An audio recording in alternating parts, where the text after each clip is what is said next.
and soaked in blood. I saw the forests and mountains turned against each other. I saw a broken world engulfed in flames. We were foolish to think the gods had been vanquished. Even now, their influence drives us toward destruction. And their return will bring about the great calamity. I can no longer afford to be a bystander, and neither can you, or anyone else who calls this world home.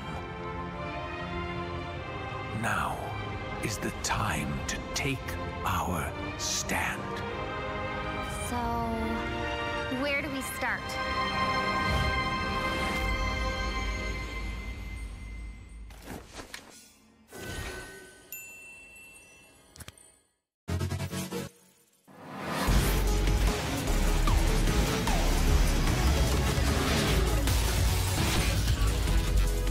Engines roaring and ready to go.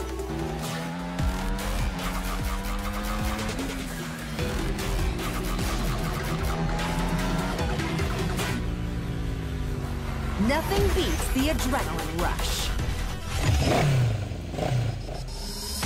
3, 2, 1, go!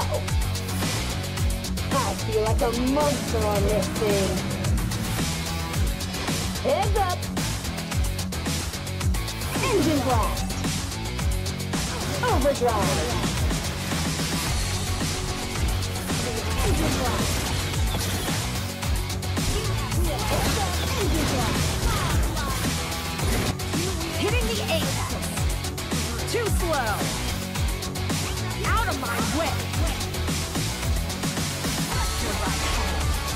Hitting the apex.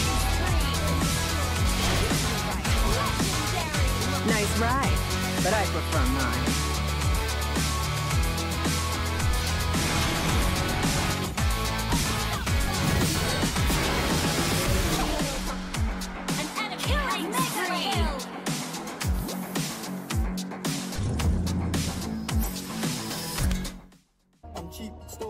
Like, yo, can I borrow your Netflix? She a feminist, she think I'm sexist. Twisting my words, I'm fishy dyslexic. Give me my space, I'm intergalactic.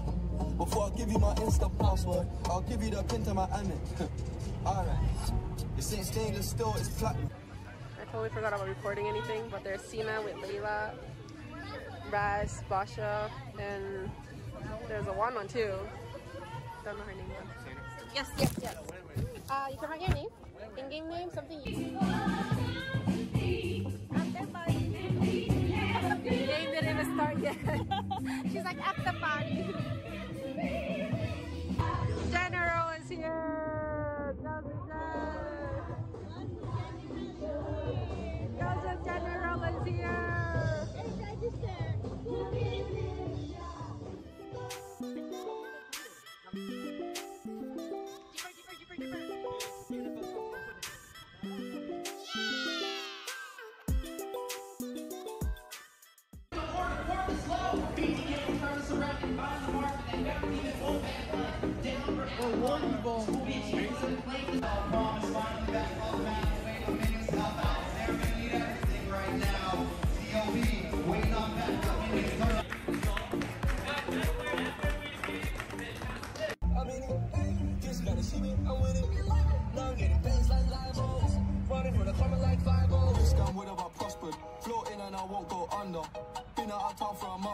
Absence made the love grow fonder. UK rapper, UK drill, gotta mention my name. If you talk about it and them celebrate Eid, the trap still running on Christmas Day.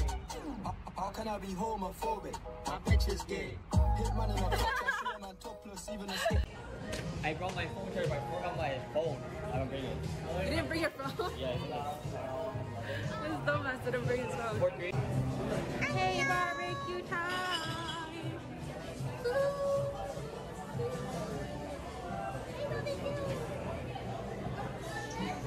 My husband was here. This is my bias. Oh, that's your bias? Mommy likes Stray Kids. I like Shiga.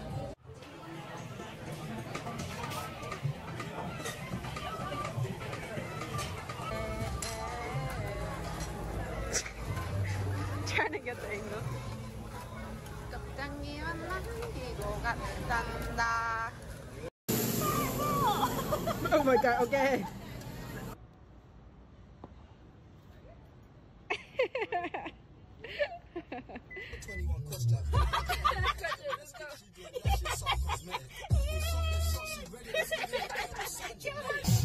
Get to the club in my taxi cab, everybody's looking at me now.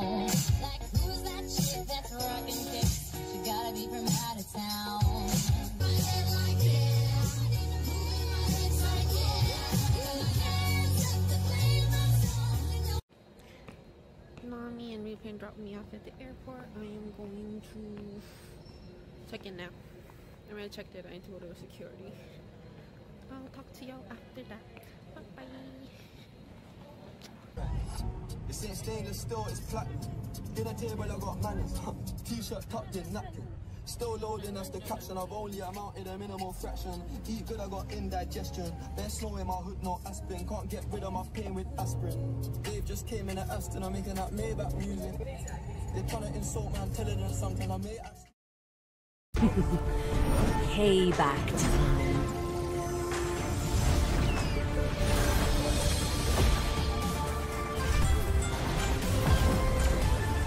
My world is the sky!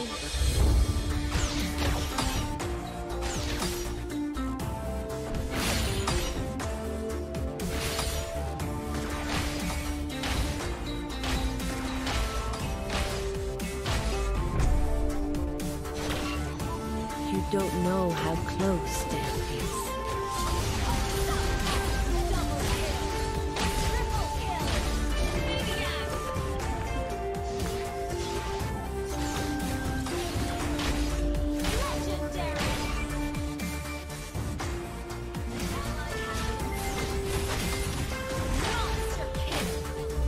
Feel my pain.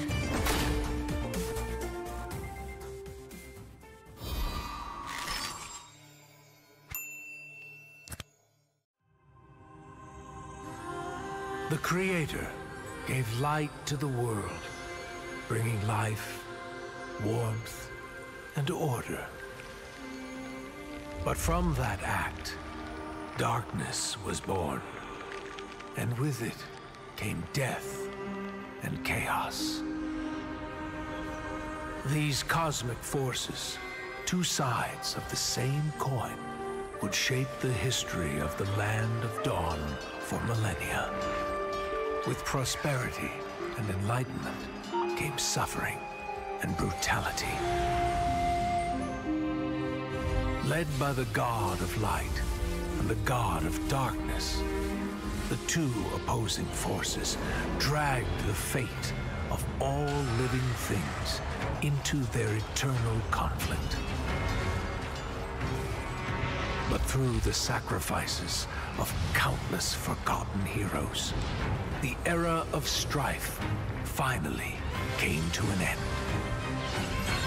The gods were banished from this world, and peace was restored. Life flourished soon after, and great civilizations sprung up across the world. Eruditio among them. This would be known as the Golden Age. Of course, this is our history that every scholar in Eruditio knows by heart. But when I was swept into the infinite gateway, I looked back and saw something different. I saw the North consumed by the blight of war. I saw the Great Plains ravaged and soaked in blood. I saw the forests and mountains turned against each other. I saw a broken world engulfed in flames. We were foolish to think the gods had been vanquished. Even now, their influence drives us toward destruction. And their return will bring about the great calamity. I can no longer afford to be a bystander, and neither can you, or anyone else who calls this world home. Now is the time to take our stand. So, where do we start?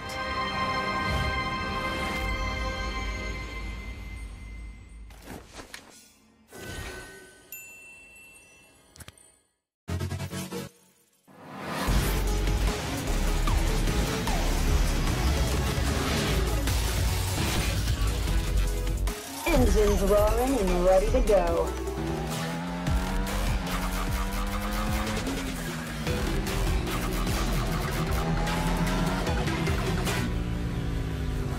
Nothing beats the adrenaline rush. 3, 2, 1, go! I feel like a monster on this thing. Heads up! Engine blast! Overdrive! Engine blast! Engine blast! Hitting the apex. Too slow. Out of my way. Hitting the apex. Nice ride, but I prefer mine.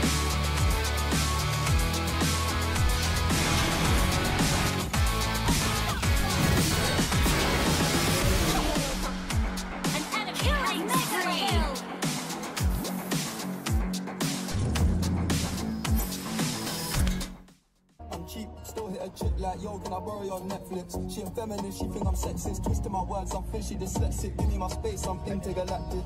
Before I give you my Insta password, I'll give you the pin to my Amex. Alright. This ain't stainless steel, it's platinum.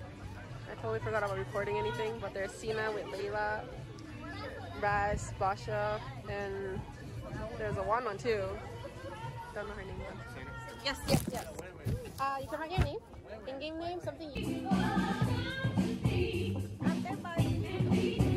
The game didn't even start yet. She's like, at the party. General is here.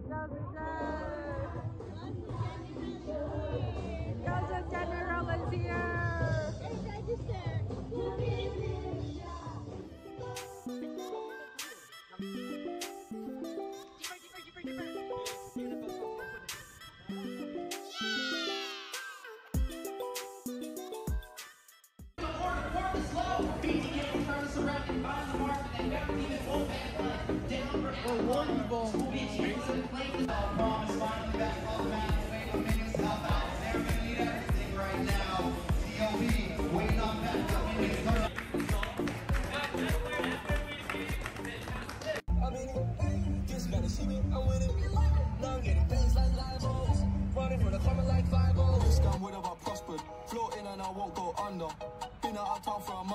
Absence made the love grow fonder. UK rapper, UK drill, gotta mention my name. If you talk about it and them celebrate Eid, the trap still running on Christmas Day. How can I be homophobic? My bitch is gay. Hit man in a top, I see a man topless, even a stick. I brought my phone charger, but I forgot my phone. I don't bring it. You didn't bring your phone? Yeah, it's not. This dumbass didn't bring his phone. Hey, barbecue time!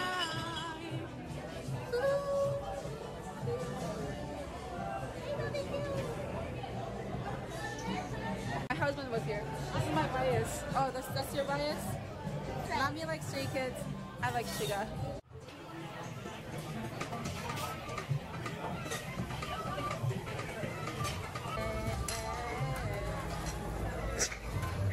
Trying to get the angle.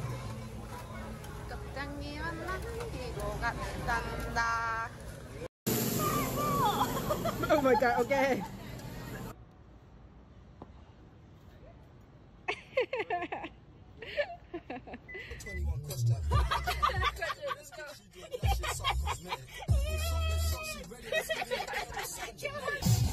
Get to the club in my taxi cab, everybody's looking at me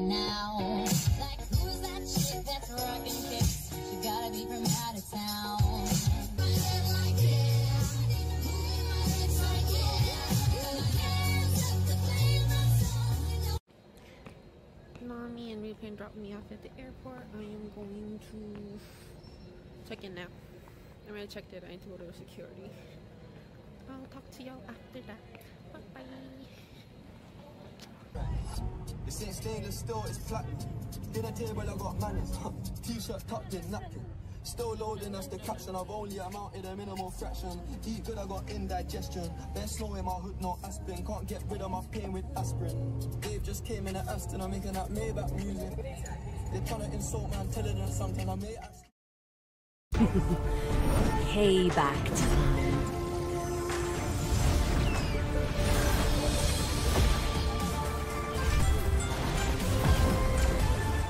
My world is the sky!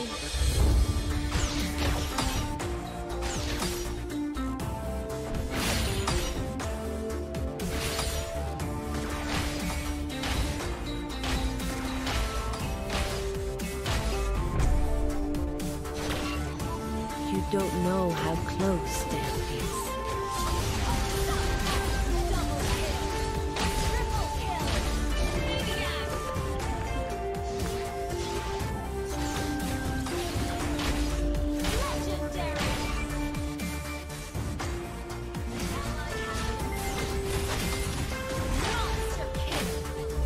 Feel my pain.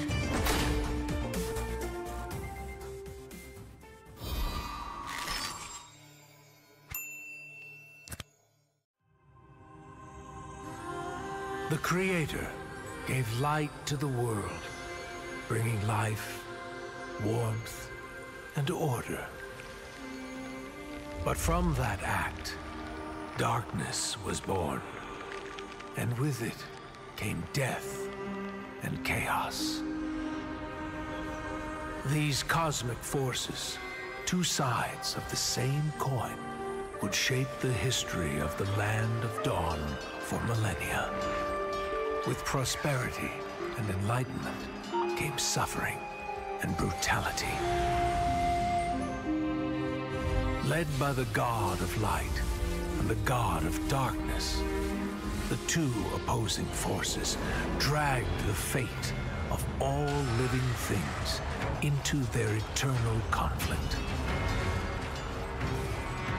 But through the sacrifices of countless forgotten heroes, the era of strife finally came to an end.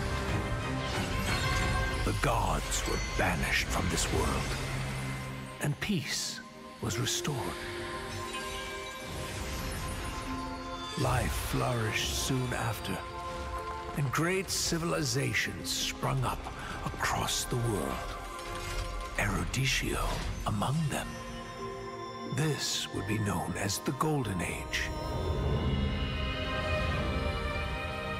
Of course, this is our history that every scholar in Eruditio knows by heart.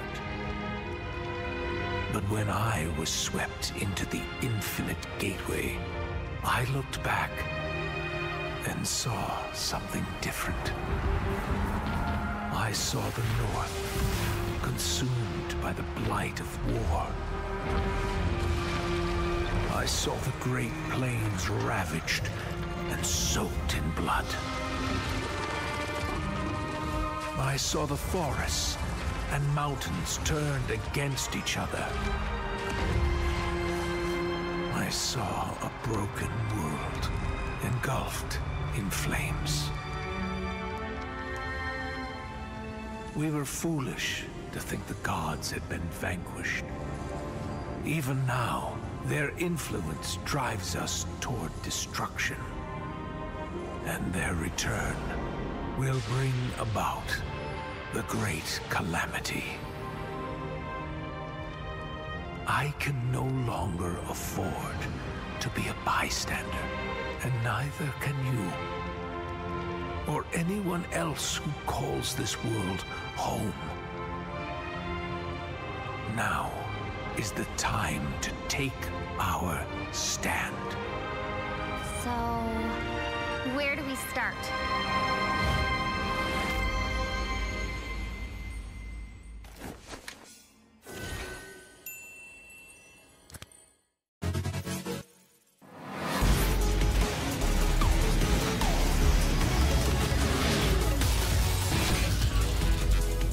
Engines roaring and ready to go.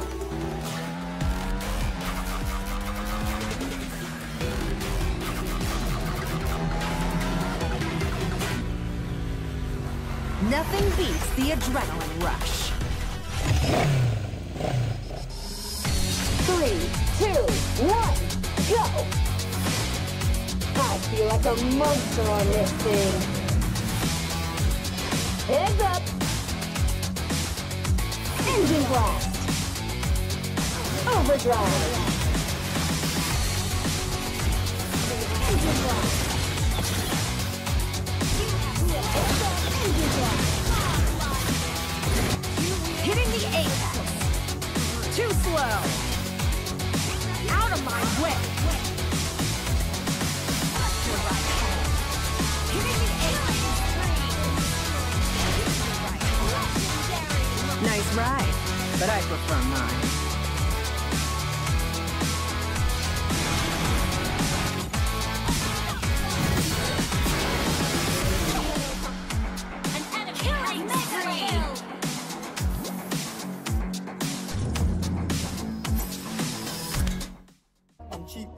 Chick like, yo, can I borrow your Netflix? She a feminist, she think I'm sexist. Twisting my words, I'm fishy dyslexic. Give me my space, I'm intergalactic. Before I give you my Insta password, I'll give you the pin to my Amex. Alright. This ain't stainless steel, it's platinum. I totally forgot about recording anything, but there's Seema with Layla, Raz, Basha, and there's a one too. Don't know her name yet. Yes. You can write your name. In-game name, something you... The game didn't even start yet. She's like, at the party. General is here. Cousin General is here.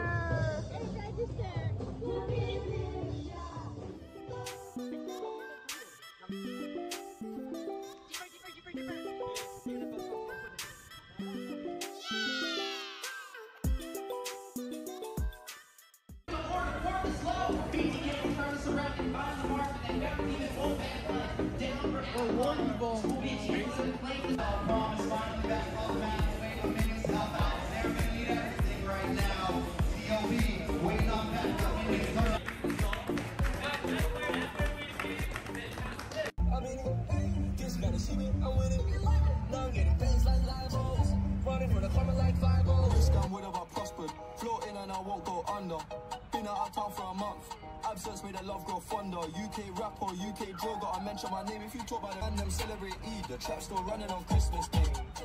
How can I be homophobic? My bitch is gay. Hit man in a top, I see a man topless, even a stick. I brought my phone charger, but I forgot my phone. I don't bring it. You didn't bring your phone? Yeah, it's not. This dumbass didn't bring his phone. Hey, barbecue time!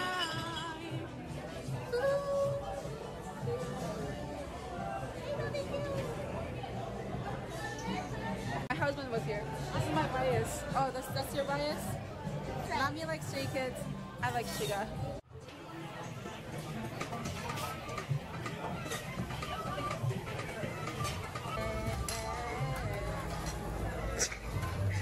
Trying to get the angle.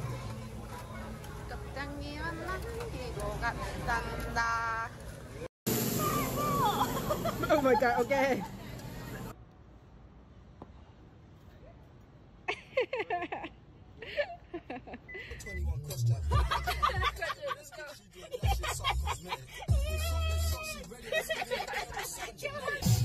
Get to the club in my taxi cab, everybody's looking at me now. Like, who's that chick that's rocking kicks? She gotta be from out of town.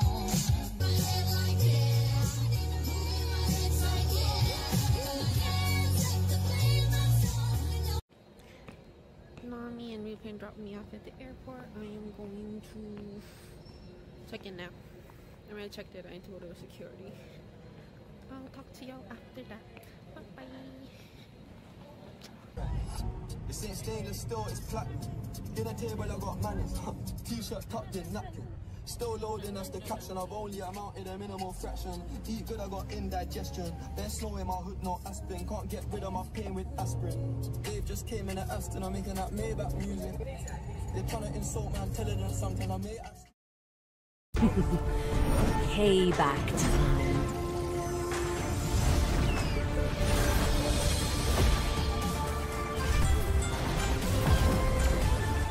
My world is the sky!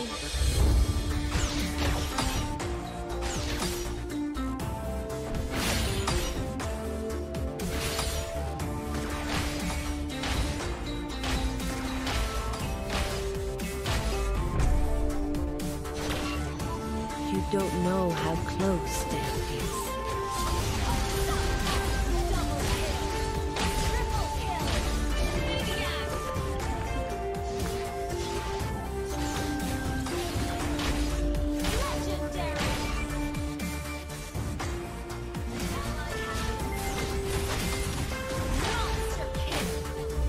Feel my pain.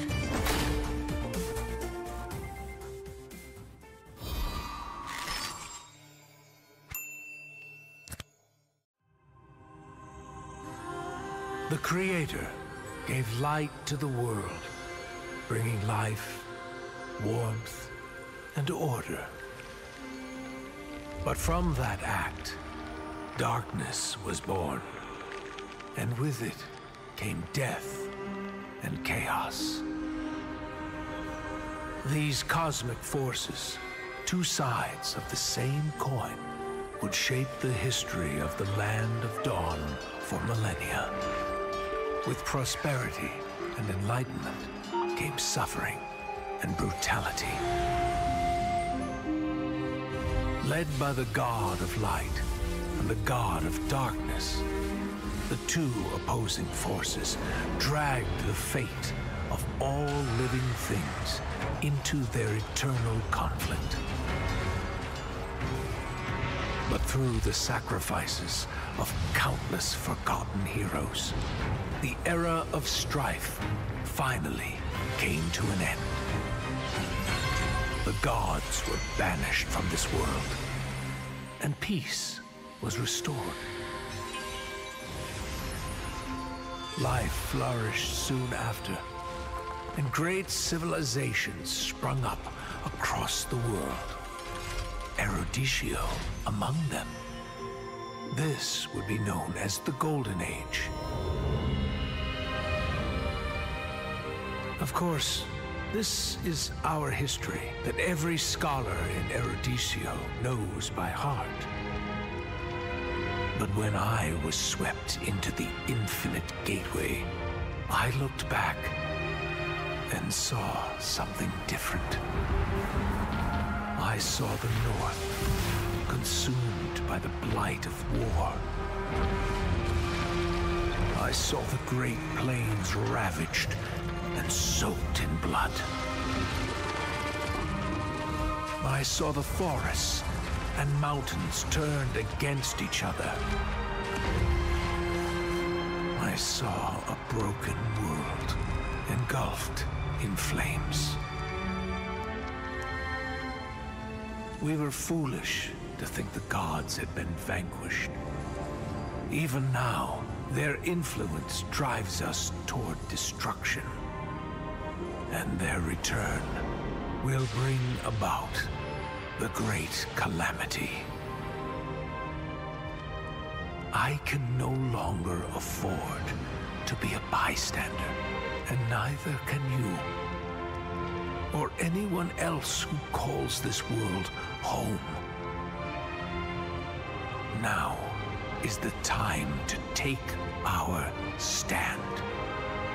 So, where do we start?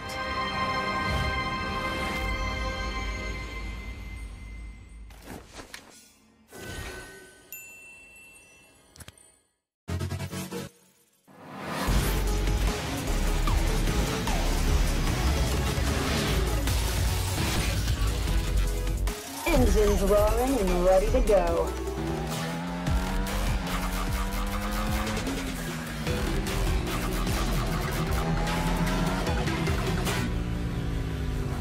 Nothing beats the adrenaline rush. 3, 2, 1, go! I feel like a monster on this thing. Heads up! Engine blast! Overdrive! Engine blast! Engine blast! Hitting the apex. Too slow. Out of my way. Hitting the apex. Nice ride, but I prefer mine.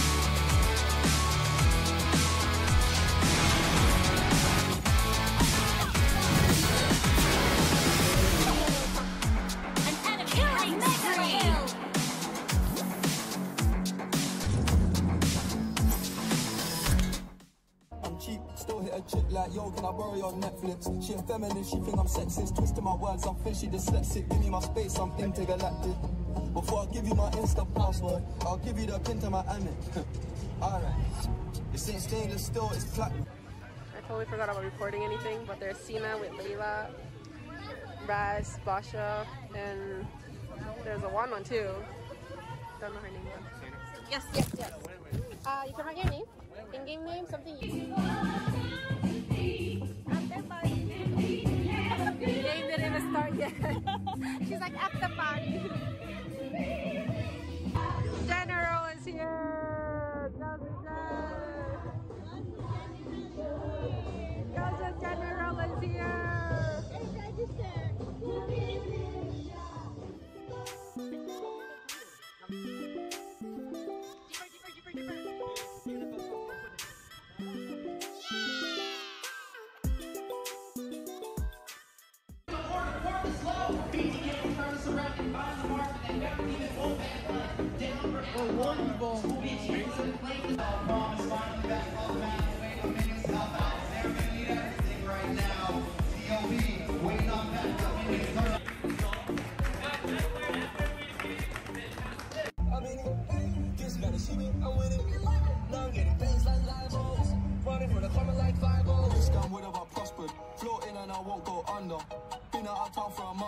Absence made the love grow fonder. UK rapper, UK drill, gotta mention my name. If you talk about it and them celebrate Eid, the trap still running on Christmas Day.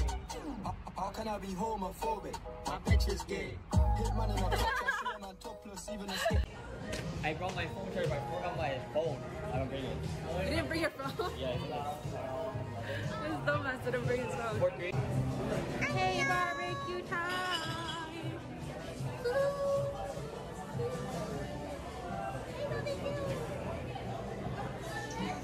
My husband was here. This is my bias. Oh, that's your bias? Mommy likes Stray Kids. I like Shiga.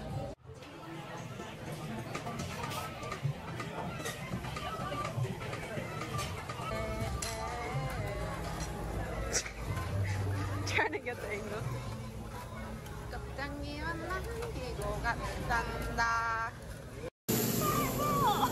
Oh my god, okay.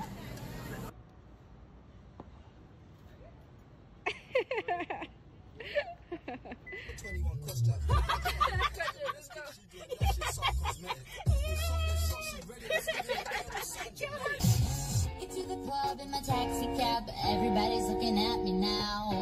Like, who's that chick that's rocking kicks? She gotta be from out of town.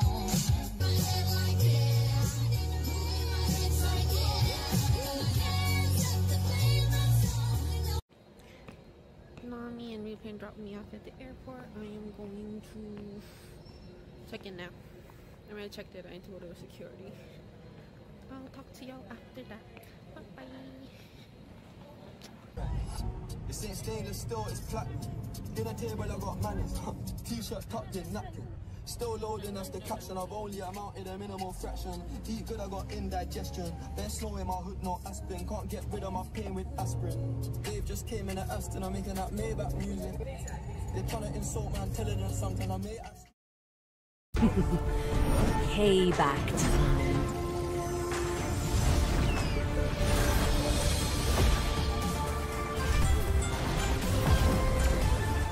My world is the sky!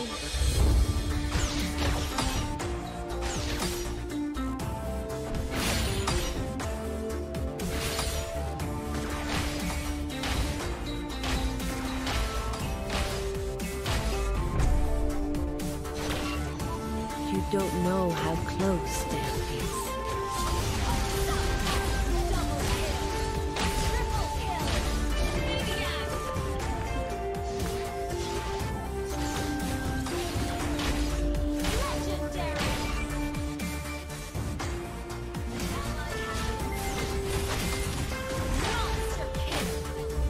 Feel my pain.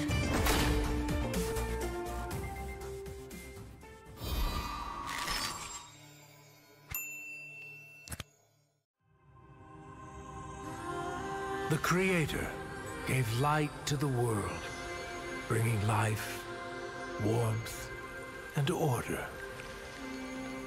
But from that act, darkness was born, and with it came death and chaos. These cosmic forces, two sides of the same coin, would shape the history of the Land of Dawn for millennia.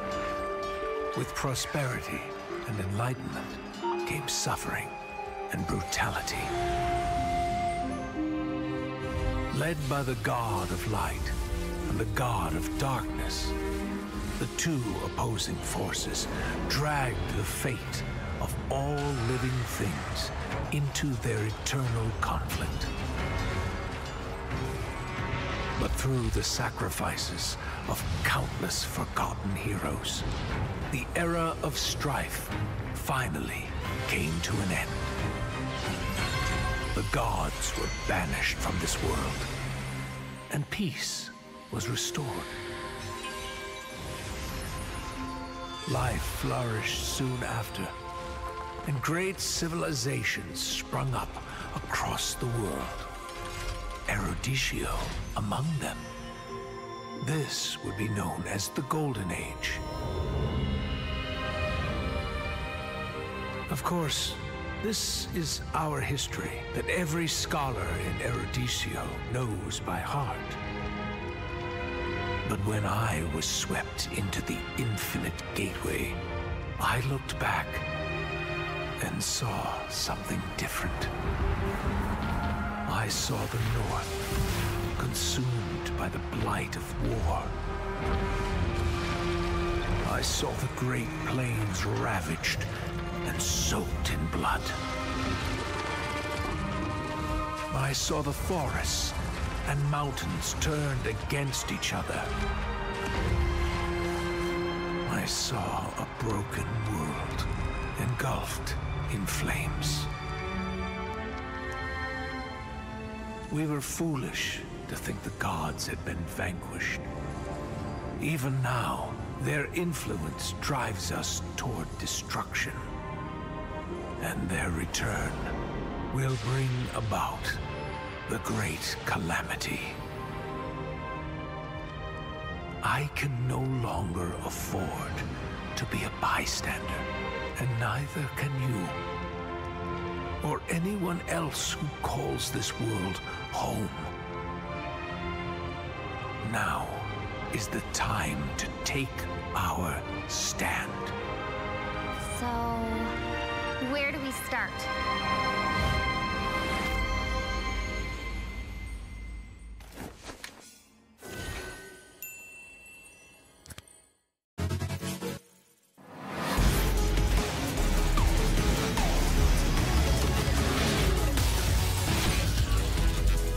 Engines roaring and ready to go.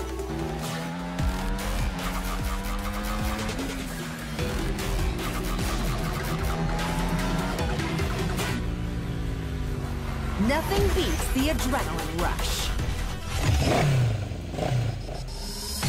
3, 2, 1, go! I feel like a monster on this thing. Heads up! Engine blast! Overdrive! Engine blast! Engine blast! Hitting the apex. Too slow. Out of my way. Hitting the apex. Nice That's right, but I prefer mine.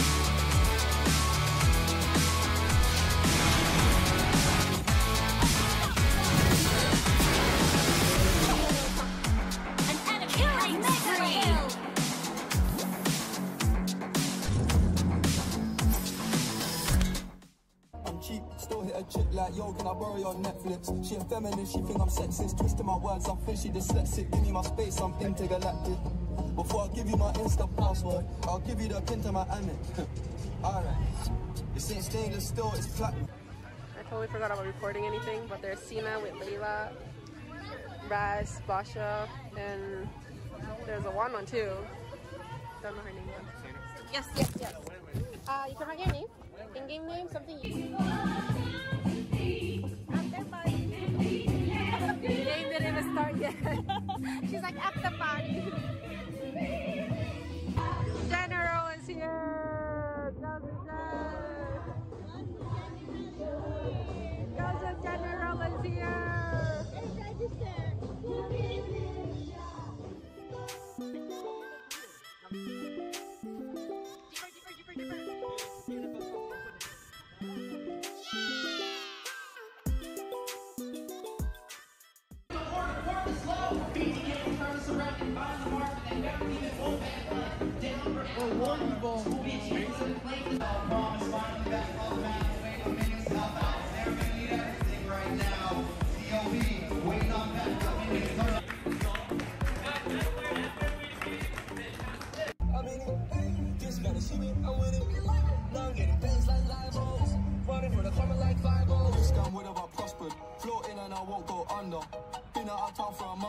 Absence made the love grow fonder. UK rapper, UK drill, gotta mention my name. If you talk about it and them celebrate Eid, the trap still running on Christmas Day. How can I be homophobic? My bitch is gay. Hit man in a podcast, see a man topless, even a stick. I brought my phone charger, but I forgot my phone. I don't bring it. You didn't bring your phone? Yeah, it's not. This dumbass didn't bring his phone. Hey, barbecue time!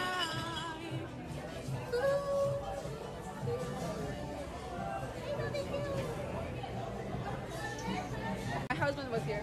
This is my bias. Oh, that's your bias? Mommy likes to... Welcome back to the House of Pisces X Nighthorde tournament. This is going to be week 1, day 2 for the top 16s. House of Pisces has partnered up with Nighthorde and MLSA to provide the 16 teams the opportunity to compete in a single elimination tournament for a total prize pool of $1,000 USD and 100k diamonds provided by Moonton. And today on the desk, we have Mr. the Great, the coach, Mr. Deku here, back in the scene. Deku, how you doing today? I'm doing great, UA. Very excited to come join you today to cast for that House of Pisces X Nighthorde X MLSA tournament. A lot of extras here, but we're not going to waste any time today, man. We're heading straight into the draft. And UA, I know you were casting yesterday. I'm not sure if you got to see these two teams. I'd assume you did. You've been the one hosting. Any insight here, anything we're kind of looking to expect in between Halfwits and Ace, maybe in the draft or even in the gameplay itself? Well, I didn't get to see these two teams yesterday. It was still top 16s. You know, we're doing the top 16s throughout the whole entire weekend. We have another one coming up on next Saturday. But these two teams, I am quite familiar with it. They're both coming in from the west side. I'm definitely a little bit more familiar with Team Ace. They have done quite well in a lot of the local tournaments and in NACT. They were unfortunately just a little bit a match or two away from that top 8 position.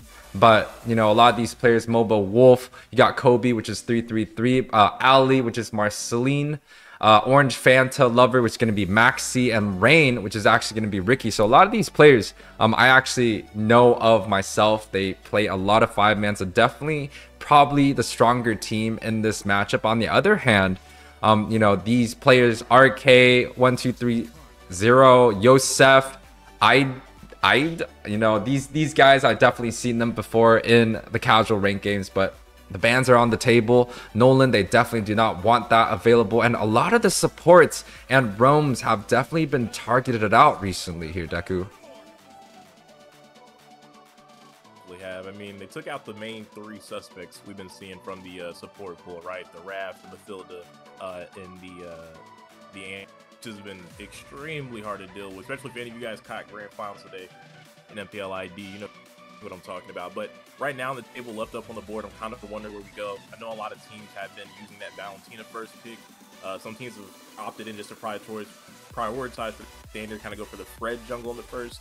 I really haven't been watching too much of the NA tournaments consistently recently. I know it's probably a shock to a lot of people, but I haven't really been keeping up too much. So I'm not sure exactly where we are as far as picking up things in the meta, but at least from things I've seen, maybe X-Borg maybe gets locked in here. I'm not sure. What do you feel like maybe comes out first? Yeah, I like the Terizla coming out from the first pick. You talked about the X-Borg, which is going to be a counter matchup. That's something I do think that Ace is probably going to be used, maybe in the jungle or in that XP position, but a lot of other picks are still available. The Boxia, the Fredrin, the Rithel, which has been such a great pick, the Valentina, like you said earlier. So honestly, there's still a lot on this table, but there has been 5 roam bans already in the very first phase of draft. So I feel like prioritizing that position is going to be something that both teams are looking to do.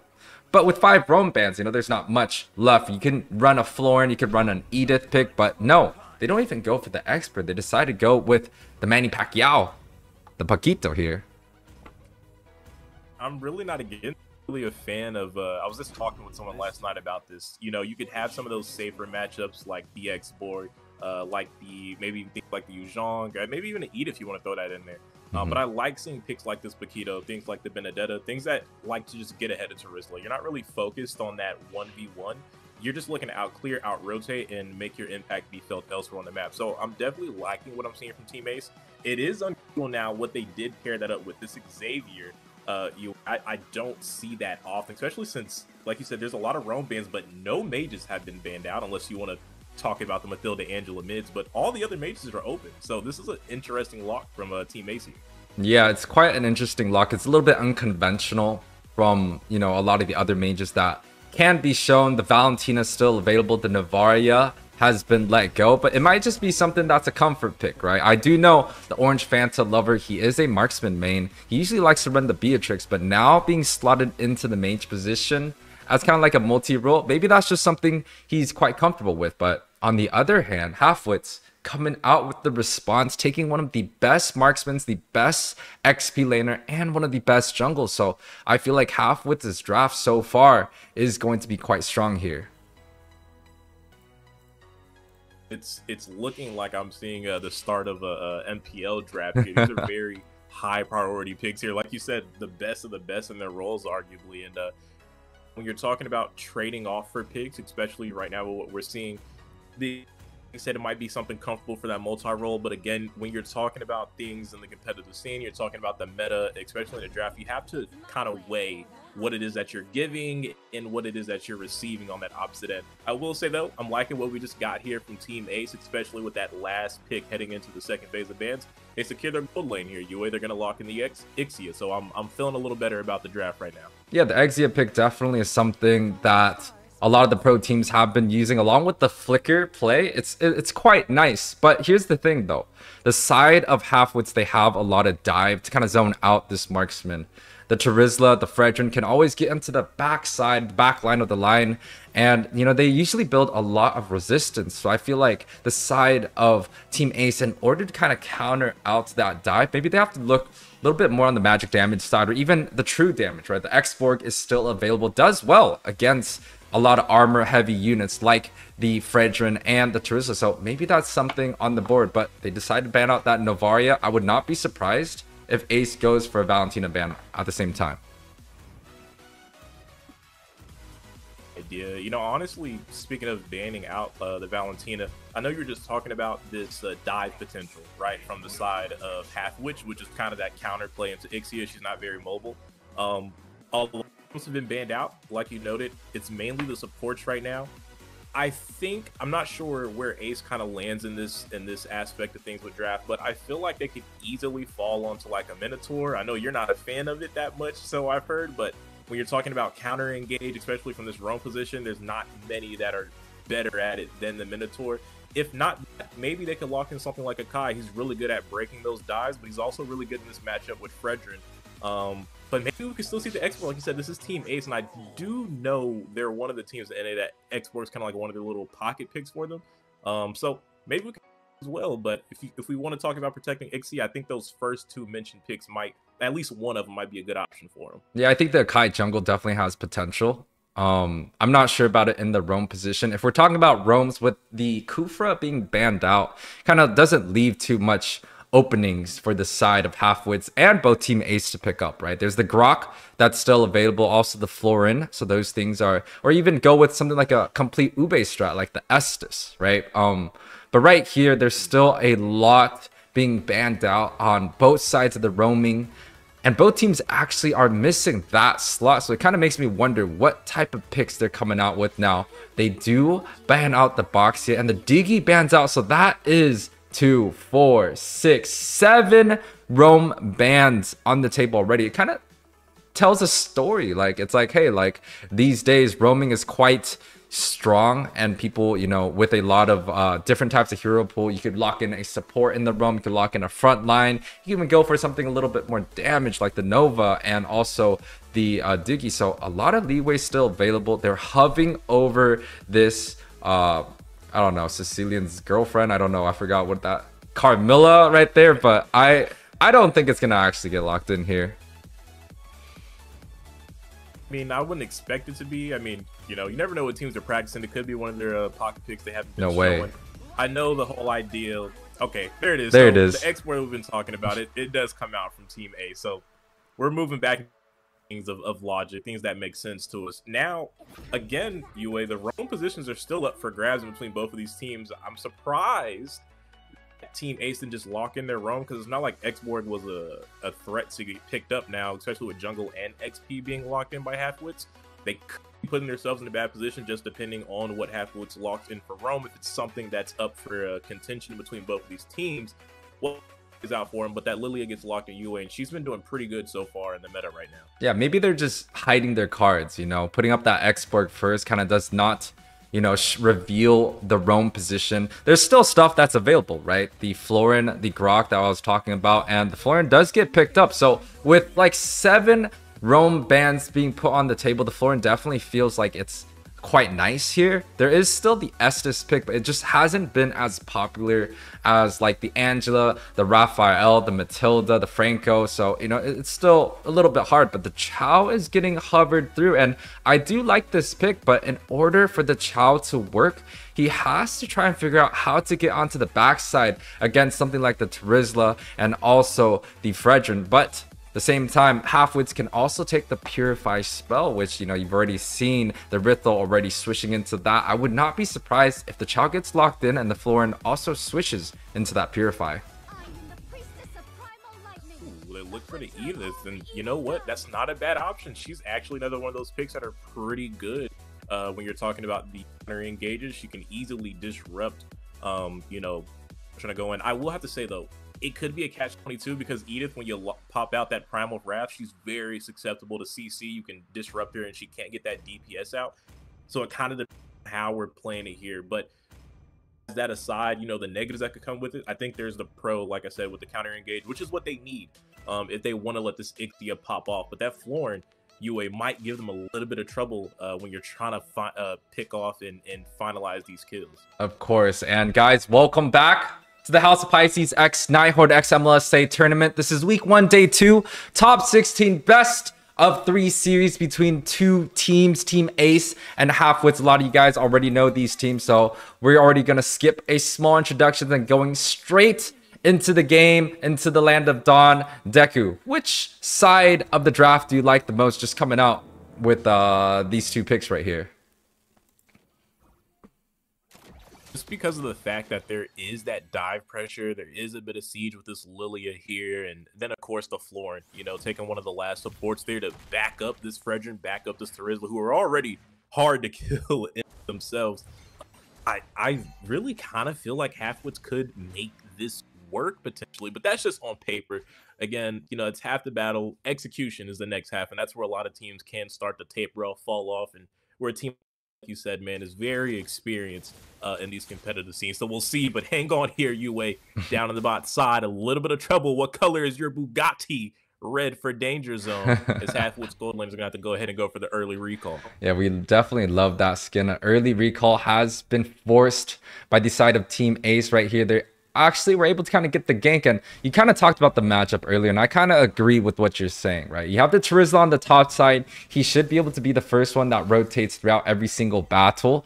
You also got the Rithel versus Exia matchup, and I feel like Rithel definitely shines, especially in this meta where Has Claws has been such a good item. But on the mid side, on the other hand, you have, you know, a support which counteracts a lot of the set potential of the Edith pick. The Edith, you know, wants to be able to have good sets, but the support, you know, also, if you do not calculate your damage well enough, the supports are definitely going to do a good job just kind of regenerating a lot of the health. But on the other hand, it's an Exborg versus Fredrin matchup. We do understand what type of matchup Fredrins can go for. 3-3-3 facing 3 opponents from the side of Halfwits, but they're going to let him rock. They don't want to really waste too much time on him. I will say, though, it could nip him in the butt here with this turtle coming up. He's in prime time positioning for some pretty good flanks. And right now you can see Fredrin, he's being dove on, knocked up, Earth Shatter. He's half HP right now. Here comes a little bit of assistance as the Dawning Light goes out, looking for the pop-up knock. Last Insanity comes out, but RKZ strikes first. First blood. Mid laner from Halfwits will follow him up. That's 2 for the price of none for Halfwits. And they're going to take the turtle courtesy of the big man with the biggest hammer, Terizla, on the side of Halfwits. And UA, they are running away right now with a little bit of momentum, but hang on. A little bit of greed, but AD with the black boots and the kill. And Fredrin says, well, hang on. Don't take off without me. I got to get my KDA up. But the knockout strikes from the Paquito. 3-3-3, and the combos will take him down. Teammates Halfwits battling it hard right now. Yeah, Ace, you know, unfortunately they did not get the turtle. They were able to grab up that Fredrin onto that second tower on the top side, but at the same time you can see Halfwits, they're already up 3 kills and the objective, so they're definitely 1k above, but the gold lead is still, you know, manageable. This is still, we're just talking about the early game. You have the Xavier on the mid side, so you can definitely scale well into the late game. You also have the Exborg, which does so well, especially with a couple items. A small invade coming through with 3-3-3, but looks like he might get punished here a little bit.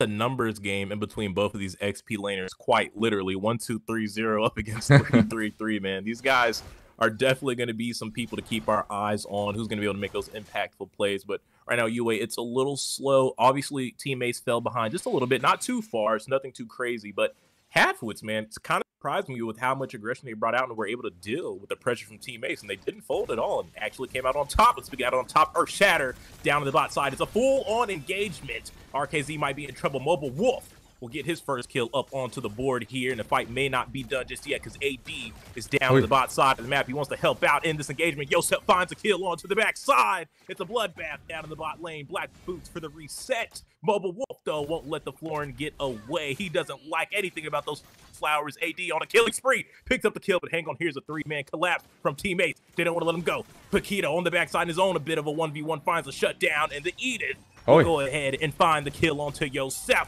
But 1-2-3-0, again, a numbers game, the mathematical equation, the man that knows all, got the perfect formula in the 1v1 in the river with 3-3-3. He wants to escape, but here comes the flicker. The shield comes out. Will it be enough to escape? He's not going to keep running. Stacks up another shield. Will that S1, but 1-2-3-0. That's the countdown. Finds the kill. Trying to go back across the river. RKZ picks up an uncontested turtle there, and that's going to be the end of that action. It's been an intense one. Yeah, honestly, Ace, they had the advantage on the bot side. They're able to kind of get the kills a little bit closer, but unfortunately, they did end up punishing for that that fight down on the bot side. But now, on the other hand, Team Halfwits able to pick up another kill along with the neutral objective, putting them back up about 300 gold. But you know, at the same time, it feels like both teams are quite bloodthirsty in this match so far. Ace, they're able to pick up a few kills, kind of trying to scale into the late game with the Xavier and the Exborg. But at the same time, Halfwits, they're really using the brain power right now. They're able to get a few kills, especially onto the bot side. And now the gold lead is just even. You have Mobile Wolf on this bot side, kind of just going through the jungle camp right here, and the Fredrin going on the opposite lane. And Yosef getting chunked dangerously low. He probably has to back up right here. Is succumbing to the pressure there from that Ixia pick down the bot side. As we see Marcel there wants to go for a bit of an engagement, just barely missing it on one trick flick. right now, like we said, there's a lot of attention down to the bot side of the map, and you're right, this gold lead is really not that far, and it's crazy because normally in these bloodbaths, maybe one team kind of runs away with it, but these guys are pretty neck and neck right now, and I'm very interested to see how this translates later on. But speaking of later on, penalty zone gets forced out over the turtle wall, but is that going to be enough as the missile stakes and the last insanity from Mobile Wolf comes out, and he picks up the kill on the 1-2-3-0. RKZ a little too late, but is going to use that energy eruption with the CC, finds the pop-up knock-up. 3-3 could be in trouble with the Appraiser's map. Wrath is going to miss the mark. His Orange fan sends out the dawning light. This might be the combination. Primal Wrath comes out, but down into the back line. RK finds the target, ignores Marcel there, and gets the job done. Yeah, two-man knockout coming out from Marcel. Was able to hit the target that he was looking for, but unfortunately that first skill, the little toss back, was unable to connect onto the Lilia, and the Xavier was actually the one that was getting punished here. The gold lead is still relatively close, so honestly it's not like any of these teams are getting away with any of these objectives freely, but the Turtle 3-3-3 almost finding the kill onto one trick flick there. RKZ though picks up the Turtle in the midst of the battle. 3-3 all alone down on the backside. Now they're gonna go ahead and collapse on this team. Ace cannot send reinforcements. AD picking up his 5th of the game here. The mid laner from Halfwits has been very impactful so far, UA. Yeah, honestly, it's still, the gold lead's still relatively close. Halfwits did end up getting the objective here, but even with the objective, their gold lead is not really shining quite much. The Lilia at mid side, you have the early game spike, but at the same time, you know, the Xavier coming in with scaling, that's definitely something that they have to watch out for. If these Xborg and the Xavier coming out from Team Ace gets to that late game position, it's going to be quite hard for Team Halfwits to be able to sustain against that damage, but they do have the floor and a lot of pressure coming in from the boss side. Pressure, you got a 2-on-1. That's definitely an unfair fight for 3-3-3. Doing all that he can, though. He wants to try to defend the tower, but they're not going to let that happen. This will fall to the hands of Halfwits, and that's going to be the first tower that's going to fall on this bloodbath match that we've had after the 8-minute mark. But in the top side could be some action brewing. It's a 3v2 if Team Ace falls into this fight. AD scouting out the bush forces Marcel to reveal himself, and they'll go ahead and start around the map now. Yeah, honestly, it still seems like Halfwits, they have the they have the mechanics to be able to kind of take this one in the bag, but at the same time, Ace is just not far behind, even with a couple kills here and there. But Orange Fanta flickers out. You like orange soda, because I do, and so does AD. Picks up the kill underneath the tower, finds the killing spree. Mobile Wolf, figure armor, very low. Marcel needs to back up. They're in an uncomfortable position right now. They're not going to be able to siege this tower, though, but you can feel it. Halfwits not afraid to go up against a team like Team Ace right now. Yeah, but Team Ace, they definitely, even though they did lose one of the members on the mid side, they were able to get the cut on the boss side, but Mobile Wolf, Raga armor down. Right now, it is a punch out. Ooh. Mobile Wolf is going to find a kill. AD as well. The ultimate barrage comes out as 1-2-3. Will take down 3-3-3. And right now, Team Ace trying to defend Rain, making it rain, finds the kill on the AD, but gets traded out. RKZ will find a Mobile Wolf trying to pick something up, trying to trade out his Yosef, dropping the heavy crossbow, won't be able to find the kill. Yeah, right here. With the Mystic Field, trouble down, but that's them. Yeah, it still feels like Halfwits, they have the advantage in terms of their lanes. The heroes that they selected, Aritho and Teresa, is just too powerful for two of these priority picks to be kind of locked in for the side of Halfwits, and they're kind of getting away with the game right now. And you can even say the Xborg jungle is quite unconventional here. He can use that last insanity, but you know, most of the time it's just not going to be enough. And if you had that flicker spell, it might just be a little bit better, but at the same time, you know, it's a little bit too late. They locked in that pack quite early on. Halfwits still getting away with a lot of things right here. The scoreboard's 14-8. The advantage goes to Halfwits.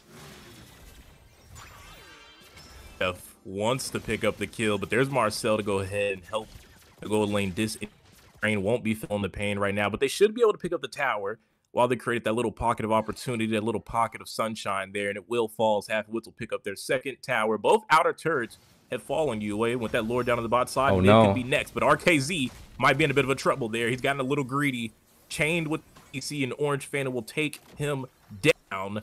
Halfwits needs to be careful here. They need to think about what they're doing. Marcel finds the flicker with the Earth Shatter over the back Off the top ropes, Marcel will take down yourself. Ultimate Barrage coming out from making it rain. Bringing the pain. Double kill from Marcel. The front line for Team Ace has changed the tide of this battle. AD, though, turning things around himself, picks up a double. But Rain won't stop. He picks up another kill on the AD. And somehow, someway, Team Ace and Halfwits, man, it feels like neither team can edge out the other, UA. Yeah, it's a 4-for-2 trade for the side of Halfwits right here. They're able to pick up, no, for the side of Team Ace right here, they're able to pick up a lot of the members on the opposite end. And the gold lead now is shifting back kind of closer once again. You know, both of these teams, it kind of feels like, you know, one mistake and both of these teams can go down right here. The Edith was able to get that flicker set onto the Rithel and just kind of 100-0 along with the last Insanity, able to pick up that kill. And that's kind of the story when you go Edith against non-purifies. You can kind of use that flicker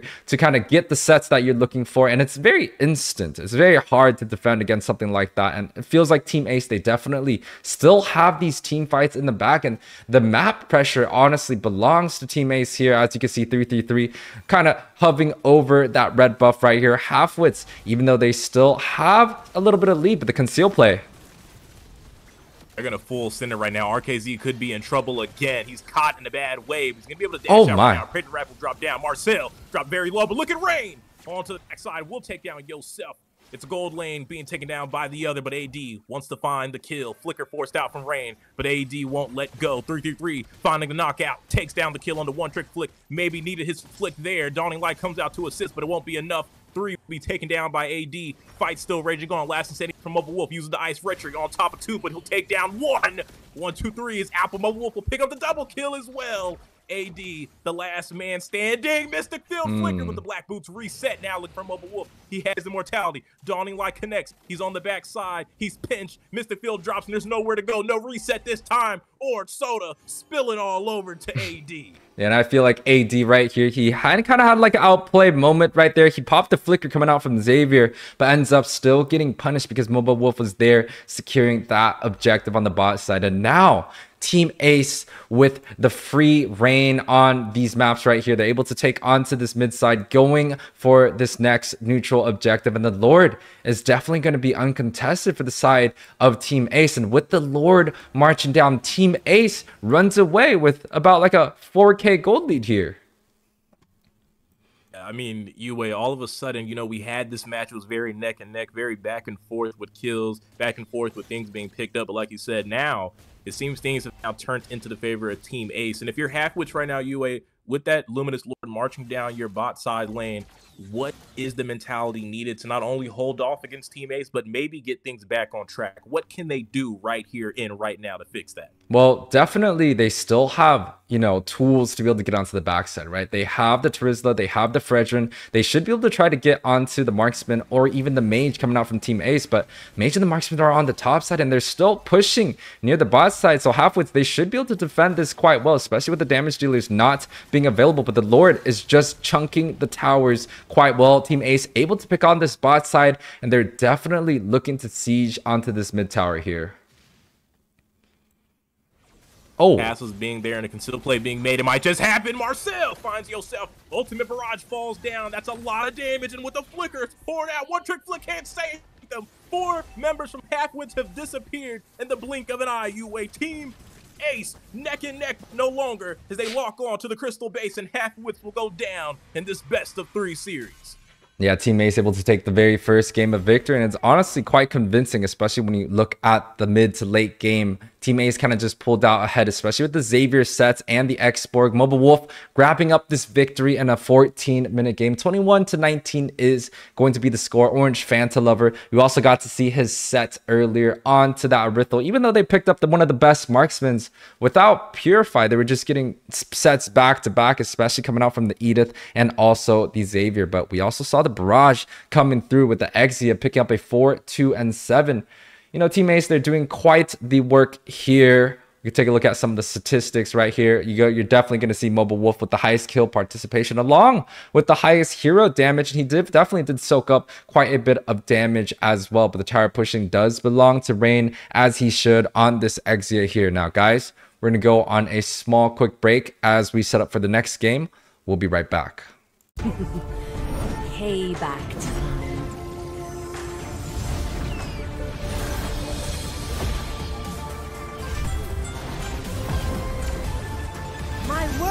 Pierce the sky!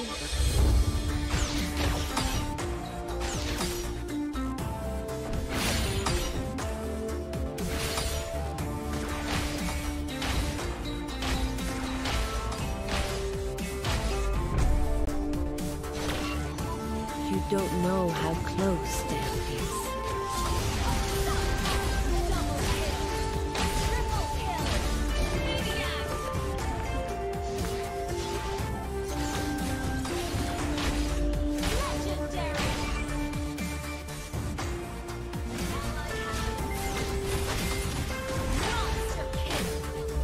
Feel my pain.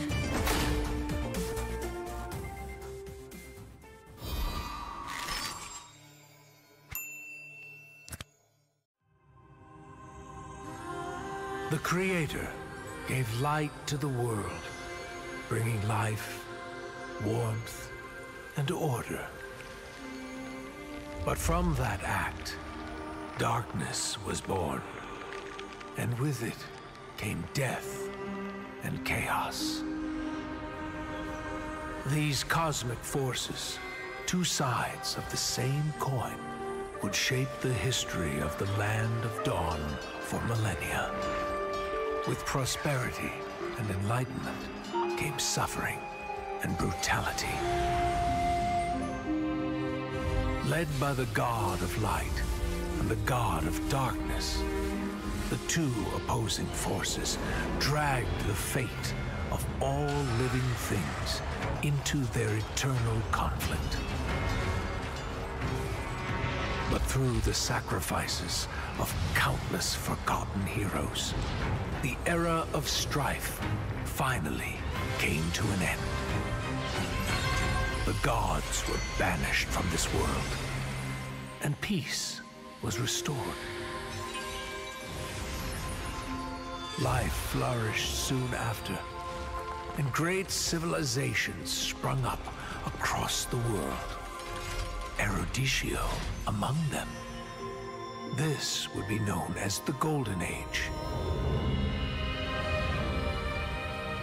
Of course, this is our history that every scholar in Eruditio knows by heart. But when I was swept into the infinite gateway, I looked back and saw something different. I saw the North consumed by the blight of war. I saw the Great Plains ravaged and soaked in blood. I saw the forests and mountains turned against each other. I saw a broken world engulfed in flames. We were foolish to think the gods had been vanquished. Welcome back, guys. This is going to be the match 2 between the best of 3 series of Team Ace and Halfwits here. We saw an exciting game coming out. Team Ace kind of pushing out ahead after this mid-game series. You know, they kind of were struggling in terms of getting the very huge advantage, but honestly, after the mid-game, especially with the neutral objectives, the Lords coming down, just seemed like Halfwits kind of lost a lot of gas. Now, on the casting desk, we do have Mr. Deku here along with us. We just saw an exciting game 1 today, and the draft has already been in place. Deku, what do you kind of have to see in terms of this draft? What are you excited to see now that see how Halfwits can kind of bring this game back to the show? Oh, we can't hear you, Mr. Deku.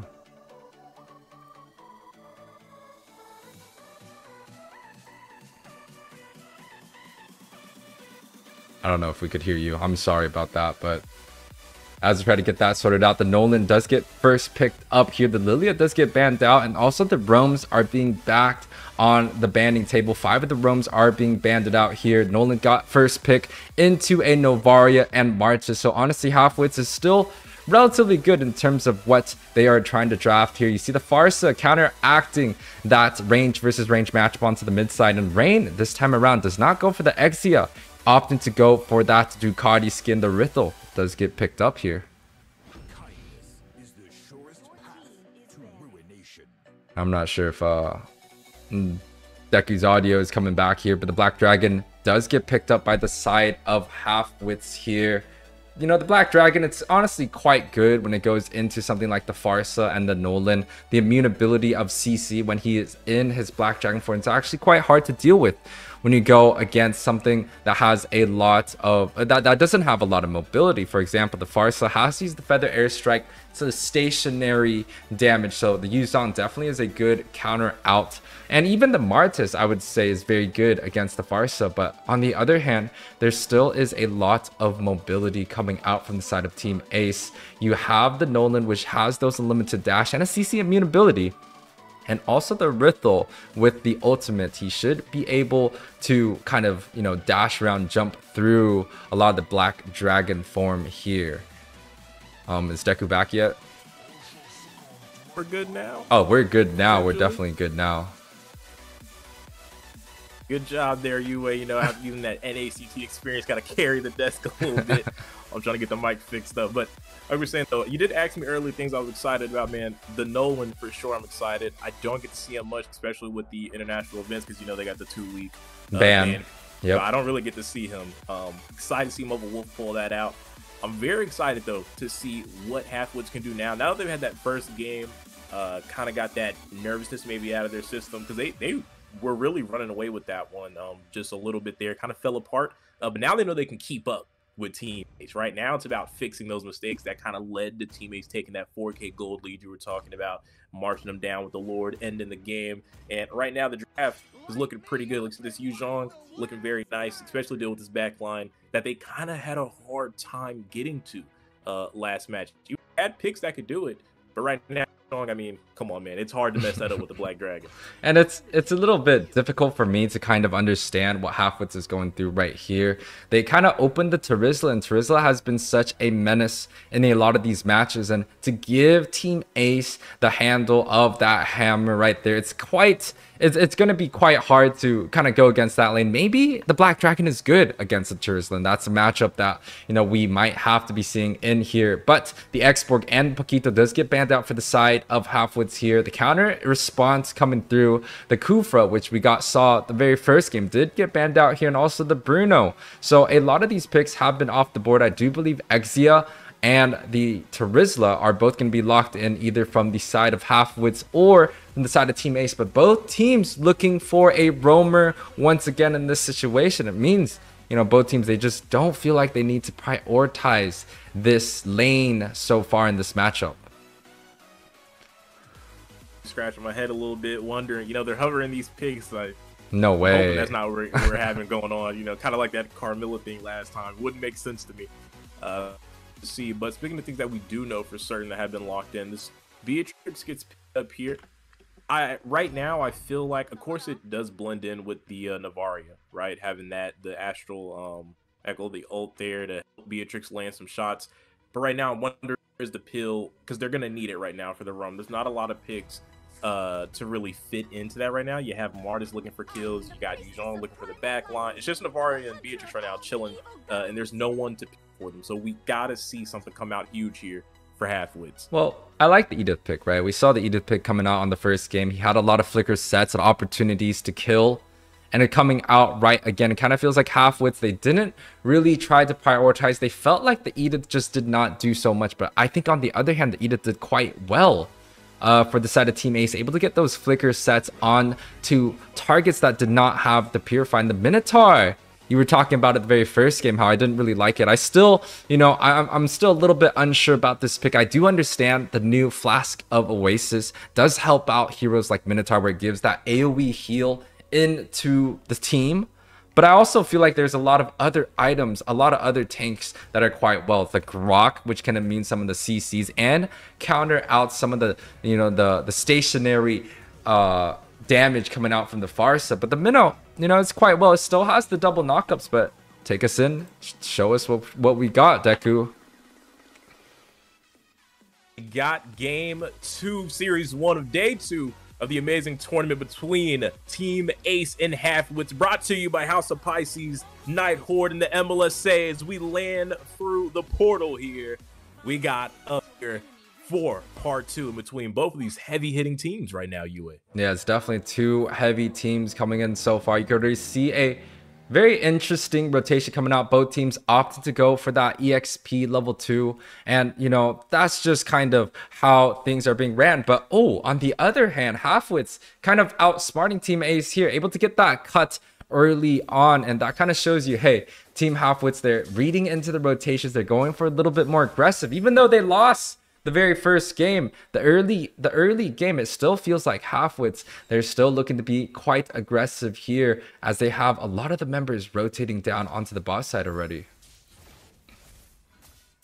I mean, like you said, being able to outsmart them on the rotation. Again, these guys are absolutely able to keep up with teammates, and at times in game 1 we saw them even be able to outperform Team Ace. Right now in game 2, it's about for Halfwits being able to put it all together, getting the whole complete picture, and not kind of burning out, running out of ideas towards the end of the game. But again, there's pressure coming in from both sides. We can see right there from 333 trying to put a little bit of pressure over there on the jungler for Halfwits. So it's very nice to see both of these teams not be there to give and take. They both know what they can bring. But hang on, bot side 1v3. I don't even think he saw it coming there. He got completely pinch maneuver, and it was all over in the blink of an eye. Yeah, Edith is just a little bit too strong, especially at that level 2. He has the double CC coming through, and not many heroes have the double CCs coming through. So you know, it's really hard to defend against that, especially when you don't have Purify. But on the other hand, Mobile Wolf already looking for RK right here. He's able to catch him off. Will he be able to find the kill? He will. Mobile Wolf using and picks to utmost proficiency here, and that's what you want to see, being able to take the lead. Last game, this was what Halfwits was doing when this first hurdle was spawning in, but now Team Ace has flipped the script and said, aha, we got your number and we're here to pull your card. And speaking of pulling cards, Team Ace wants to gank on the XP. They know how important this Yuuzhan can be when he unlocks the Black Dragon. They don't want to make it easy, maybe want to catch him before level 4. It may not happen, but they do have eyes on him. They know exactly where he's at, and right now, Halfwits completely on the other side of the map. They're going to trade this out. Flicker knockup. Not able to find the kill. Sure, but UA, it's going to go unanswered. Turtle to Team Ace with no trade. Yeah, that's going to be a pretty big loss coming out from Halfwits. They sent 3 people onto the bot side, tried to get the resources down from the side of Rain, and he just popped that sprint and kind of just walked away. So that's going to be a lot of time wasted for the side of Halfwits, as Team Ace was able to grab that neutral objective completely uncontested. Now you can see Martis, RK, looking to see if he can get this bird. To be able to get him right now. It should be a free kill. Decimation connects from RKZ, gets the first kill on the board for Halfwits and the first kill for himself, and able to go ahead and escape. Meanwhile, though, down on the bot side, a bit of a cold front. You can see both teams kind of checking each other's temperature. We saw Halfwits already try to go for the gank. It wasn't successful, and now teammates bringing a little bit of reinforcement for Rain. They left him alone long enough. They have to be careful right now. Mobile Wolf has rotated down to the bot side. They could be caught out in a 3v2, or actually, Nolan, Mobile Wolf might have found a target here on AD. On the Navaria, forces out the flicker, but that's an important spell utilized from the mid laner for Halfwits. And I definitely feel like AD right here, he is definitely shining quite a bit in the Halfwits. He had a very great score last game using that Lily, and this time around, he opts to go for the Navaria. So if the side of Halfwits, they're able to get this Navaria scaling, especially with a lot of damage, and, you know, as long as he's not dying too much, the side of Halfwits, they should be able to scale into this mid-late game quite well. Navaria is one of those heroes that can clear waves so fast early on, mid, and into the late game, but ooh, Minotaur does use that ultimate. They get Marcel onto that damage, but Marcel chunked dangerously low. They do end up picking him up. Mobile Wolf, though, comes back in, and with that flicker not being available this time, Mobile Wolf will be able to find the kill onto AD. And you know, you mentioned how great AD had such a strong performance in game 1 with the Lilia, and now he's on this Navaria, but I do have to say it feels a little different because he doesn't exactly have as much aggression power. Speaking of aggression power, though, Mobile Wolf finds another kill off cam there up in the top side of the map. He's running away with this one. He's sitting 4-0-0. UA, they got to stop him. Oh my gosh, 4-0-0. He has all the kills onto the side of Team Ace, and they look for another with the Feather Airstrike. Flick might be in trouble. Mobile Wolf finds the turtle, and that's not going to be the end of it. Almost able to find the kill. Forces out the flicker, though, so some more spells being utilized. RKZ on the Martis with the Mortal Coils might be in trouble. Mobile Wolf wants him, and he's going to get him. Whatever he wants to pick up, he's taking right now on the Nolan. Re-engaged from 3-3-3 on the Dyroth. not picking up anything. They're going to go ahead and retreat there, though. Yeah, Nolan is actually quite a nice hero. I didn't really expect him to do that much damage, especially since he doesn't have a lot of CC, but the dashes and the burst coming out from that hero, there's probably quite a good reason why, you know, a lot of the professional tournaments out in the C regions, they don't really allow that hero being played as of just yet. They want to make sure that this hero is balanced, and with a scoreboard of 5-0-0, Mobile Wolf is definitely looking to get ahead using this new hero here. Now, for the side of Halfwits, they have to try and figure out how they could shut down this Nolan, and I don't think it's impossible here. Impossible. Mobile Wolf has been impossible to this. He's been trying to claim territory in Halfwits jungle, looking for the 1v1, and right now doing immense damage. Here comes the no one to re-engage. Big counter stat. Naru's passion comes out. RKZ picks up one with the decimation. The other picked up by one trick flick, but he just showed us he's got a couple of more tricks than just the flicker there. UA Feather Airstrike comes down, bombing away. Won't have enough damage to finalize the kill, but you can start to feel a little bit of pressure here from the mid laner from Team Ace. Yeah, Halfwits, they were down about like 3 to 4k gold, but now they kind of cut the lead back into 2k. Some of the gold has come back into their favor. They're able to get the shutdown on Mobile Wolf, and that's exactly what Halfwits has to be looking for, right? They have to make sure that Mobile Wolf is just, you know, not able to kind of farm freely as he has been doing right here. And RK looking to get a little bit more off if he can shoot, but he chooses to back off. This next neutral objective already coming into place, and both teams looking to see if they could dance this turtle out.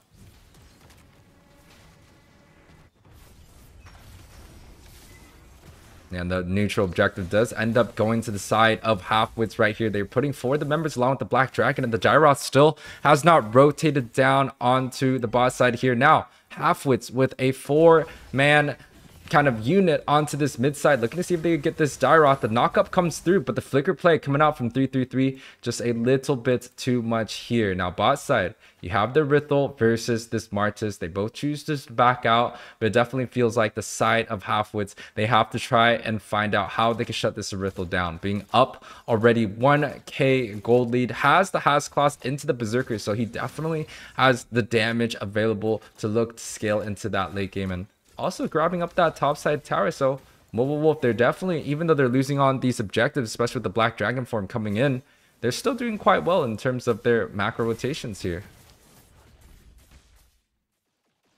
Deku, I cannot hear you again.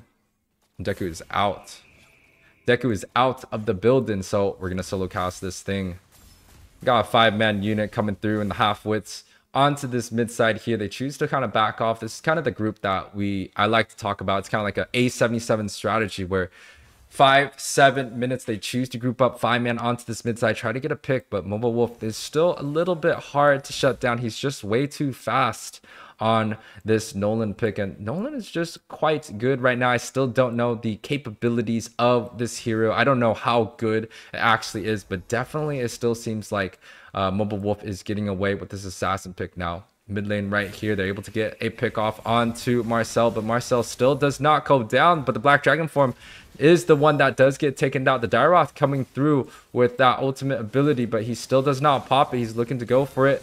Unable to secure any of the units coming out from Halfwits, as they just lose 1-to-1 members coming in from each side, but the mid lane is going to be open for the side of Team Ace here.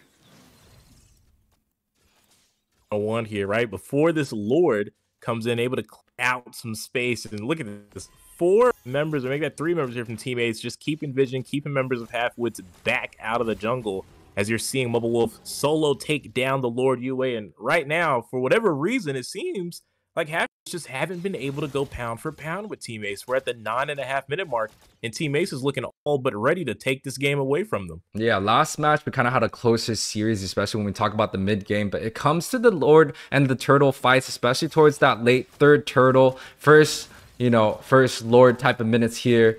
Team Ace, they just kind of feel like they have the strategies in the bag. They're rotating as a team right here, making sure that Rain is going to be, well scouted, especially by Marcel here in the mid side. But on the bot side, looking to get a pick off on Orange Fanta.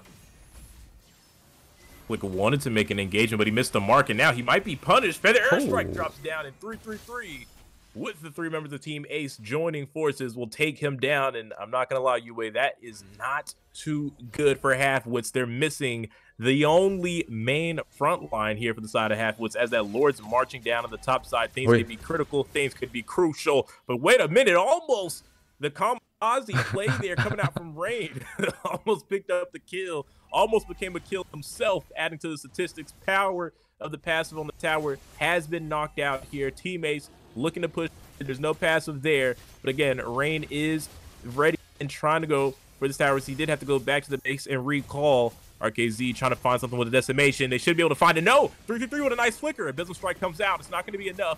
He's not going to be able to find the kill. He gets taken out himself. Astral comes out. Black Dragon as well. The BBD has eyes on target. Orange Soda spills them down in the bush. And Halfwits looking like they want to turn this around. Marcel pops the Primal Wrath, but will it be enough to turn this fight around? And it just might. Rain with the heavy crossbow takes out one trick flick, but now takes on an incredible amount of damage, but he survives as Mobile Wolf helps him escape. And then there's a double kill for Rain. The gold later from Team Ace narrowly escapes death, and Mobile Wolf bringing a little bit more of that to the side of Halfwits. But he's still on the chase here. Yue over the wall, gosh. and he finds the kill on AD. There's nowhere to run when Mobile Wolf is on this Nolan. Honestly, Halfwits, they look like they had a pretty good showing there. They had the Black Dragon Phone coming through, killing that farce, and they kind of tried to engage and bit off a little bit more than they can chew. Rain got a double kill. Mobile Wolf got an extra kill or two there too, and that's a 4-1 trade for the side of Team Ace, and they're just getting away with all these fights, right? Even though Halfwits, they had the number advantage, they had everyone kind of just going with the flow here, but at the same time, Halfwits are just unable to get a winning team fight, and I feel like it might be due to their comp, right? The minnow, it's quite well, but it's just a little bit too slow. They're not able to get a lot of magic damage, especially when it's solely owned by AD here onto the mid side, and it's just a little bit grim coming out from the side of Halfwits. They don't really have the opportunity as they had last game to kind of fight out these fights, because quite honestly, it's just been kind of one-sided when it comes down to all these engagements here. Been, and I mean, even the economy is kind of pointing that out. It has been one-sided, but hang on. RKZ, he wants to go for the solo man retribution, but he's getting flipped and dipped, and Mobile Wolf takes the opportunity to take it. Nibru's Batcher comes out, though. They might be able to turn this around, but no, Ray, double kill. They got a triple, mowing down the back line. He wants to find the maniac, and he won't be denied. Picks it up later from Team Ace on the race for glory in the Ducati. I asked it in game 1. What color is it? As he runs down Halfwits, he sees nothing but blood. He's seeing red. Can't find the Savage, now stuck on an island, as well as the rest of the team of Ace, but it does not matter. Lord and friends will take this game, and Team Ace will eliminate Halfwits in the best of 3.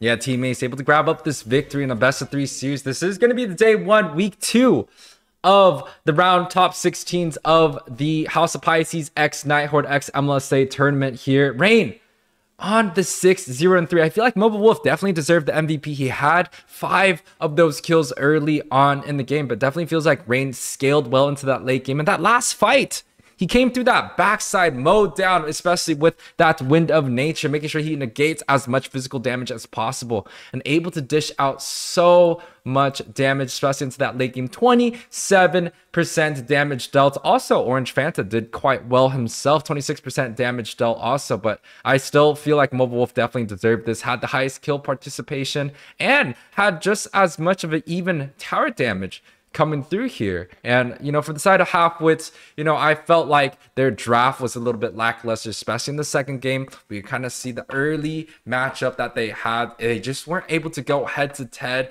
against Team Ace's comp, and I feel like the Edith is kind of what's setting the draft apart. You have the Edith setting with the 1-2 combination. He ganked that bot side, able to pick up that kill early on that Beatrix, making sure this Arithel scales well into this late game. But guys, we're going to go on a small break. It might be a little bit long break, but we will see you guys back for the A77 versus TGS or TG9 match coming up soon. We'll be right back, guys. Payback time.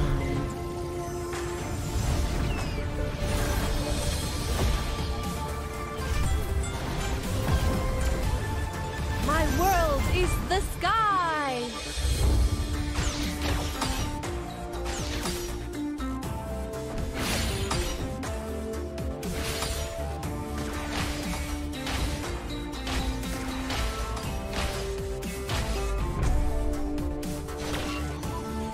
don't know how close death is.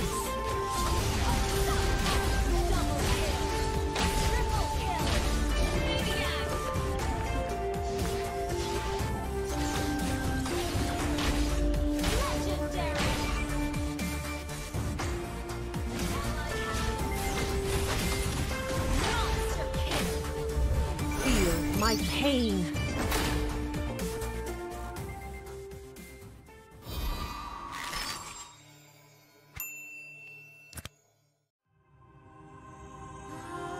The Creator gave light to the world, bringing life, warmth, and order. But from that act, darkness was born, and with it came death and chaos. These cosmic forces, two sides of the same coin, would shape the history of the Land of Dawn for millennia. With prosperity and enlightenment came suffering and brutality.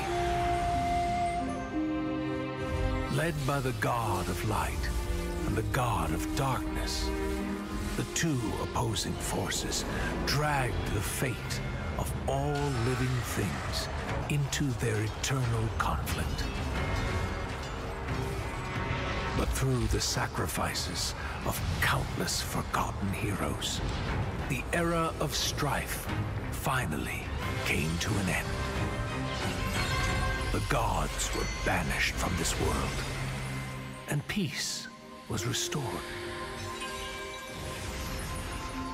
Life flourished soon after, and great civilizations sprung up across the world, Eruditio among them. This would be known as the Golden Age. Of course, this is our history that every scholar in Eruditio knows by heart. But when I was swept into the infinite gateway, I looked back and saw something different. I saw the North consumed by the blight of war. I saw the Great Plains ravaged and soaked in blood.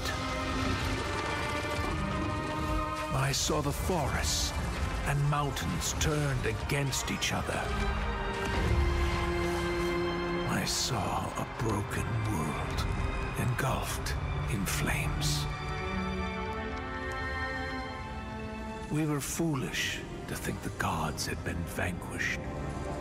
Even now, their influence drives us toward destruction. And their return will bring about the great calamity.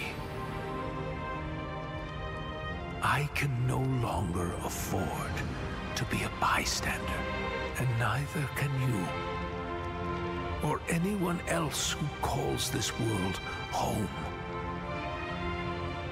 Now is the time to take our stand. So, where do we start?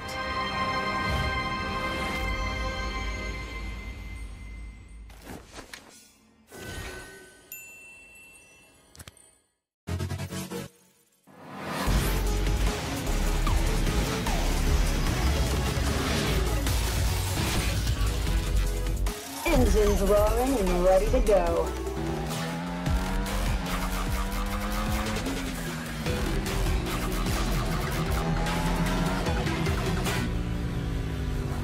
Nothing beats the adrenaline rush.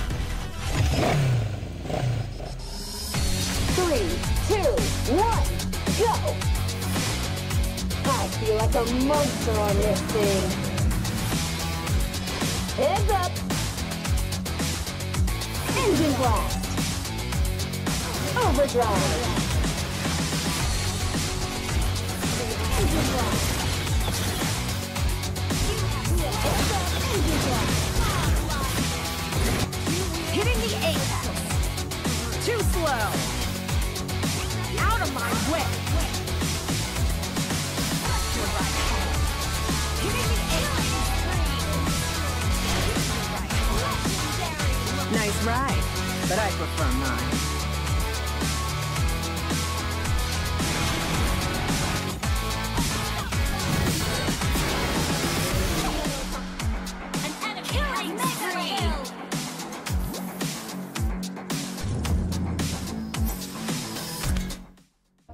Still hit a chick like, yo, can I borrow your Netflix? She a feminist, she think I'm sexist. Twisting my words, I'm fishy dyslexic. Give me my space, I'm intergalactic. Before I give you my Insta password, I'll give you the pin to my Amex. Alright. This ain't stainless steel, it's platinum. I totally forgot about recording anything, but there's Seema with Layla, Raz, Basha, and there's a one too. Don't know her name yet. Yes. You can write your name. In-game name, something you... The game didn't even start yet. She's like, at the party. General is here. Joseph General is here.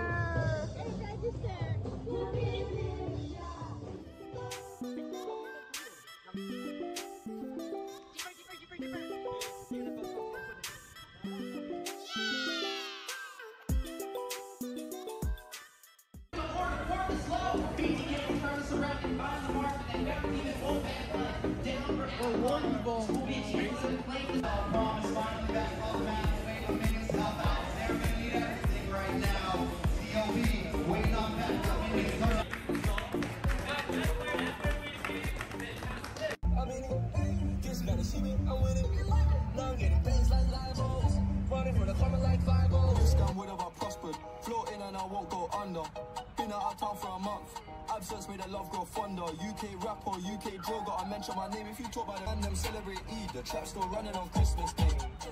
How can I be homophobic? My bitch is gay. Hit man in a clutch, I see a man topless, even a stick. I brought my phone carrier, but I forgot my phone. I don't bring it. You didn't bring your phone? Yeah, This dumbass didn't bring his phone. Hey, barbecue time!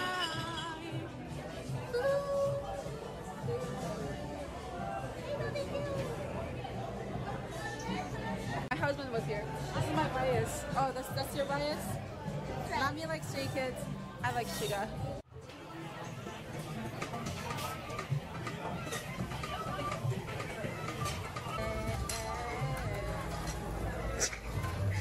Trying to get the angle.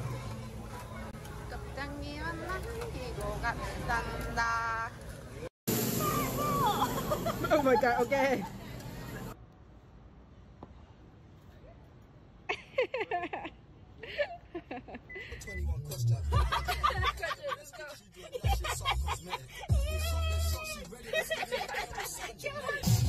Get to the club in my taxi cab, everybody's looking at me now. Like, who's that chick that's rockin' kicks? She gotta be from out of town.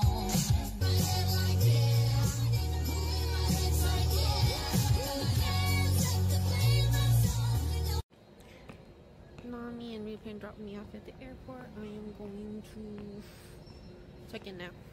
I already checked it. I need to go to security. I'll talk to y'all after that. Bye bye. This ain't stainless steel, it's platinum. Dinner table, I got manners. T-shirt tucked in, napkin. Still loading us the caption. I've only amounted a minimal fraction. Eat good, I got indigestion. There's snow in my hood, no aspirin. Can't get rid of my pain with aspirin. Dave just came in at Aston. I'm making that Maybach music. They're trying to insult me, I'm telling them something. I may ask. Payback time.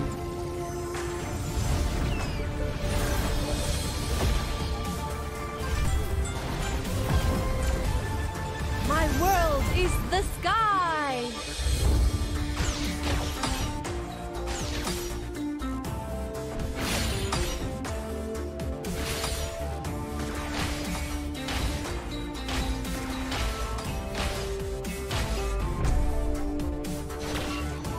You don't know how close death is.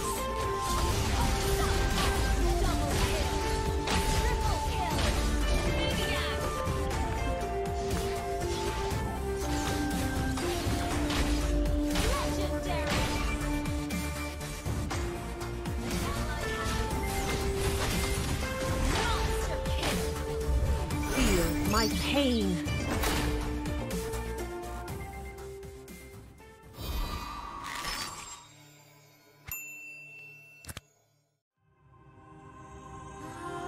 The Creator gave light to the world, bringing life, warmth, and order.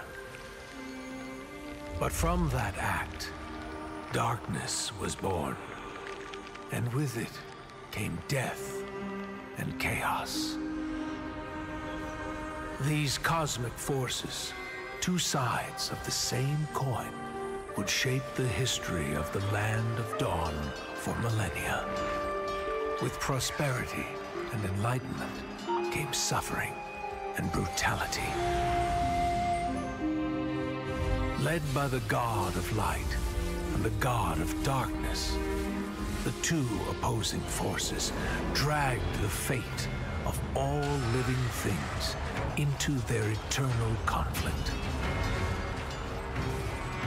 But through the sacrifices of countless forgotten heroes, the era of strife finally came to an end.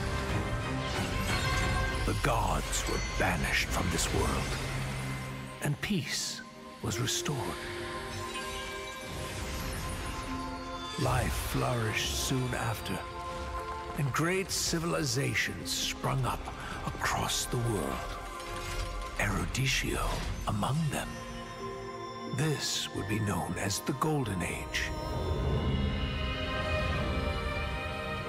Of course, this is our history that every scholar in Eruditio knows by heart.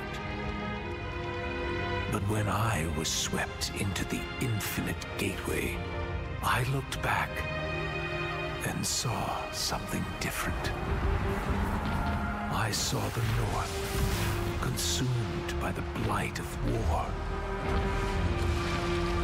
I saw the Great Plains ravaged and soaked in blood. I saw the forests and mountains turned against each other. I saw a broken world engulfed in flames. We were foolish to think the gods had been vanquished. Even now, their influence drives us toward destruction. And their return will bring about the great calamity. I can no longer afford to be a bystander, and neither can you. Or anyone else who calls this world home.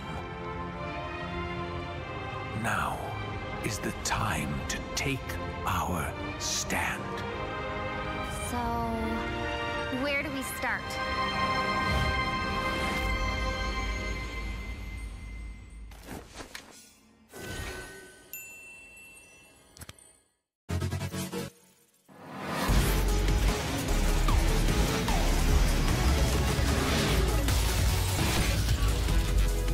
Engines roaring and ready to go.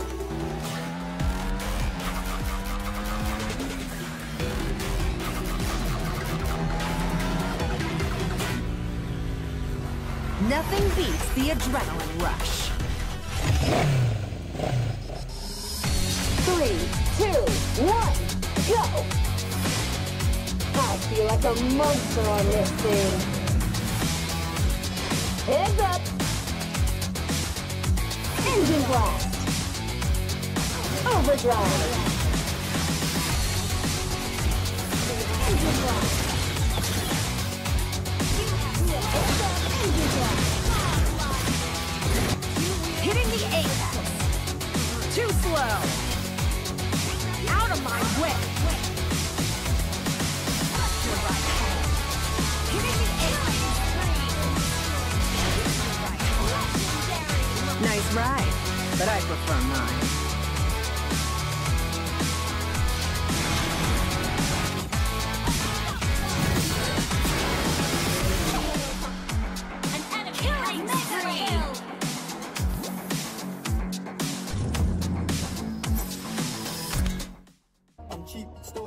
like, yo, can I borrow your Netflix? She a feminist, she think I'm sexist. Twisting my words, I think she dyslexic. Give me my space, I'm intergalactic.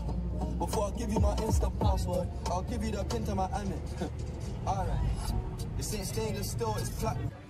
I totally forgot about recording anything, but there's Seema with Layla, Raz, Basha, and there's a one too. Don't know her name yet. Yes, yes, yes.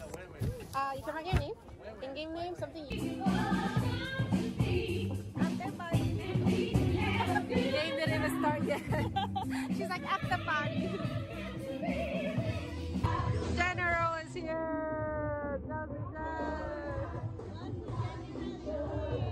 Goza General is here.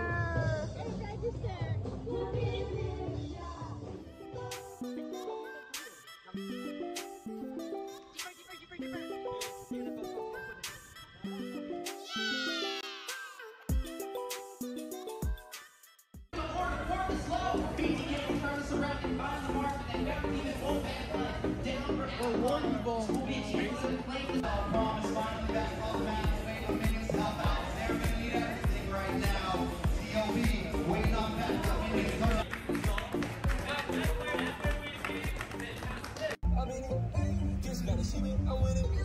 Now I'm getting things like live-os. Running for the camera like 5-0. This gun would have I prospered. Floating and I won't go under. Been out of town for a month. Absence made the love grow fonder. UK rapper, UK drill, gotta mention my name. If you talk about it and them celebrate Eid, the trap's still running on Christmas Day. How can I be homophobic? My bitch is gay. Hit man in a clutch, I see a man topless, even a stick. I brought my phone here, but I forgot my phone. I don't bring it. You didn't bring your phone? Yeah, This dumbass didn't bring his phone. Hey, barbecue time!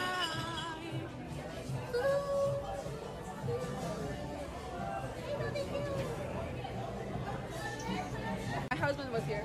This is my bias. Oh, that's your bias? Mommy likes Stray Kids. I like Shiga.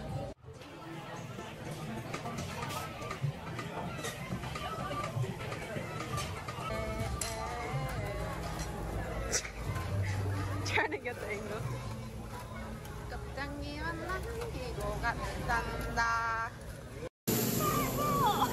Oh my god, okay.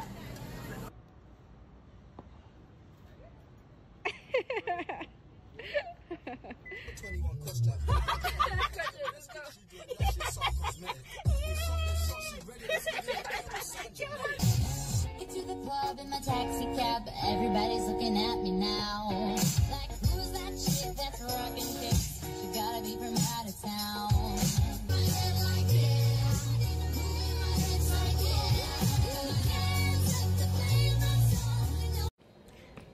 Mommy and Replane dropped me off at the airport. I am going to check in now.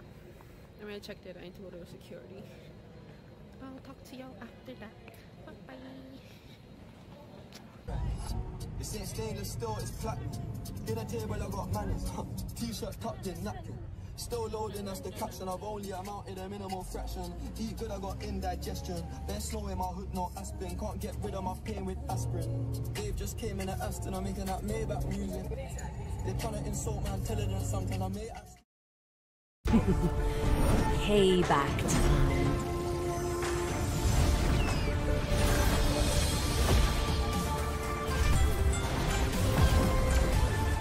My world is the sky!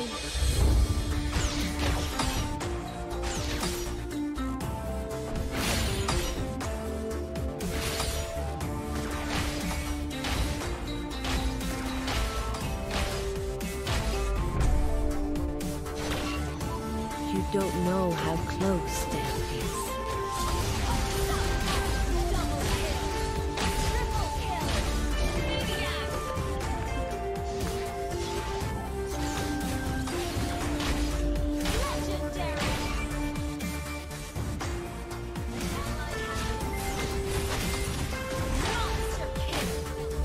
Feel my pain.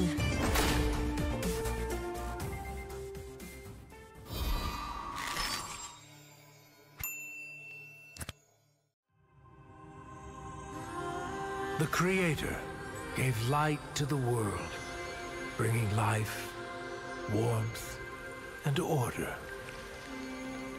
But from that act, darkness was born. And with it came death and chaos. These cosmic forces, two sides of the same coin, would shape the history of the Land of Dawn for millennia. With prosperity and enlightenment came suffering and brutality. Led by the god of light and the god of darkness, the two opposing forces dragged the fate of all living things into their eternal conflict. But through the sacrifices of countless forgotten heroes, the era of strife finally came to an end. The gods were banished from this world, and peace was restored. Life flourished soon after, and great civilizations sprung up across the world. Eruditio among them. This would be known as the Golden Age. Of course, this is our history that every scholar in Eruditio knows by heart. But when I was swept into the infinite gateway, I looked back and saw something different. I saw the North consumed by the blight of war.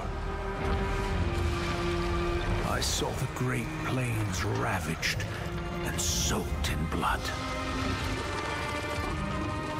I saw the forests and mountains turned against each other.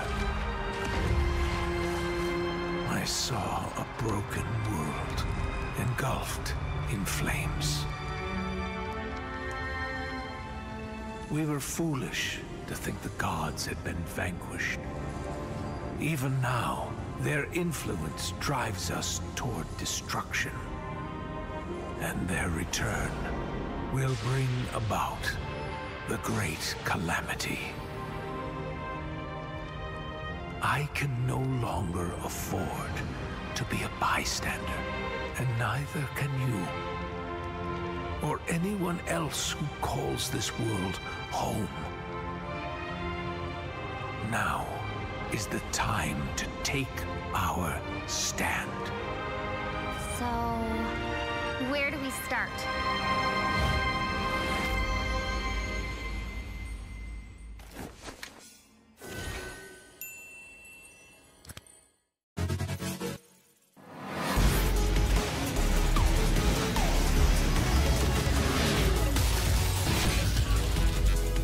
Engines roaring and ready to go.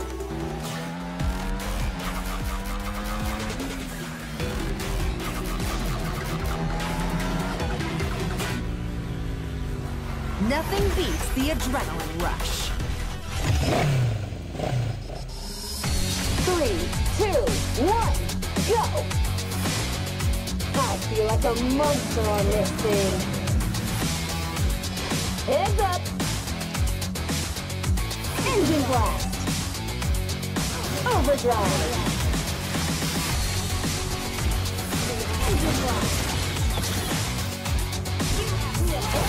Engine blast! Hitting the apex. Too slow. Out of my way. Hitting the apex. Nice ride, but I prefer mine.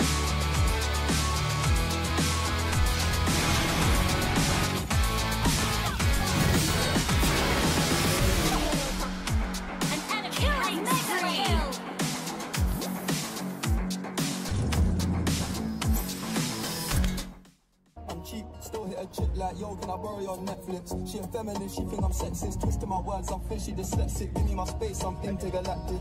Before I give you my Insta password, I'll give you the pin to my Amex. Alright. This ain't stainless steel, it's platinum. I totally forgot about recording anything, but there's Seema with Layla, Raz, Basha, and there's a one too. Don't know her name yet. Yes, yes, yes. You can write your name. In-game name, something you... The game didn't even start yet.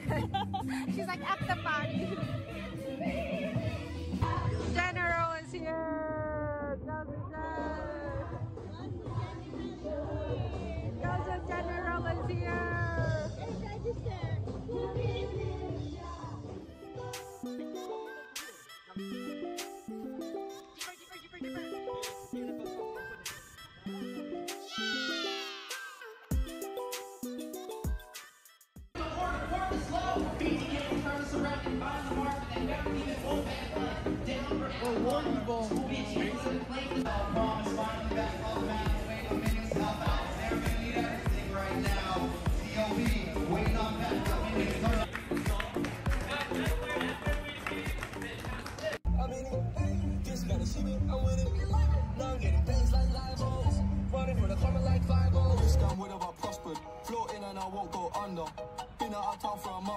Absence made the love grow fonder. UK rapper, UK droga. I mention my name if you talk about it and them celebrate Eid. The trap's still running on Christmas Day. How can I be homophobic? My bitch is gay. Hit man in a top, I see a man topless, even a stick.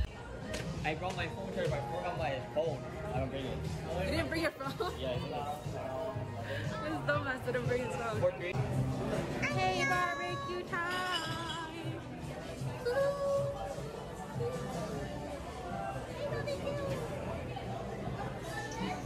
My husband was here. This is my bias. Oh, that's your bias?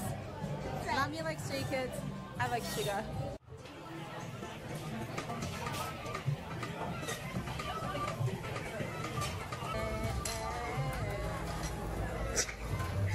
Trying to get the angle.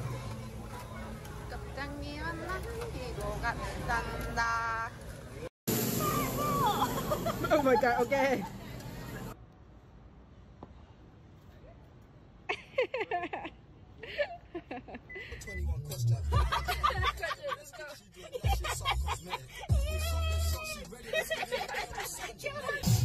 Get to the club in my taxi cab, everybody's looking at me now. Like, who's that chick that's rocking kicks? She gotta be from out of town.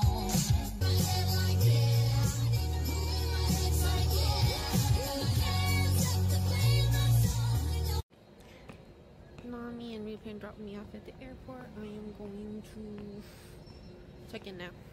I already checked it. I need to go to security. I'll talk to y'all after that. Bye bye. It's in stainless steel, it's platinum. Dinner table, I got manners. T-shirt tucked in napkin. Still loading us the caption. I've only amounted a minimal fraction. Eat good, I got indigestion. There's snow in my hood, no aspirin. Can't get rid of my pain with aspirin. Dave just came in at Aston. I'm making that Maybach music. They trying to insult me, I'm telling them something. I may ask. Payback time.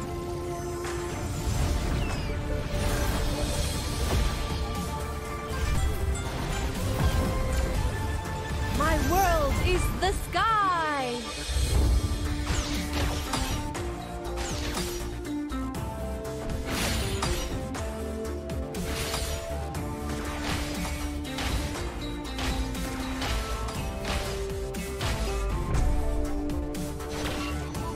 You don't know how close death is.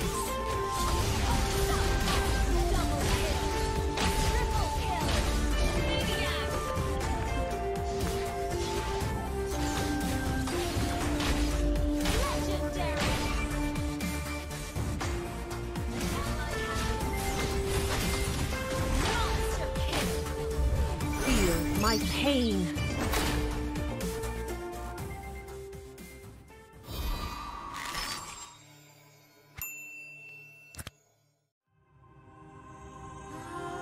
The Creator gave light to the world, bringing life, warmth, and order. But from that act, darkness was born, and with it came death and chaos. These cosmic forces, two sides of the same coin, would shape the history of the Land of Dawn. Welcome back to the House of Pisces X Nighthorde. tournament. This is going to be week 1, day 2 of the top 16. House of Pisces has partnered with Nighthorde and MLSA to provide 16 teams the opportunity to compete in a single elimination tournament for a total prize pool of $1,000 USD and 100,000 diamonds provided by Moonton. And today on the casting desk, we do have Mr. Deku here with me, a fan favorite. Everyone knows who he is, but we're gonna jump straight into the draft. Deku, how you feeling after that very first series? First series in between Team Ace and Halfwits. I'm not gonna lie, it started out like it was just gonna be crazy, full game 3 series. Obviously, Halfwits ended up getting outclassed towards the latter part of game 1, and then kind of fully through game 2, kind of starting towards draft, in your opinion, as well. With things like the minnow and letting the Edith through again, not giving much respect. If that's to tell anything about these teams, is to let me know that maybe potentially Aries 77, a very solidified team, maybe TG9 can be another team like Halfwits that can give them a run for their money on the starting matches. But let's see if maybe they can actually keep up, maybe take a game away from Area 77. It's going to be a hard one, but maybe potentially if Series 1's able to tell us anything about today's matches. Oh, it's definitely going to be a hard one because honestly, this is A77 versus TGS. Now, A77, we saw them perform in the top 4 grand finals of NACT. Now, we didn't really get to see them get a win there, but definitely now they have a new roster. They took Avalon's jungler, which placed top 2 in the NACT, and they also took Easy Peasy onto the gold side. So that's going to be 2 of the players that were from top 2 and top 3 now on A77 roster. So I feel like this is a complete different change. This is something I'd like to see, right? A lot of these top 4 teams, they switch around these members, kind of mix and match, try to see if they can beat TOB. And this time around, A77 definitely came up with a pretty convincing and new roster. Now, bans are on the table, something we've seen kind of a similar story. Once again, the Angela and the Matilda being banned out. I would not be surprised if we see the Raphael get prioritized or banned out here, but the Navaria is also going to be on the chopping block. I'm a little surprised. I'm actually surprised in between both of the teams banning out. I feel like Matilda should be more of a red side ban and kind of that Angela more on the blue side ban, mainly because you could take Matilda in the first pick and just roll with that narrative. And then on the red side, you normally can just take your Angela and whatever hyper, whatever very sustainable champ you were going for, right off the pairing for the swing back picks. I feel like maybe they could have switched those, but I feel like that might let us know TG9 may have not experimented a lot with this support meta, because Matilda's kind of at the forefront. If you've been playing anything in the support meta so far, it's definitely been Matilda. So the fact that they banned it with the first pick is a little questionable to me. So we'll have to see how that's going to fare out for them. That wasn't be reasonable, because it really is a hard pick to pass up, especially because on blue side, you kind of want to go for what's the best pick. And Matilda's pretty high up there on best pick. But right now, moving alongside that, there's only one more ban for the support, and you were talking about hoping to maybe see the wrap, but if it doesn't get banned out, maybe I could pick it up. Or maybe we'll see it swing back over to the side of A77. Well, there's still a lot of priorities coming out from both teams. The Raph, the Valentina, which also does well into that mid side. The Trizla that got first picked on the very first matches. I believe that is something that's going to be priority, along with now a Bruno ban. So it kind of tells me the Fredrin, the Rithel. There's a lot of these high priority heroes that should be picked up coming from both sides. So if TGS picks one, I believe A77's going to take both. If they open out with something like the Fredrin or even the Trizla, A77 is going to take the other one along with the Rithel. I feel like A77's bans definitely shine a little bit here. As the second pick, they have opportunity to take 2 here. Absolutely. And them banning out Bruno, it makes me feel like they do want to prioritize their gold lane pick in these first 3 picks to kind of give a nice matchup for the gold lane we're going to look for. They've locked in the Fredrin for TG9, so a lot of things slide over right to the side of A77, the Valentina, the X-Board, Ixia, literally the Irithel, like you were talking about, the Trizla, Valentina, Raph. Yeah, there's so options much right now that they're giving up, and all for the Fredrin.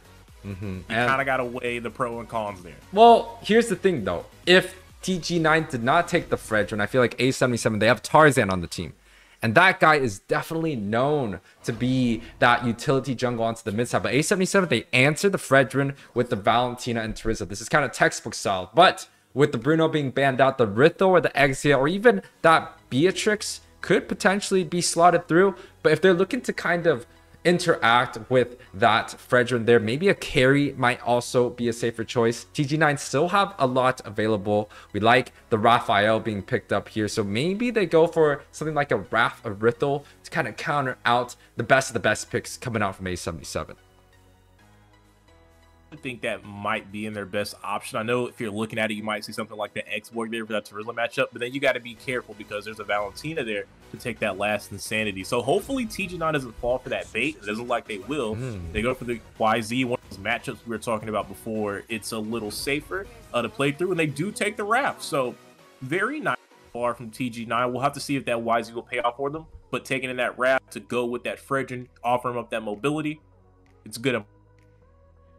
Yeah, it definitely feels like we are going into a phase where, you know, the draft and the bans have kind of been saturated. Everyone kind of knows what the priority picks are. So the Yuzong actually does fare well against the Terizla. Terizla doesn't really have any too big of a bad matchup, but I've definitely seen the Black Dragon able to do quite well against that Terizla. Now, the Rithel being picked up here kind of tells me that A77 is going to probably look to prioritize banning some of the marksmans coming out from TGS, the Beatrix, the Brody.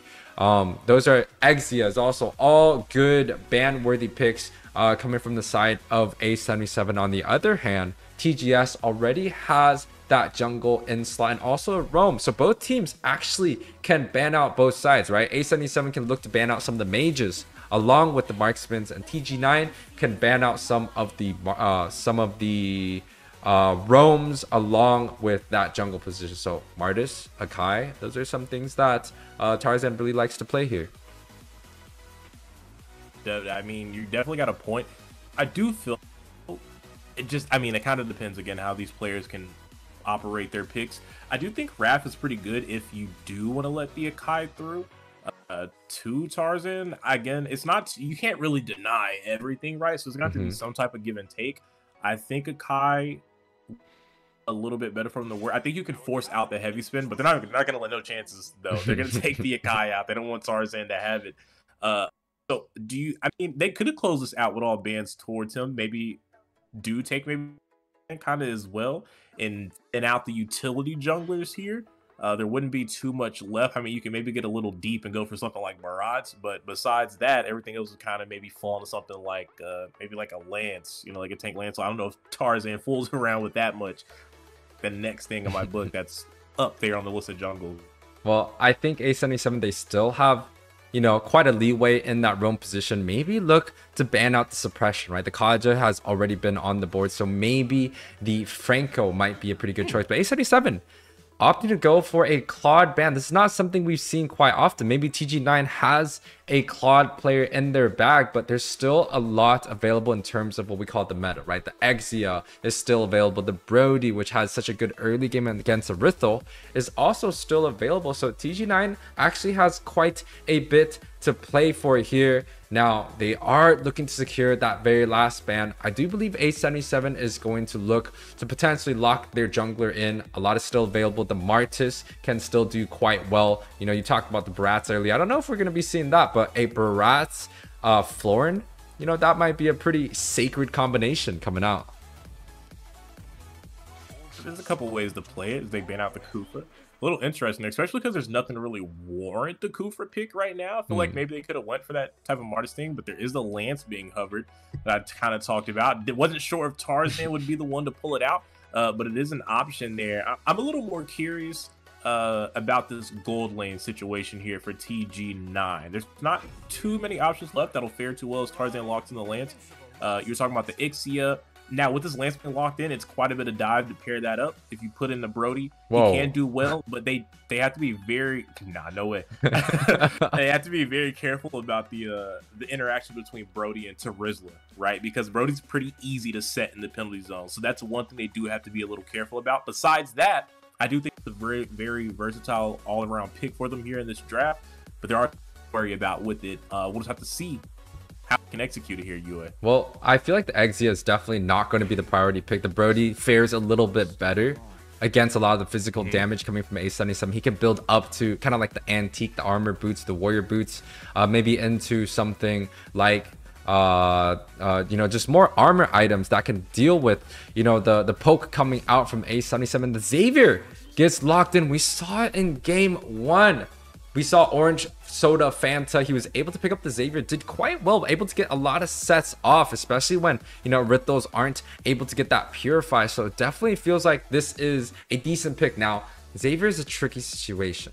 He needs a lot of time to scale, and I just don't know if A77 is be able to give TG9 the time he needs for check to be able to scale into that late game, that 2-3 items where he gets, you know, 30-40% cooldown reduction. At least for right here on paper, having the Brody, having something like the Raphaelia, and even, you know, like the Fredrin, you have some picks to work here to get you through that early to mid game. Those 3 picks alone can kind of, you know, maneuver around each other, kind of dominate. It depends on how fast they can get Brody out of lane, get him mobile, and using his early spike potential to swing fights in their favor. But outside of that scope, I think Xavier has room to work, to scale, especially because the main damage dealer here for A77 is this Irithel, who kind of needs basically every single item to really hit like the truck that we know her to be.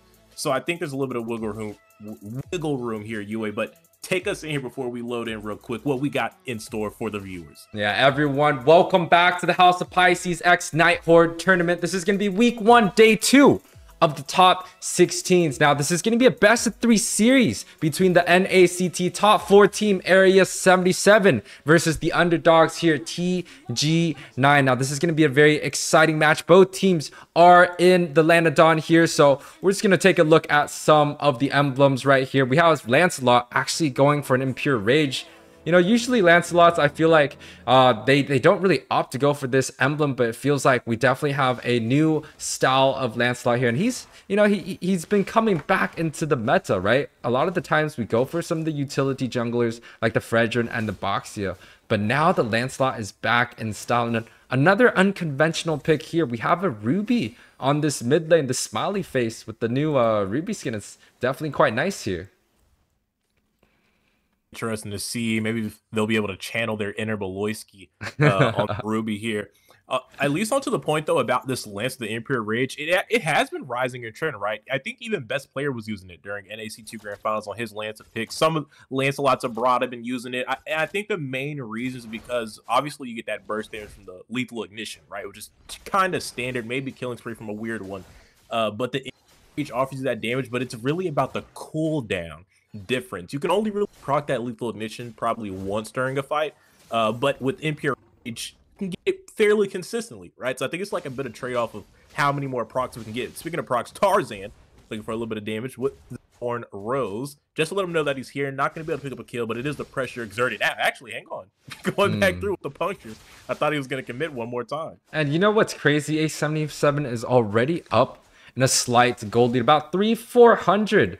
And I think it's only due to this boss side they're able to get, you know, some of these minions away from the enemy marksman, and kind of shows A77 even on the micro level they're able to kind of just dish out, get the leads already. And TG9 already falling behind at this 2-minute mark. It's not really going to be a good look, especially when you have the Xavier, right? Check has to scale into this late game, and with the Raphael, they don't really have the front line to be able to kind of negate a lot of this poke. And look at Mark UT here. Marksman player going mid, now completely denying the wave, and the level difference is just completely showing here. You know, with this first hurdle here, there's not going to be a mid laner available for the side of TG9 in the way of this Xavier at all. He's completely out of the picture, and 77 knows that. They're already working on it. They pulled it completely, and now they've committed. Phantom Execution comes out. Not able to find the kill as Turtle does get reset. Black Dragon comes out, but I think it's a little too early. We still have to wait for the Xavier here from the side of TG9 to join into the fight.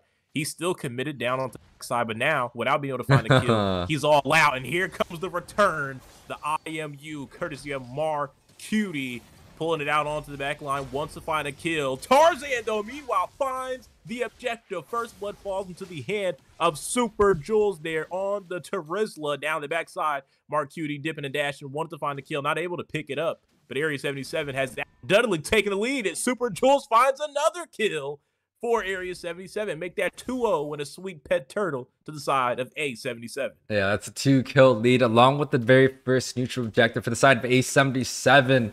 You know, they're able to get that retribution down and the counter Black Dragon form. That's something that, you know, is quite beautiful when we get to see, right? Mark QT was on this hero right here, and he was able to use that spell to zone out a lot of the members from TGS, allowing the retribution to come down quite easily from Tarzan. But on the other hand, right here, A77 putting a little bit of pressure on the boss side, but he's going to be met up with a couple of the members from TGS.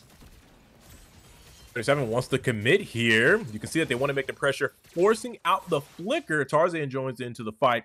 They still creep, so won't steal a life. But again, plays like this, UA, is why we're seeing the goal deficit that we see currently. Already 2K plus for 37 at the 4-minute mark. A lot of things going right. And if you look over at the purple buff, you can see they're still exerting that pressure. I wonder if they'll go for the commit. It looks like they will. It's a 3v1 situation. Ooh. The good I'm offended pulls check from underneath the tower, takes him down.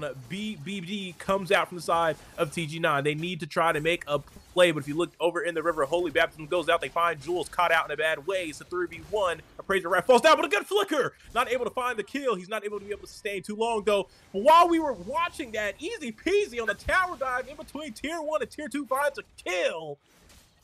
Some way A77 plays it out, but Mark Hildy, he's not done. Finds another kill, gets stuck though. Easy peasy, taken out by Check. Mystic Field, turret damage, and Dawning Light. It's a 3-piece to take him down, UA. It's a bloodbath between these two teams. Yeah, well, it's not bad coming off from TGS. They're able to get a couple of trades here, but they are still going to be down 2K gold. A77 kind of still getting away with a lot of these fights, right? Easy peasy did get caught off. Jules did get shut down, so TG9 definitely have a little bit more gold and a little bit more momentum after that last fight. But A77, they're still holding on quite strong. 4 of the members have come onto the turtle side, and now they're looking to fight out this next neutral objective here. Was doing a good job of boxing them out. Funnily enough, though, they pulled the turtle to the side of TG9 almost as if they're daring him to come contest this, letting it reset. But TG9 wants no parts of this UA. Check low. He needs to be careful, forced to use the Dawning Light just to clear some minions safely up against Marcuti UA. It's definitely unfortunate what's happening to TG9. Yeah, it's a level 8 versus a level 6 difference onto that mid side. You can already see a small gold cap, about 500 gold, but the experience is the one that's showing a little bit more. Now, A77 is now going to continue their lead with this next turtle right here. They're able to grab it up completely uncontested, and Tarzan, even though he still used the retribution, he's still looking to see if he can get onto this mid side, and Check is definitely going to be the one that falls down. But the flicker coming out from Raphael, I don't think that's going to be worth it here. And it's not going to be worth it. Does still go down to Marcuti. The mid laner right now, big diff. Hang on, super easy peasy, chunking away at Hush here on the Frederick. Marcuti with the collapse, wants to cut off the rotation. It's a 2v2 right now. Beloyski steps up, my bad. It's just a smiley face, but it's an upside down smiley face as Marcuti is on a killing spree behind the tower. Chase wants to find the kill on the Hush. Tarzan takes him down. Still fighting. Remember, the TG9 look to still contest as the Dawning Light goes out, and that's all they'll be doing with that, as the Area 77 single-handedly wins that team fight. So we can all agree that we did see Beloyski hit that flicker, blind eye, I'm offended onto the bush right here during the MPL games. And, you know, Geek Fam, they definitely got their grooving. They're going to be going up into that M series, so congratulations to them. But back to the story right here. It's about a 6K gold lead, 5K gold lead for the side of A77. The scoreboard is 9-2, 7 minutes in. They're still putting out a lot of pressure on TG9's jungle, and you can already see the level difference between both teams, right? You have a level 12 against a level 8 in the jungle, and also a small level difference in between that mid side, about 2 level difference in Tarzan, 1 versus 3. Testing, and it almost pays off right there, but he's gonna take the death to Check. But while that's happening, easy peasy finds another kill onto Phil, and that's exactly what he's been doing as he's 0-2, losing the bot side tower. Area 77 starting to choke the life away from TG9. Yeah, and And, you know, Rith already has the damage built up. He has the Has Claws into the Berserkers, looking to build another crit item. I think that's going to be either the Great Dragon Spear, or he's going to opt to go for something like the Wind Talker. But on the other hand, Brody is only stuck at 5k gold. He still doesn't even have his Blade of Despair or the Malefic Roar, so he has to build a lot of defense to try and tank up some of the damage. But look at Fredrin, look how poor he is. That's honestly about a 3k gold difference here between the junglers.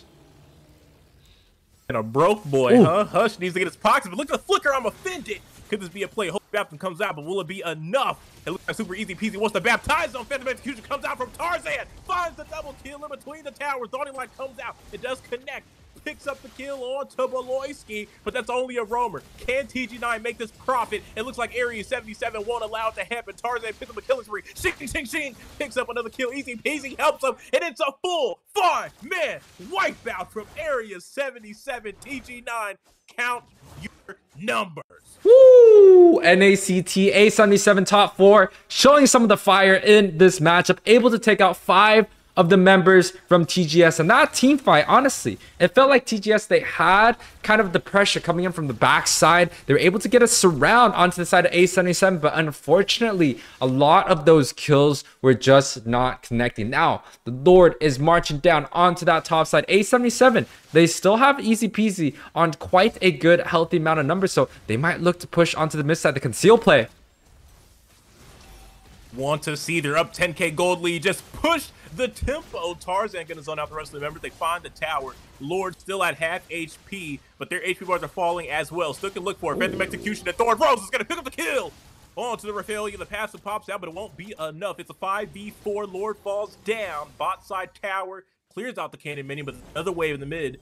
Will Area 77 decide to keep going for the push? Hesitating, they're still waiting, and it looks like they will Tarzan back into the fray of things. They want to end it right here, right now. Beloyski does have the ultimate ready. He can look for a big play. Phantom Execution comes out from Tarzan, but Hush finds a kill on the Beloyski. He won't be able to make the big play. Mark Tudy, though, takes out Fail. APC down. Super easy peasy into the back line. A double kill for him, and they're going to run away with this game, UA. I mean, we're talking about a 10-minute game, 12k gold lead for the side of A77 as they get away with this game. 19-6 is going to be the scoreboard. 10-minute match here, and MVP goes to Tarzan. We did see him make a small mistake onto that mid side underneath that second tower, but he was still able to get this MVP here. And honestly, all of A77 members did quite well. This is the first time that we got to see Mark QT on to that mid lane, so it's a little bit different, but he definitely did quite well with this Valentina. Jules also was the one that played in the roam and the gold position, and he did quite well in this series, and all the new members are shining quite well. The Tarzan addition coming out from Avalon, easy peasy coming from BTK. Definitely feels like A77 has this new fire. But guys, we're going to be right back. It is going to be match 2 against A77 and TGS. We'll be right back. Payback time.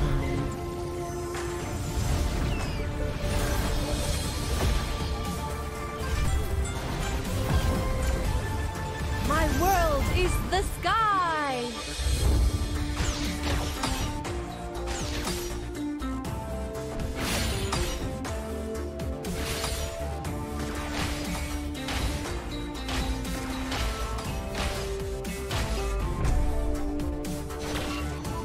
You don't know how close death is.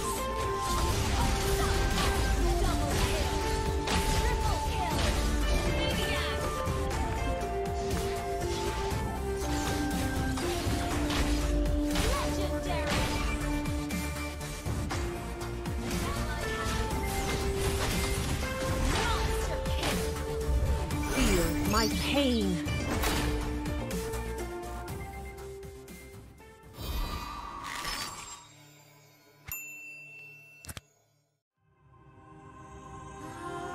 The Creator gave light to the world, bringing life, warmth, and order. But from that act, darkness was born, and with it came death and chaos. These cosmic forces, two sides of the same coin, would shape the history of the Land of Dawn for millennia. With prosperity and enlightenment came suffering and brutality. Led by the god of light and the god of darkness, the two opposing forces dragged the fate of all living things into their eternal conflict. But through the sacrifices of countless forgotten heroes, the era of strife finally came to an end. The gods were banished from this world, and peace was restored. Life flourished soon after, and great civilizations sprung up across the world. Eruditio among them. This would be known as the Golden Age. Of course, this is our history that every scholar in Eruditio knows by heart. But when I was swept into the infinite gateway, I looked back and saw something different. I saw the North consumed by the blight of war. I saw the Great Plains ravaged and soaked in blood.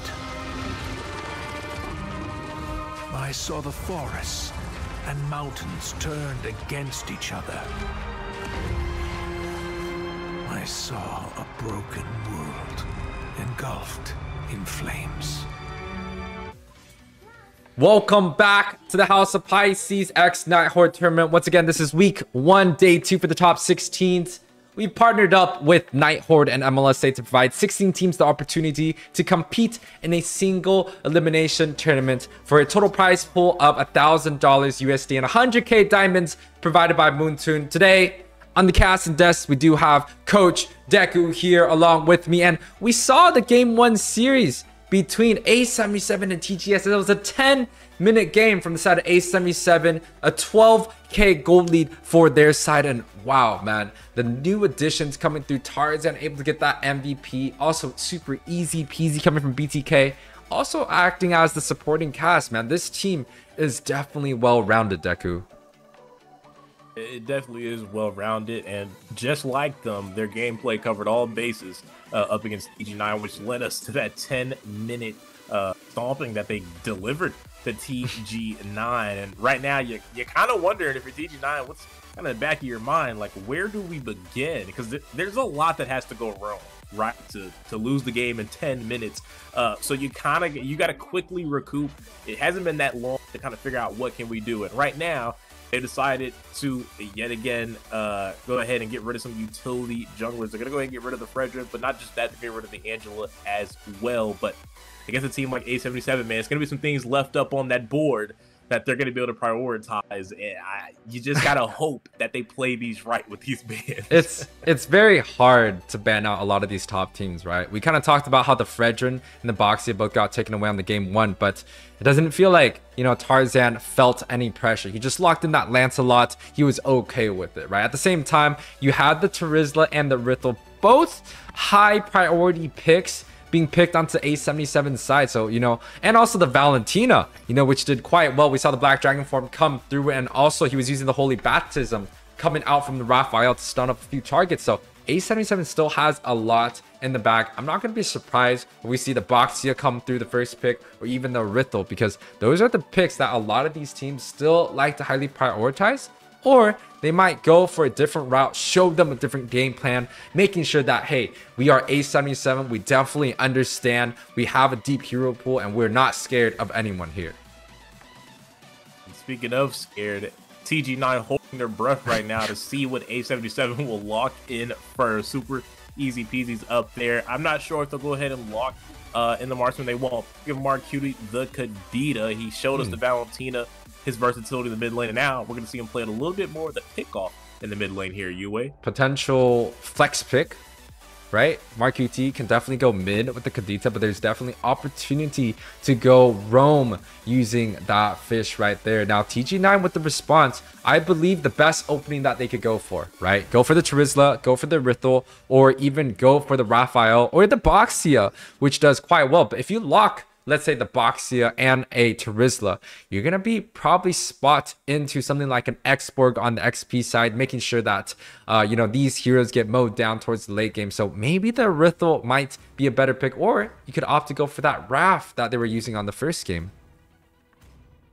I mean, I'd definitely like to see anything besides the X-Borg, and they are going to go ahead, it seems, and lock in that Raph, and they do. That X-Borg would, not the X-Borg, the Boxy would open it up to the X-Borg problem, because then you put X-Borg in a spot where not only is he good in the XP matchup, but then he'll be good in the jungle matchup. So it's just, it just makes it a 2-for-1 right there. So they make the wise decision. Oh. Wow, look at that. They go for the X-Borg anyways, right? Now, the XP.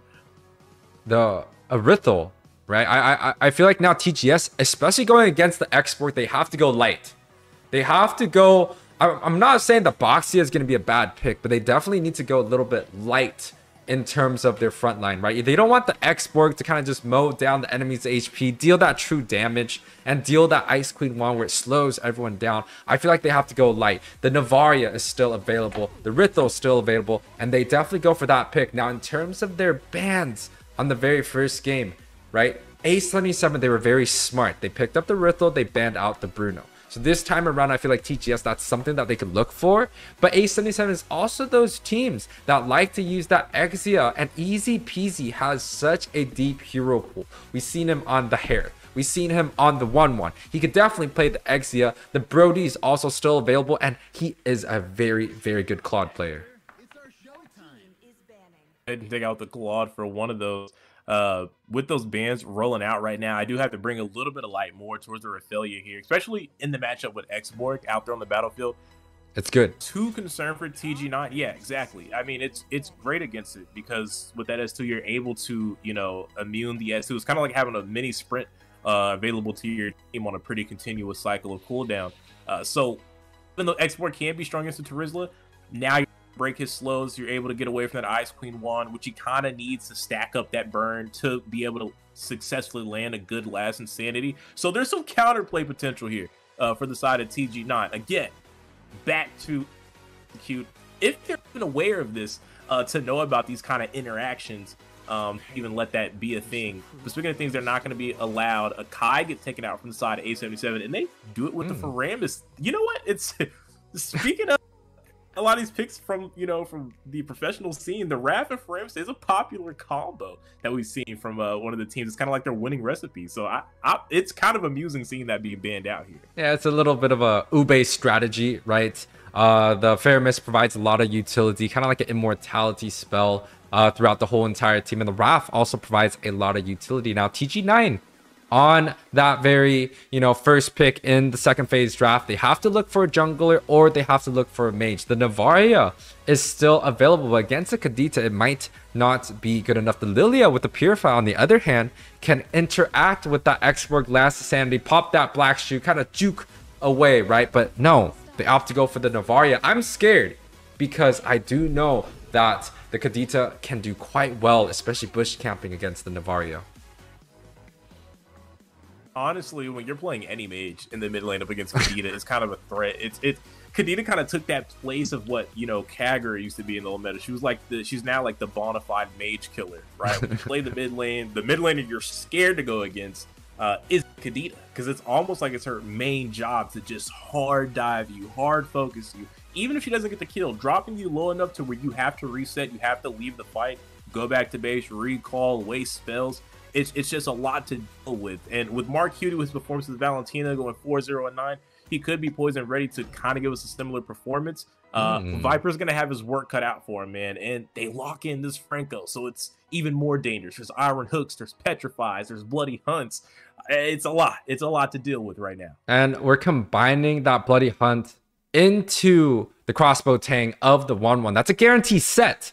You know, coming out from Easy Peasy, not saying he needs it. He's just going to be able to do it even more efficiently. And I do believe they're reverting like a 1-1 nerf coming up soon. I don't think it's happening right now, but they're definitely giving her the attack speed and mobility back, but also increasing the second skill cooldown. Now TGS completes their draft with a Boxia. I do like this. Boxia is still going to be one of the best junglers in the game, and the Fredrin being banned out and the Lancelot being already on the table, he pretty much only has a few options, right? The Martis is also good, but I do think the Boxia can provide a lot of tankiness, a lot of the front lines that TGS might need here. And paired up with the Wrath, it's kind of like a heal, anti-heal, fast mobility, and just, you know, making sure they're just outrunning this export. But Deku, this is going to be the game 2 of the House Pisces Nighthorde for the day 2, the best of 3 series against A77 and TG9.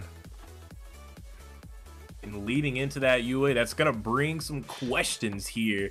And maybe hopefully some answers come out from both of these teams, as it's TG9 taking on Area 77, looking to save themselves from elimination here in the best of 3. Area 77 obviously up 1-0 right now. It's a do or die match for TG9. And UA, I just want to harp on to a bit of kind of what you were talking about, right? With this Wrath and Boxia as the run down the lanes, get into a bit of those conditions here. I'm feeling like last game they struggled with the mobility, right? They kind of got out rotated by A77 early on, and A77 already starting to bring back some of that more delay with the Iron Hook onto the orange buff. I'm hoping this Raphaelia in this Boxia can help them get out on rotations, but if Franco's going to be doing this all game, it may not. Oh my god, another he one. Reset it again. Yeah, the happy face guy definitely reset the buff twice already. Now I'm scared for TG9.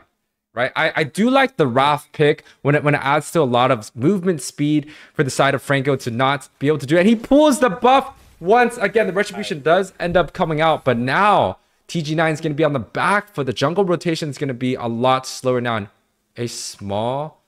And I'm not sure what's happening to Hush right here, but he's definitely not moving too much. Happy Face is still going for the Franco here, and he was able to pull that Novaria, but I think he's back in business now. Tarzan could definitely walk away with this because they forced the Retribution. Oh, what a knock-up! Tarzan follows that up with the first blood, and they should be able to lock this in. He still has the Retribution available. Boxia does have it back as well. Let's see how it works out, and Tarzan will walk away with it. So not only was Hush denied 3 times on the buff, but he loses his purple buff to A77. We were talking about hoping they could get out, get ahead, but that is clearly not gonna happen anymore. Yeah, it doesn't seem like Hush is having a great game himself. He actually is looking onto this green camp. The Kadita is there to deny it away, but you know, he's definitely not a happy roller right now. there's literally nothing for him. You know, Mark Cutie gave him a little bit of mercy. He said, you can take this camp, you can take this one, we'll just take everything in. But what I'm also scared of is the lack of purifies coming out from the side of TG9, right? You have the Franco, you have the Exborg, and also the Kadita with the Petrify, and the lack of purify for me is a little bit disrespectful, right? You have the Flame Shot coming out from that Nova, which is not going to save him too much. The Erythro also does not have purify, but here you go. Should be a kill with the penalty zone, but it won't be able to save him as Tarzan will lock in his second kill of the game. Bloody Hunt comes out. Last Insanity will follow it up. And that's a barbecue to Rizla. Eden will fall. Area 77 up 3. TG9 down with 0. Hold on. Wait, Tarzan? Still alone to the backside. Has he bit off more than he can chew? Good Thorn Rose hit him execution in a 1v3 on a killing spree. Will take a kill.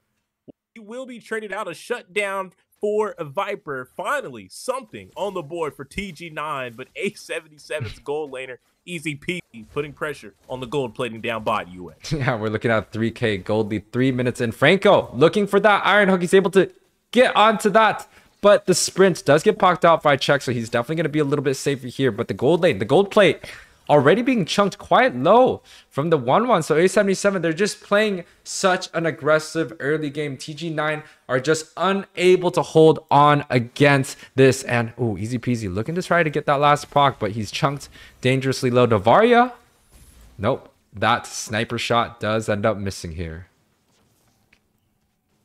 Connections from Hush. Oh, wait. The flicker Bloody Hunt. What happened there? Viper gets taken down. Was he trying to thirst that kill there on the easy peasy? Yeah, I don't really know. the smiley face guy, he was definitely able to get that iron hook onto the bush side, grabbing up that kill and just letting easy peasy farm even more. A77 already up 6-1, a 4k gold lead, 4 minutes in. They're definitely going for a 1k lead per minute type of deal on boss side. That Raph, see, the Raph is doing quite well, right? The movement speed, the mobility does well against all those heroes in the Holy Baptism. What you get to, but Marcuti will connect with the 1 HP outplay in the miss from Viper on the snipe. Now he's gonna throw out the ultimate, but what good does it do? You don't have anything else to throw at him. You can throw the kitchen, you can throw the sink, you can throw everything you want. But Tarzan and the company will take him down. That's gonna translate to an easy turtle for them here, UA. Yeah, that's tough. When have we seen a 6k gold lead? 4 minutes in. It's a complete landslide coming out from A77, grabbing up both the neutral objectives, and Tarzan in that purple buff once again denying it out as the rest of the A77 members are onto the bot side. The retribution does come out, but Tarzan is going to be the one that picks it up. 4-1 and 2 here, completely undenied of everything for the side of A77. Anyway, I don't know if you took a gander, but it's quite crazy. It's a 5 XP. Oh my! The hook! Get over it! Where are you going? Area 77 picking up a kill. Tarzan picks up one as well off the screen, but it's a 3v2 right now into the jungle from the side of TG9. They want to retaliate. They want to make A77 pay here. They're having a hard time. Holy Baptism comes out, but here comes Tarzan from the backside with the sheen through the creeps. Marcuti takes down. Push snipe goes out. Push on the run. Marcuti finds the double kill for the thrill. Phantom execution. Her Thorn Rose, I say, will be able to miss, but hang on. I'm wondering if Tarzan wants to go for this.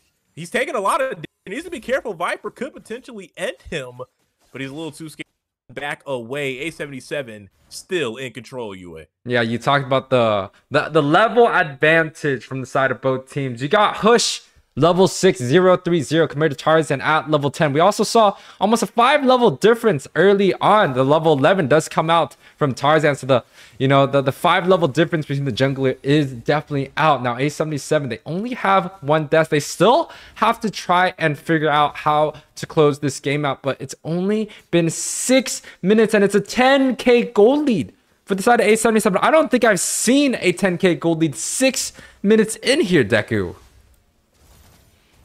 We're seeing a 5-level difference between junglers and a 10k gold difference all at once as Marcuti bit off a little more than he could chew. Was able to find the kill, but hang on, Tarzan diving in. Phantom execution. He's going to find the kill on the checkmate as he leaves him speechless underneath his own tower. Yeah, that's when I usually go, hey, that's a nice Lancelot right there, right? You know, Lance is kind of one of those hard heroes to play for, but definitely a lot of skill. And if you're able to use those skills wisely, you're definitely going to do well. Jules QT chunk dangerously low here.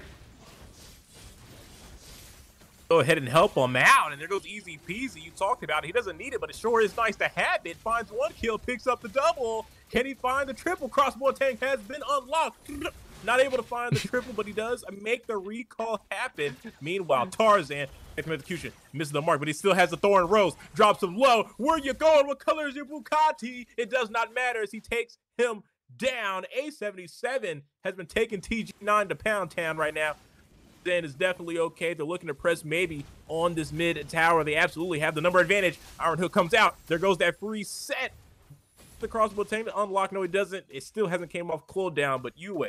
My TG9 is, there's no room to breathe right now.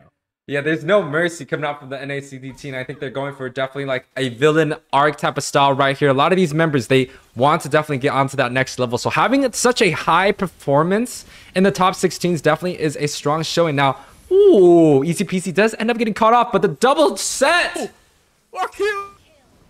Was that a triple from him? That was a double from him, but it's 3 kills in total. Penalty zone comes out, but no one's going to fall off from that one. Marcuti, man, showing his power on the mid lane. Hang on. Wait. Hush wants to go for a kill, but there's a hook as well. He's running him down, trying to chase him. Marcuti with the outplay. No, Hush finally connects, picks up the kill. Was it worth it? I'm not really sure at this point. It seems like an act of desperation. They're trying to find anything they can, but at what cost? He's now left in a 1v3. Oh! Trying to use the mobile with the hook! Come here, boy, yet again. From the the smiley face, making them frown. TG9's going down. Tarzan on the chase. He's a little slowed. Phantom Execution. Thorn Rose as well. Does he have any more punctures left? I believe he's all on cooldown. Oh, he actually had one more to escape. But my goodness, UA. Area 77 is relentless. Yeah, A77 is just having such a great game so far. All these iron hooks are just connecting when it does need to connect. And we honestly thought Hush was going to be able to get away there, but the iron hook was just a little bit too much. But the mid side, there's a lot of act. Baptism comes out, trying to help him out. Easy peasy, picks up a kill. He's still alive, but now he's finally taken out. I was about to say, no way he makes the outplay to survive and get out of that. Mark Cutie checking around the mid lane. Tarzan locks in onto Lord, picks it up. That's a Luminous Lord for them as well. Uses the Ice Retribution on Hush. Wait. I'm wondering what's the decision here. Is he limit testing again? Shing, shing, shing, shing, shing. Finds the tower. And was that the plan the whole time? Now he's trying to pick up the kill. Still alive. No. With the Thorn Rose. No way he gets out. Is that Tarzan or Kyrie? You wait, my eyes can't believe what they're seeing. Mark Cutie looking for an escape as well, but he won't be so lucky. But talking about luck, now Tarzan back into the fight. Phantom Execution's gonna miss a little bit, but he's still alive. Chucking out the damage. Thorn Rose, no one falls, but now he finally takes down Hush, looking for a little bit more. When will they take him down? He's been at 10 HP for the last 30 seconds, and it just doesn't matter. Easy peasy finds a kill as well. Area 77, can they march this down? 3 members plus the Lord. PG9 trying to hold on with all they got. Thorn Rose comes out. Lord has been taken down now. Find the tower on the top side. UA, that's right. Your boy's dying. But 4 members of TG9. A77 won't walk away here. The wheel of cheese lands onto Tarzan. Finally, somebody takes him down. Check him out of here. TG9 members respawning back. A77 would be wise to get out of here, but it looks like they might still want a little bit more. UA. Oh my gosh, yeah, they're definitely going for more than one. Does end up getting caught out here. But easy peasy. What is he doing, UA? Yeah, but Tarzan was just vibing out there early on. He was at the beginning of the fight and he was there ending the fight. But TGS, they're able to capitalize on some of the mistakes coming out from A77, but there is no Lord ups. TG9, they cannot take the objectives here. The score actually has come close a little bit, right? It's only a 7K gold lead now, 11 minutes in, versus that 12K gold lead 6 minutes in. So TG9 actually doing a little bit better here. They're going to spot Mark QT. Some trouble here. Mark Cutie trying to find the outplay yet again. Doesn't find the kill. He's going to be punished. Area 77 in the last minute or so has made some very questionable decisions, but hang on, another one has been made, but it's not for a good reason. Super will find the kill on 2, check. And right now, TG9's missing, and A77 knows that blood in the water, flicker, bloody hunt, doesn't matter who it is. It could be a kill for A77, and easy peasy will pick it up.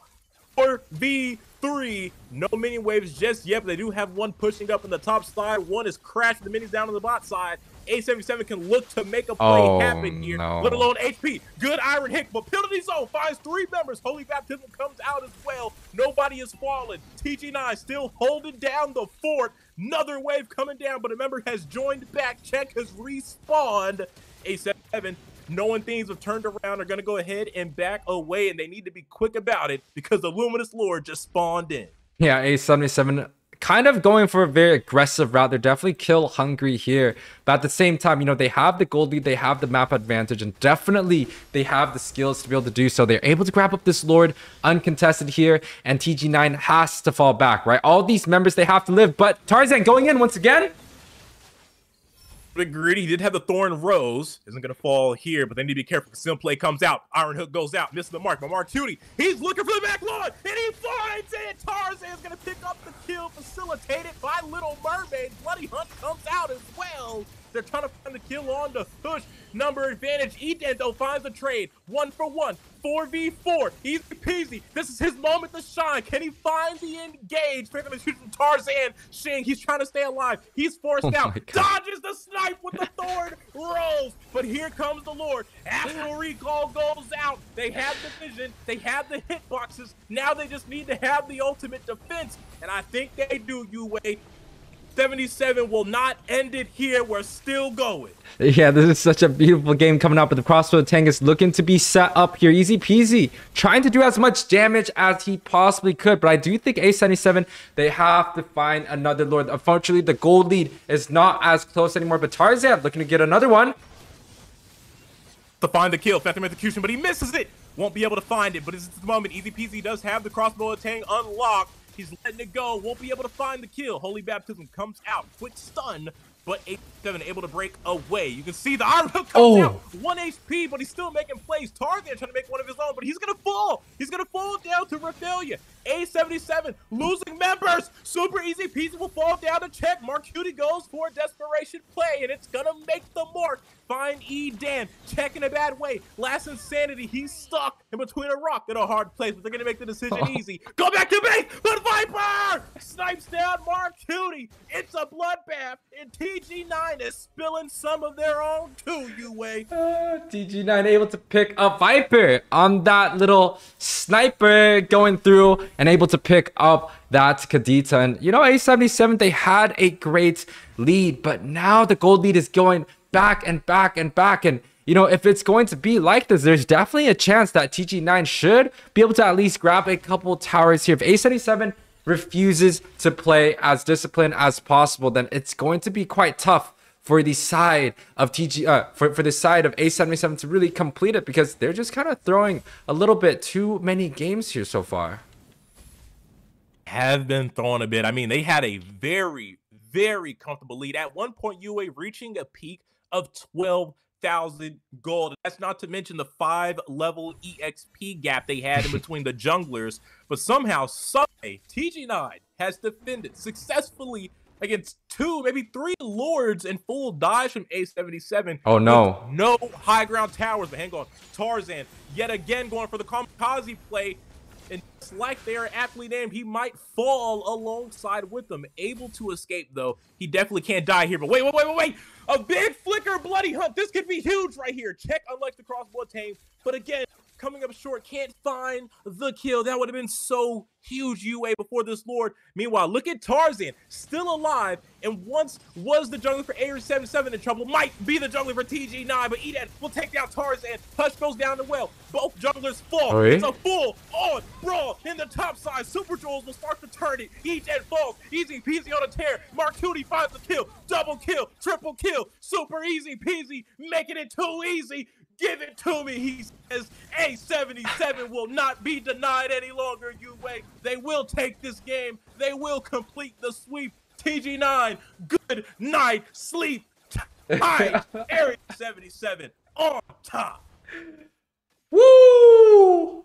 What a game coming out from A77. Definitely showing a lot of the freestyle plays. You know, I definitely can agree that there's not a lot of discipline coming out from this game, but you know, if this is just for fun, right, A77 definitely showed a lot of fun there. We saw Tarzan kind of doing the things on himself, easy peasy, also doing a little bit of freestyle, but the rest of the members from A77 also did quite well here. It's a 16-minute match. 37-15 is going to be the bloodthirsty game. And wow, easy peasy, the new member once again. Last match we had Tarzan getting the MVP of this match, but this time it's going to be super easy peasy on the 1-1, and this is something we've seen quite before. But Tarzan, 33% damage dealt, easy peasy, 28% damage dealt. And you know, I cannot forget about Mark QT, right? The damage dealt is not on the board, but the impact that he had, especially going against the Riddle, was just a little bit too much. Now, congratulations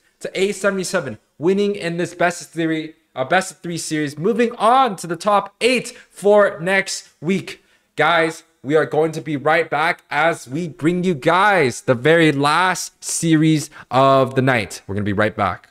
Payback time.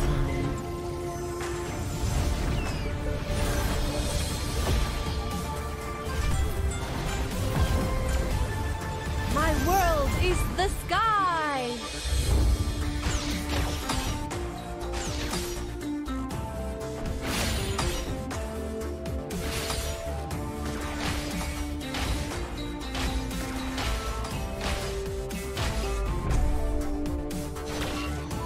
You don't know how close death is.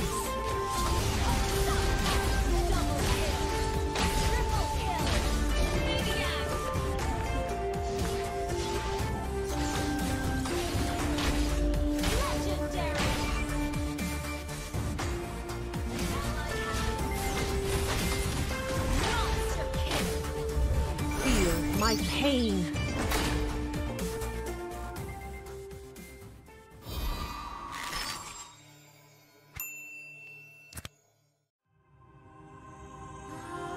The Creator gave light to the world, bringing life, warmth, and order. But from that act, darkness was born, and with it came death and chaos. These cosmic forces, two sides of the same coin, would shape the history of the Land of Dawn for millennia. With prosperity and enlightenment came suffering and brutality. Led by the God of Light and the God of Darkness, the two opposing forces dragged the fate of all living things into their eternal conflict. But through the sacrifices of countless forgotten heroes, Payback time. Payback time.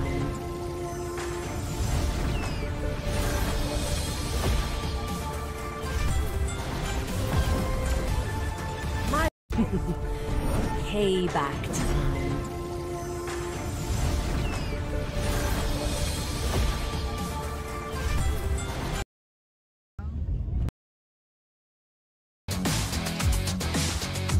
Engine blast.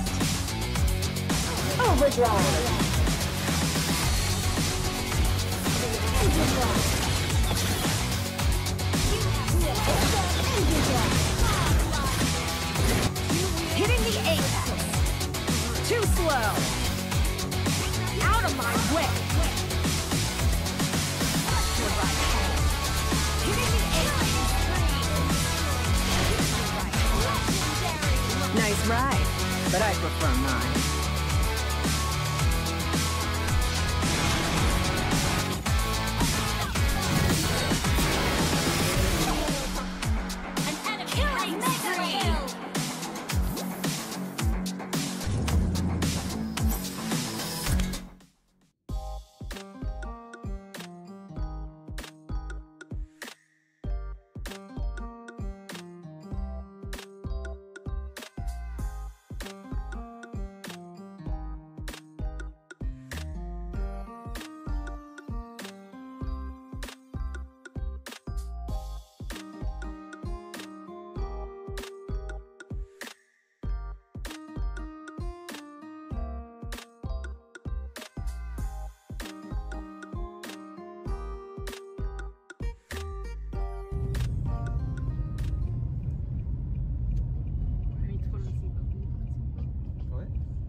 어제 머리 잘랐거든? I become a bowl cut, guys. 여기 옆에 다 지우면 아니야. 아니 그냥 하나 그러니까 떨어져 있는데 올라가고 그 하기 싫은 거야. 다 잘라서 할까? 괜찮게 자르고 그래서 보통 잘 자르는데. Anyway, that's repaint. We are going famous repaint. Apparently, he's famous among guys in ML. Apparently. Apparently. 지금 venue 갑니다. 지금 오전 8:37 a.m. and we're heading to the NEC Carnival.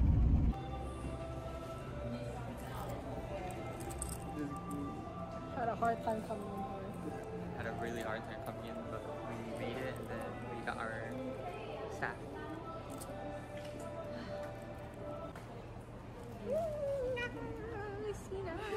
Struggling with her height. Sima. We're like decorating right now. We need to make a hashtag NACT. Someone for 7th anniversary? I think we can make MLBB too. Is it anniversary? Okay.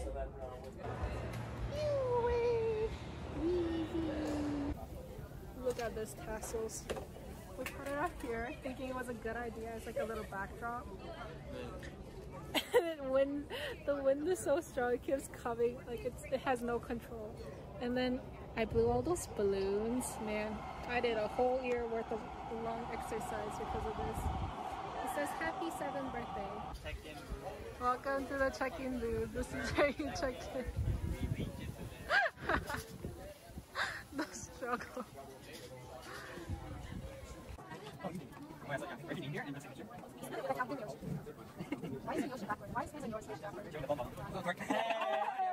Food. We're getting fed. Thank you. Looks so good. We can do one. Eat. We got the NACT care pack. Then, so there's 2 breads. There was 3. Sina took one of them. Bag of phones, Cheetos, barbecue, and some more snacks. You can see. Everyone's standing outside because there's no chair. He asked me for a break. What? Between us, break between us. Okay. And then I was like, okay, if you need it, then The vlog that I will never produce. so I go ahead and match the 6 saber first.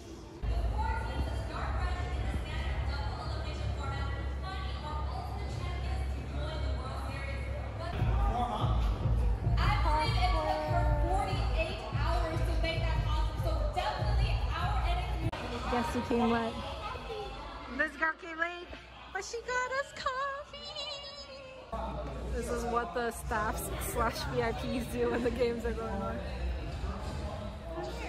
She's taking a bill. 2 girls.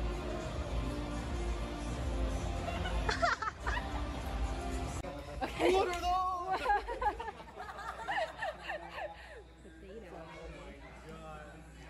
Potato in the inside. She like the way I like a million.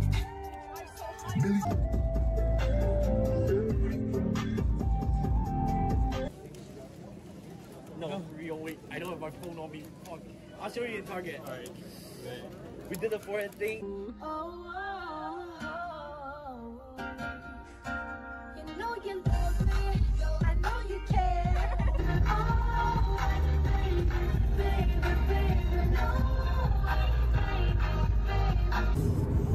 We were on our way to UA's place for like a little after party on day 1, but guess what?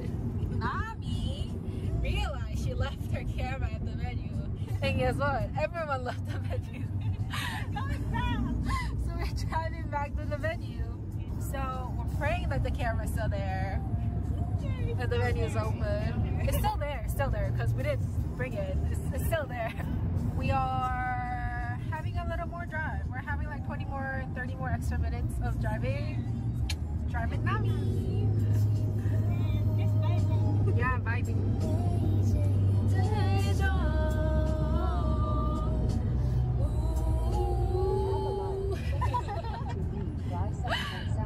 See ya. We'll give you an update of the camera. 뭐야 이거? 갑자기?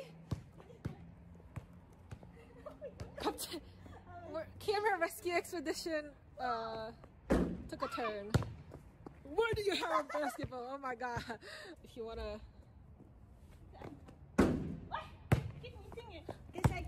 Nami kinda suck at basketball. Third try, no charm. Nami, what if they lock the door? We need your camera. Oh my god. You got this, girl. Yes! We can go home. We can't, not home. We can get dinner now. Yes. Finally, yay! Dinner time! The camera's back to its mommy, Nami. We got our dinner. Nami. We got our dinner! Yeah. We're going to UA's place now because we are gonna hang out and drink a little. We're going to Nami's place because we're supposed to go to UA's place right away, but she wants to get wine because she wants to drink wine, and she's going to change to her pajama. Okay. BRB. Bye bye. What's up? Every good girl is a little I am high-key fucking tired. I'm not even low-key. I've been up for 14 hours now. Haven't had real food. This is about to be real food when we go to UA's and eat. I'm so fucking tired. I can't. My brain is not functioning. See, the chance of me falling asleep at UA's house is not zero. That's why it's scary.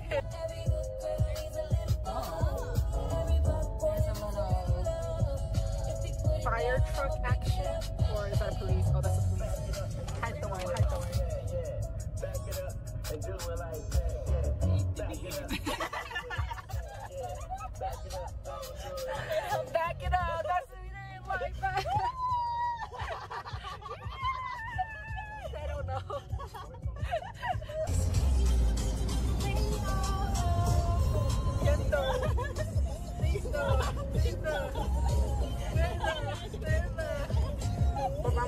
By the time we get there, I'll be sleeping. I know, same. I'm already half asleep right now. My brain is sleeping. Yeah, it's our house. Let's close the gate. Oh my god, that must be his dog's bed.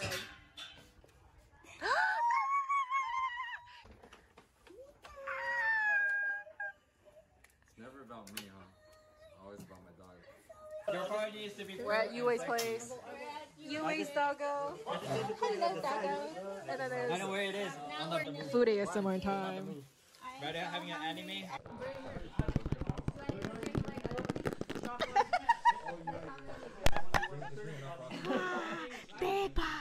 대박, there's an egg. 달걀, 계란. How do you say egg? Tamago. Tamago. No, that's Japanese. 계란. That's Korean. What's that? Itlog. Yeah. Getting red. I'm not Google. 15 seconds. But just ask me what. Let's go! Just finish that first. I don't know why the noodles are. What's happening? It's so stiff. No, we need to preheat it again, I guess. Do we? I think so. I just not kind of. My ass is reserved for woman and woman only. Not hot at all. It's like a lukewarm. Let me see. That's how gay got chat, buddy. The group? If you're a woman, Yeah. I will fuck you. If I'm transgender, no. Hell no. I'm a woman still. Hey! Las Vegas. Because yesterday, It's where the most NACT was. But isn't it? I think all the guys are gonna overtalk us. Let's go, bro. They're gonna judge us because we're like drinking. Why do we look like the most drunk one without the alcohol? Yo. You. No, no, you're not. Nah, you're banging. I'm hyped up, bro. One of our members are drunk. The struggle is so real. I'm showing you his face. For a good NACT that everyone came through. Say it. Lots of people from different places around the world. And we Yo! Okay. Not the Louis Vuittons!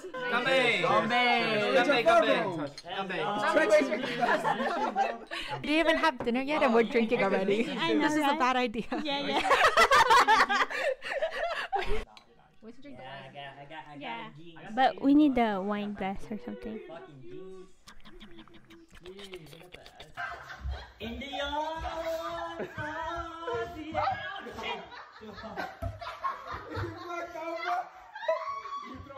What was on the road? Was it a trash can? Why was the trash can in the middle of the road? A trash on the road. Crazy. Ah, that's my ex. On the middle of the road, he's committing suicide. I'm cheap, still hit a chick like, yo, can I borrow your Netflix? She a feminist, she think I'm sexist. Twisting my words, I think she dyslexic. Give me my space, I'm intergalactic. Before I give you my Insta password, I'll give you the pin to my Amex. Alright. This ain't stainless steel, it's flat. I totally forgot about recording anything, but there's Sina with Layla, Raz, Basha, and there's a one too. Don't know her name yet. Yes. You can write your name. In-game name, something you game didn't even start yet. She's like, after party. General is here.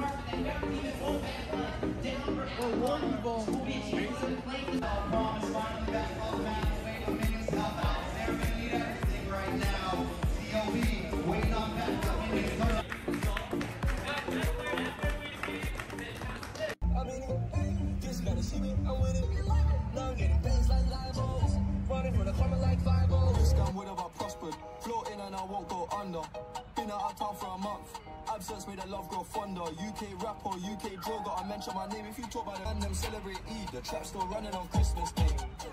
How can I be homophobic? My bitch is gay. Hit man in a clutch, I see a man topless, even a stick.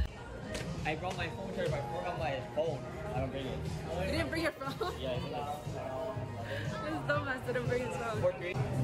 Hey, barbecue time!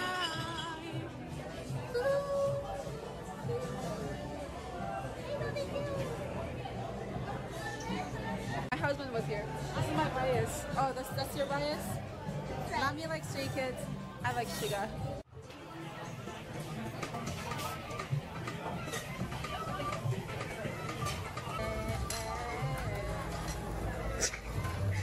Trying to get the angle.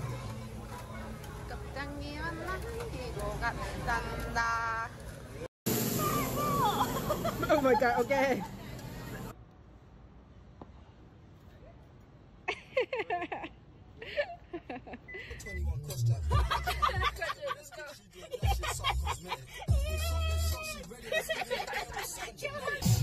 Get to the club in my taxi cab, everybody's looking at me now.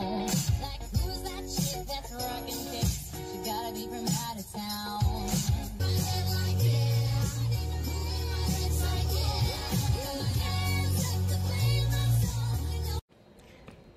Mommy and Moonton dropped me off at the airport. I am going to check in now. I already checked it. I need to go to security. I'll talk to y'all after that. Bye bye. This ain't stainless steel, it's platinum. Dinner table, I got manners. T-shirt tucked in, napkin. Still loading us the caption. I've only amounted a minimal fraction. Eat good, I got indigestion. Best snow in my hood, no aspirin. Can't get rid of my pain with aspirin. Dave just came in at Aston. I'm making that Maybach music. They trying to insult my intelligence. Something I may ask. Payback time.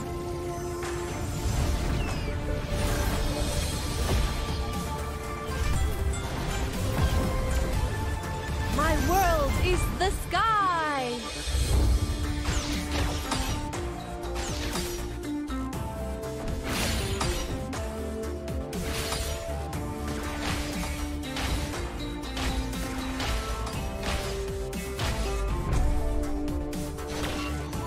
You don't know how close death is.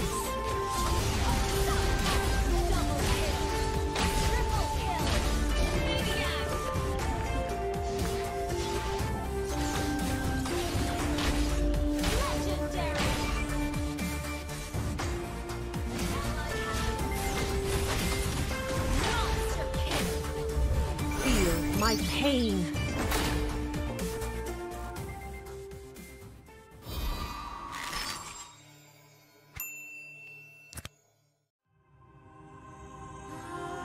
The Creator gave light to the world, bringing life, warmth, and order.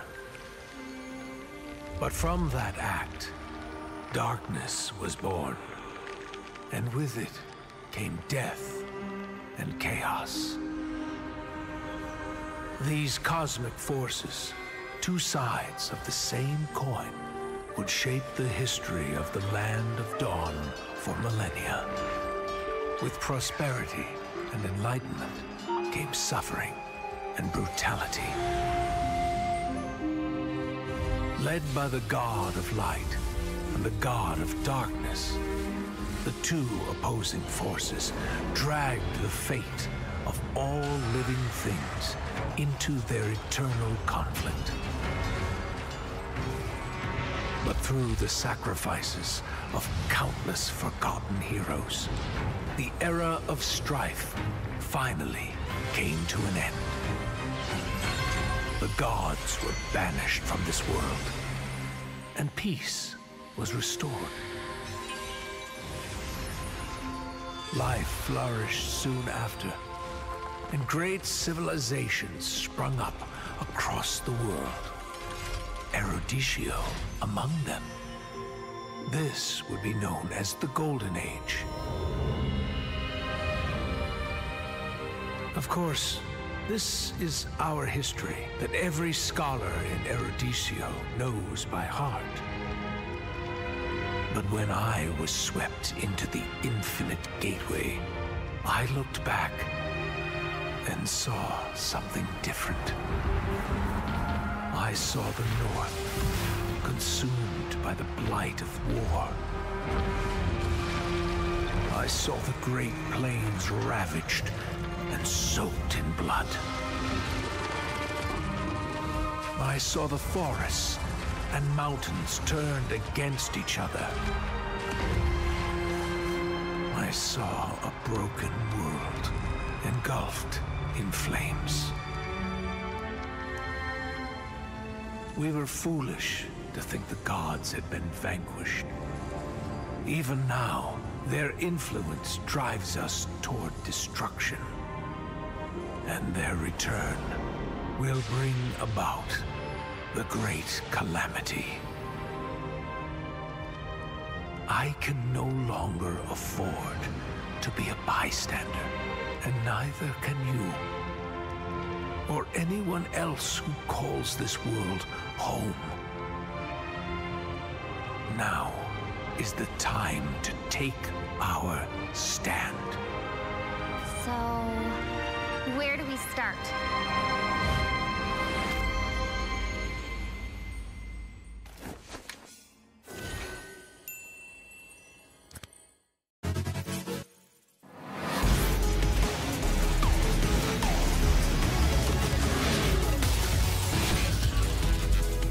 Engines roaring and ready to go.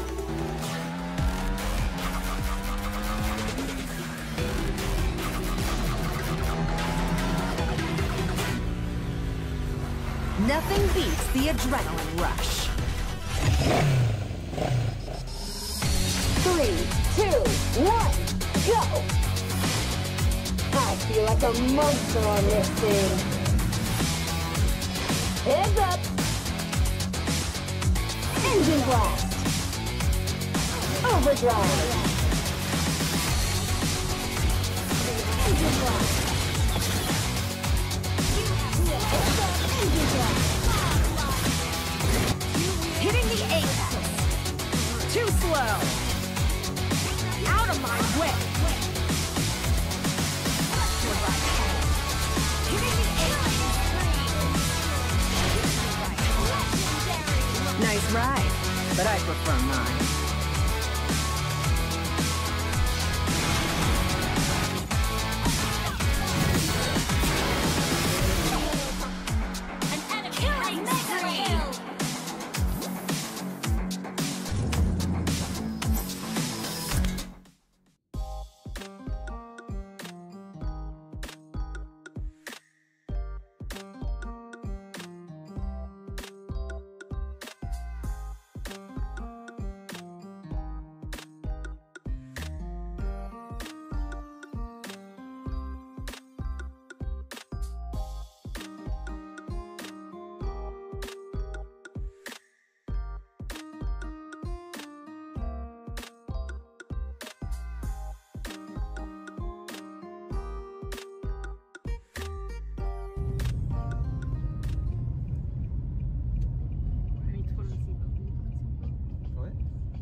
어제 머리 잘랐거든? I become a bowl cut, guys. 여기 옆에 다 지우고. 아니야. 아니 그냥 하나 트롤하기가 여러 가지 있는데 올라가려고 트롤 하기 싫은 거야. 다 잘라서 할까? 괜찮겠다고 나는 그래서 보통 잘 자르는데. Anyway, that's repaint. We are going famous repaint. Apparently he's famous among guys in ML. Apparently. Apparently. 지금 venue 갑니다. 지금 오전 8:37 a.m. and we're heading to the NECT Carnival.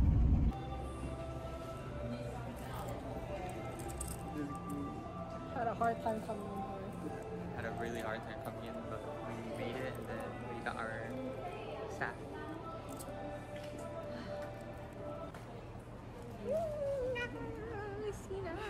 Struggling with her height. Sina.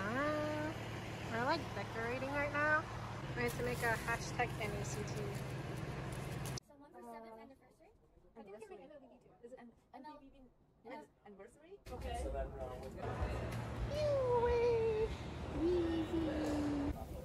Look at those tassels. We put it up here thinking it was a good idea. It's like a little backdrop. And when the wind is so strong, it keeps coming, like it has no control. And then I blew all those balloons. Man, I did a whole year worth of long exercise because of this. It says happy 7th birthday. Check-in. Welcome to the check-in booth. This is where you check in. The struggle.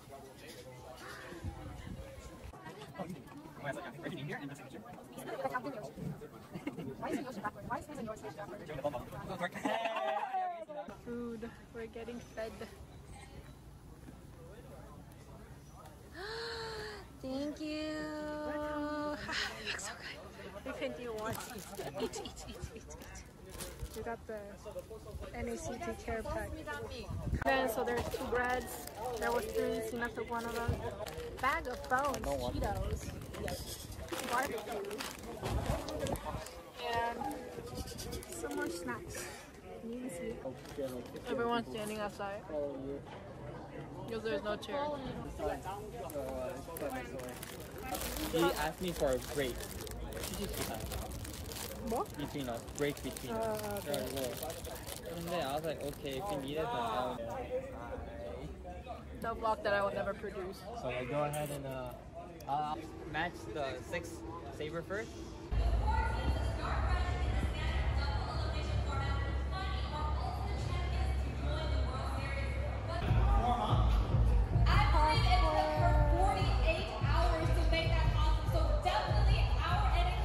Guess who came late?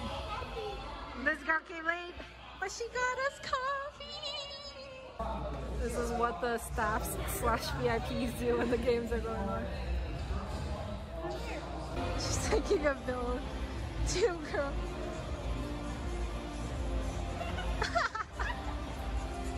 Okay. What are those?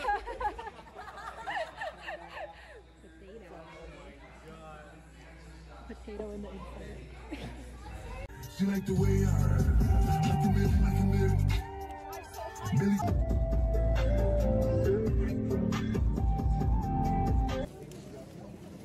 No, real. Wait, I don't have my phone on me. Fuck. I'll show you in Target. Alright. We did the forehead thing. You know you love me. I know you care.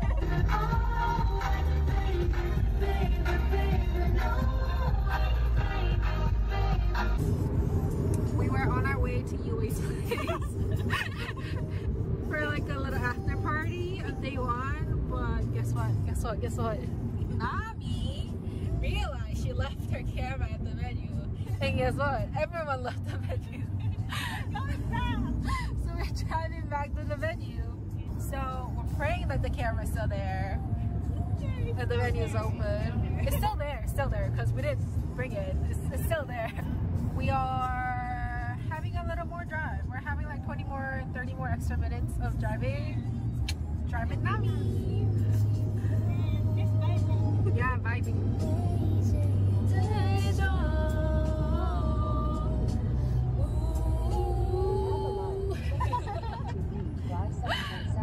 See ya. We'll give you an update of the camera. 뭐야 이거? 갑자기? Camera rescue expedition took a turn. Where do you have a basketball? Oh my god. If you wanna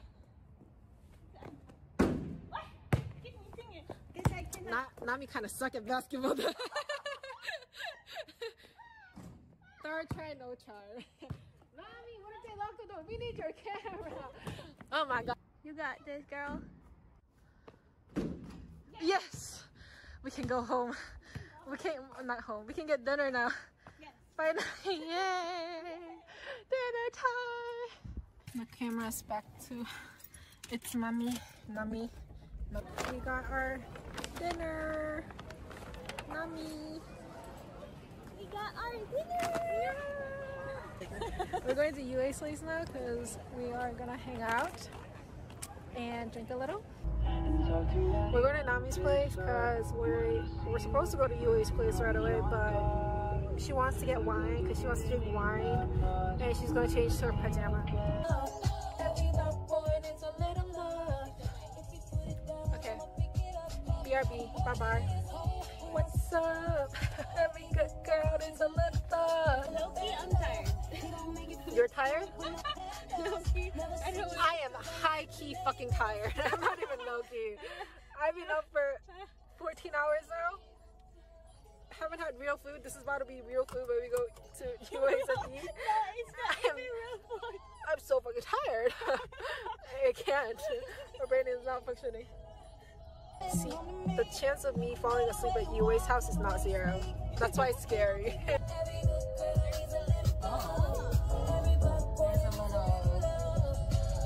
Fire truck action, or is that police? Oh, that's the police. Hide the wine, hide the wine.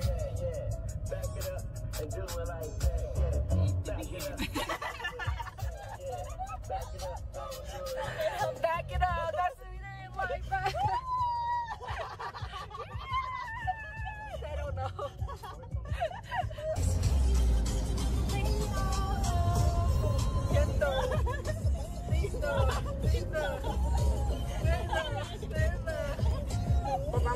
By the time we get there, I'll be sleeping.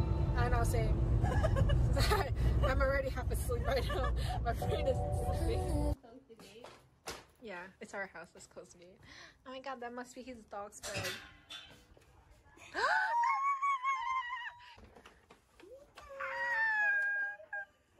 It's never about me, huh? Always about my dog. Your party is to be. We're at UA's place. UA's doggo. Hello, doggo. And then there's I know where it is. food ASMR time. Right now, having an anime.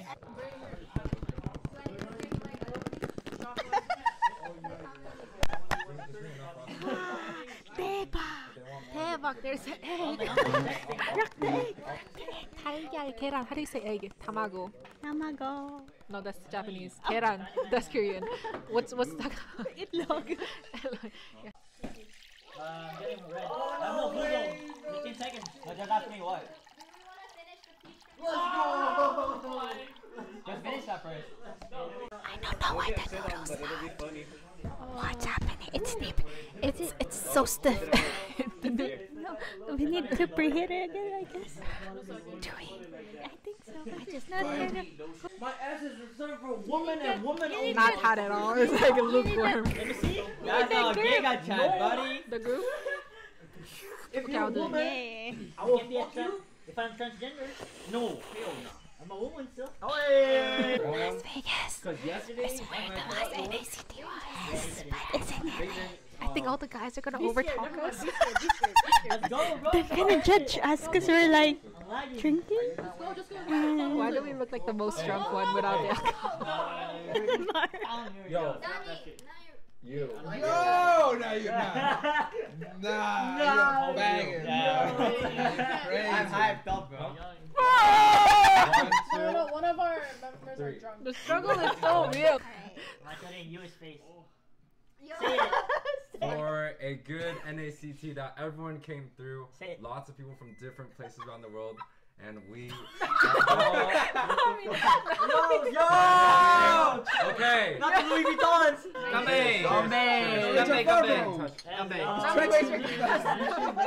We didn't even have dinner yet and we're drinking already. I know, This is a right? bad idea. Yeah. Where's the drink? I got Yeah. a G. But we need the wine glass or something. Fucking G's. India!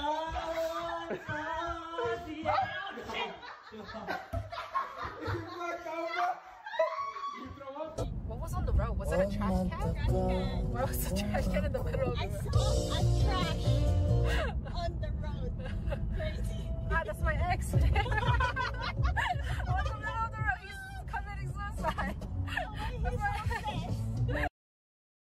cheap, still hit a chick like, yo, can I borrow your Netflix? She a feminist, she think I'm sexist. Twisting my words, I think she dyslexic. Give me my space, I'm intergalactic.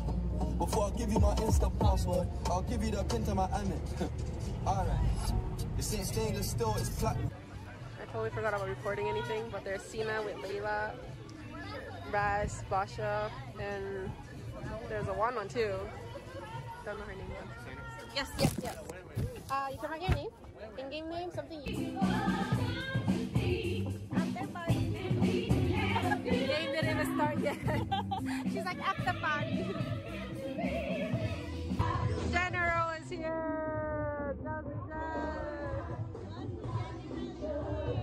Joseph General is here.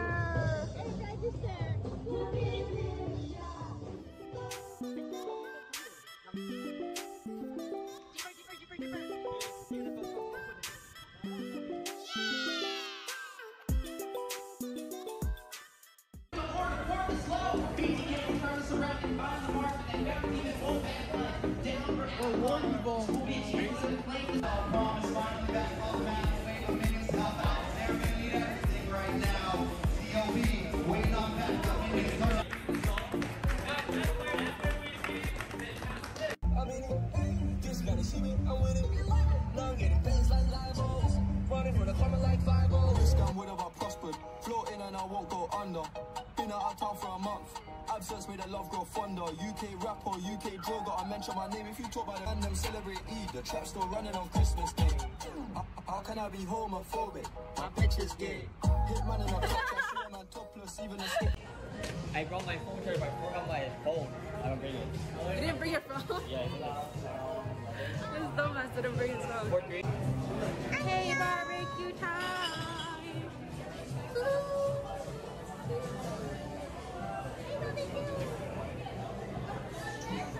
My husband was here. This is my bias. Oh, that's your bias? Nami likes Stray Kids. I like Shiga.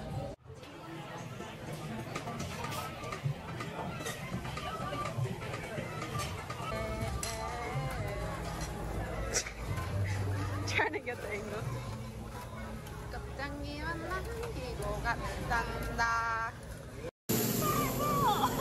Oh my god, okay.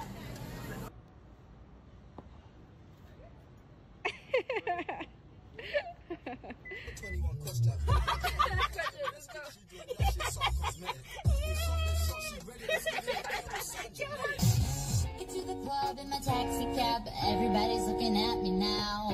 Like, who's that chick that's rockin' kicks? She gotta be from out of town.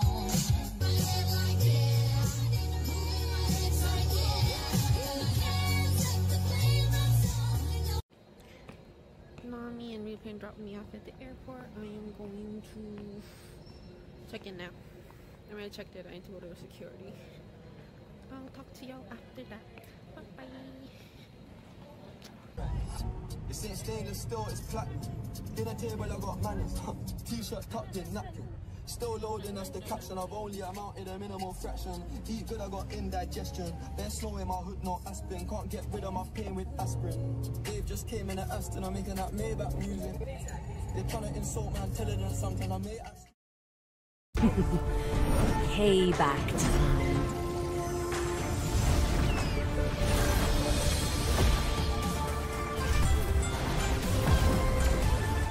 My world is the sky!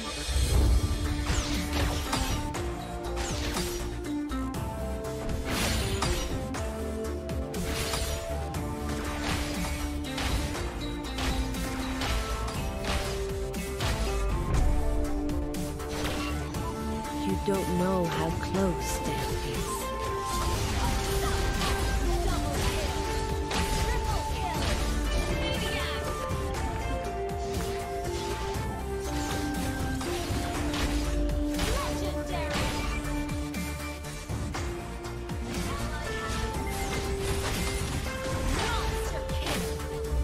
Feel my pain.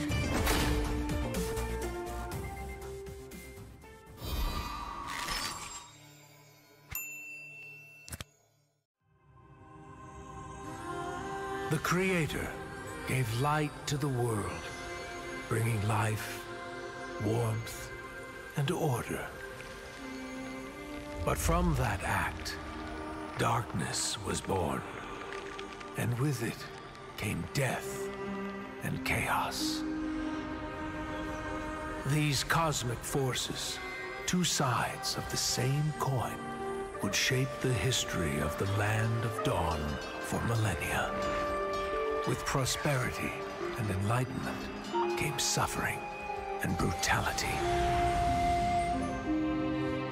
Led by the god of light and the god of darkness, the two opposing forces dragged the fate of all living things into their eternal conflict.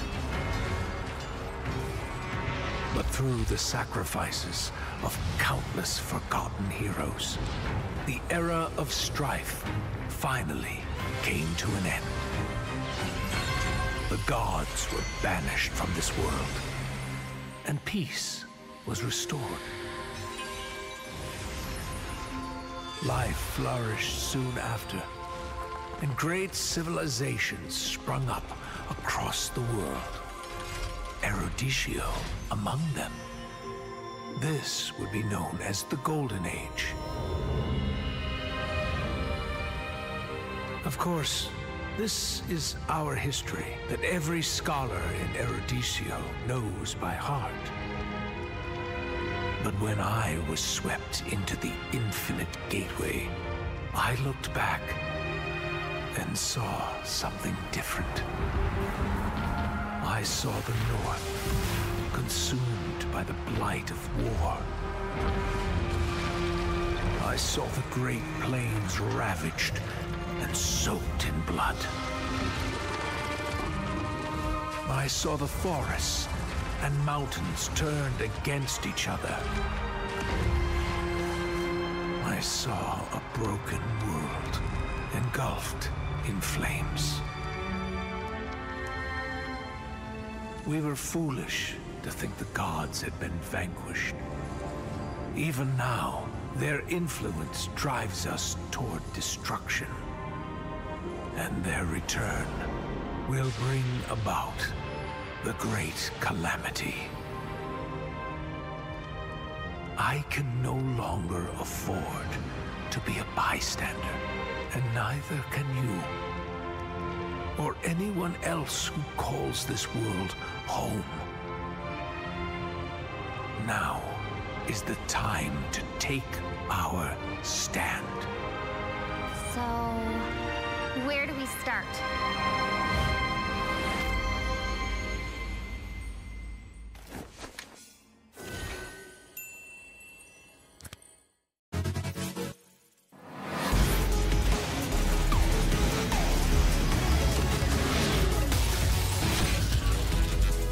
Engines roaring and ready to go.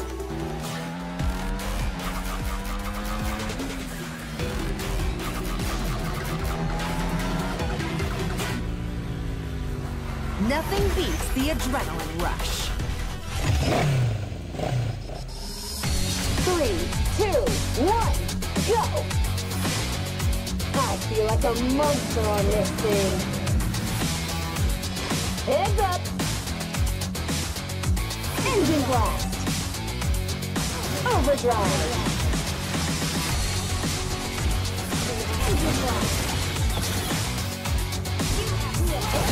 Engine blast! Hitting the apex. Too slow. Out of my way. Hitting the apex. Nice ride, but I prefer mine.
어제 머리 잘랐거든?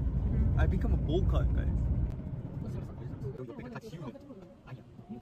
아니 그냥 툴을 하니까 여러 가지 있는데 몰라요. 툴 하기 싫은 거야. 아 잘랐어 할까? 괜찮게 자르고 그래서 보통 잘 자르는데. Anyway, that's repaint. We're going famous repaint. Apparently he's famous among guys in ML. Apparently. 지금 venue 갑니다. 지금 오전 8:37 a.m. and we're heading to the NECT Carnival.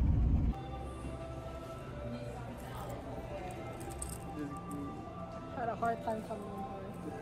Had a really hard time coming in, but we made it and then we got our staff.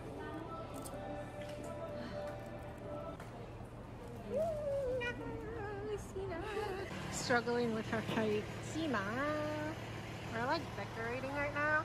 We're going to make a hashtag NECT. Someone for 7th anniversary?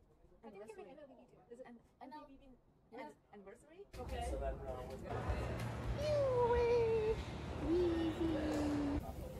Look at those tassels. We put it up here thinking it was a good idea as like a little backdrop. And when the wind is so strong, it keeps coming, like it has no control. And then I blew all those balloons. Man, I did a whole year worth of long exercise because of this. It says happy 7th birthday. Check-in. Welcome to the check-in booth. This is where you check in. The struggle.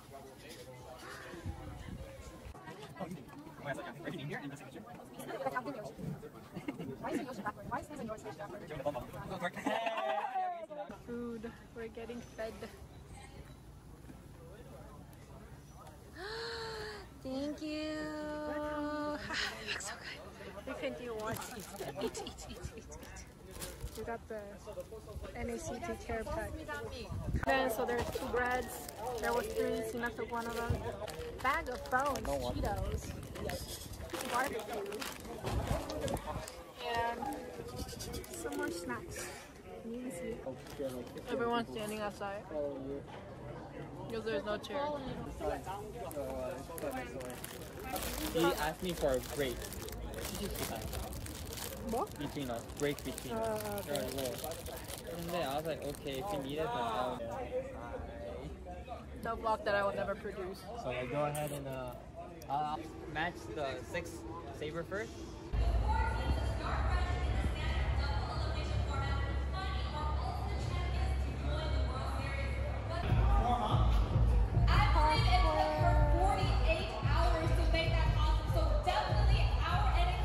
Guess who came late? This girl came late, but she got us coffee. This is what the staffs / VIPs do when the games are going on. She's taking a bill. 2 girls.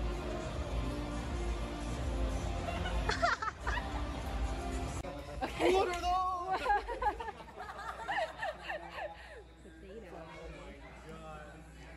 Potato in the inside. She like the way I can live. Billy.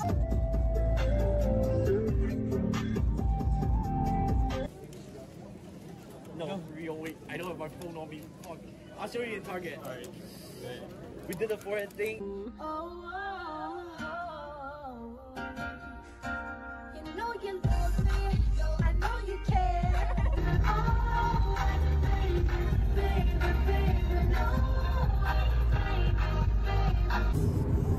We were on our way to UA's place for like a little after party of day 1, but guess what?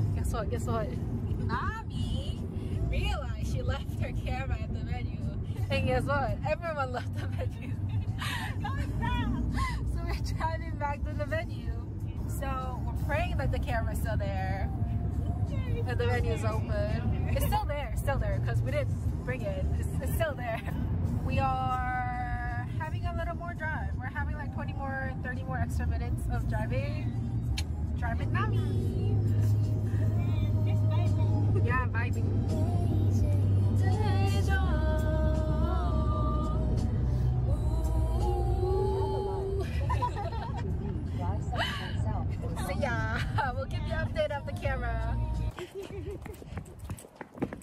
아니 뭐야 이거? 갑자기? Camera rescue expedition took a turn. Where do you have basketball? Oh my god! If you wanna.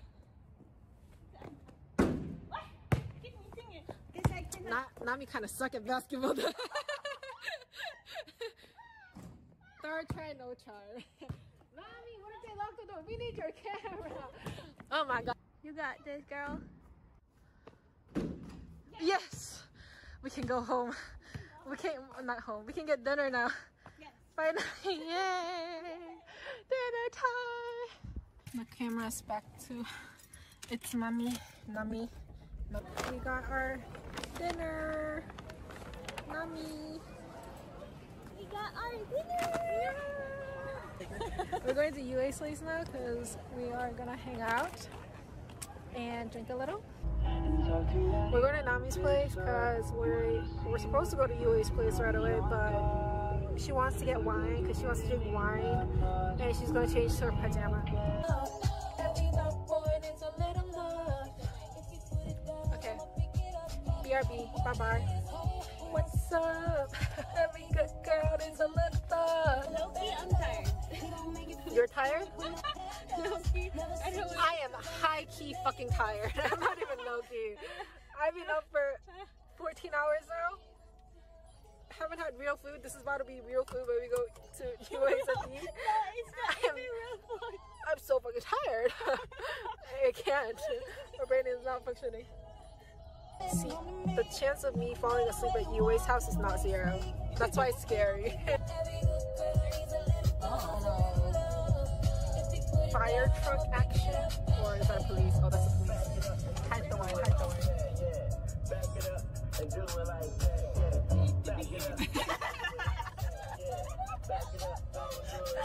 Back it up, that's what we didn't like that. I don't know.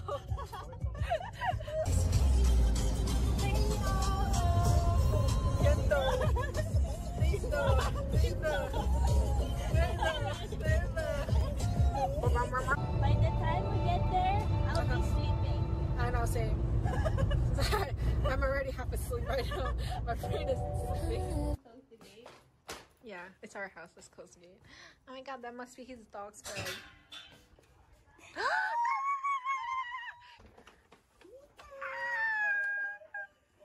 It's never about me, huh? Always about my dog. Your party needs to be. We're at UA's place. UA's doggo. Hello, doggo. And then there's I know where it is. On the food ASMR time. right now, having an anime.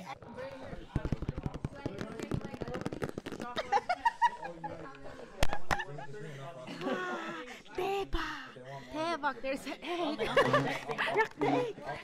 달걀, 계란. How do you say egg? Tamago. Tamago. No, that's Japanese. 계란. That's Korean.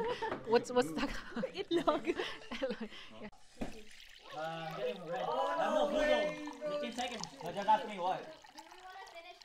Let's go! Just finish that first. I don't know why the noodles are. What's happening? It's so stiff. No, we need to preheat it again, I guess. Do we? I think so. I just not there. My ass is reserved for woman and woman only. Not hot at all. It's like a lukewarm. Let me see. That's how gay got chat, buddy. The group?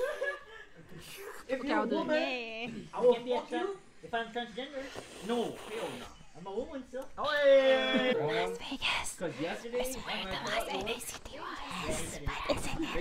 I think all the guys are gonna overtalk us. let's go, bro. They're gonna judge us because we're like drinking. Why do we look like the most drunk one without the alcohol? Yo. You. No, no, you're not. Nah, you're banging. I'm hyped up, bro. One of our members are drunk. The struggle is so real. I couldn't use face.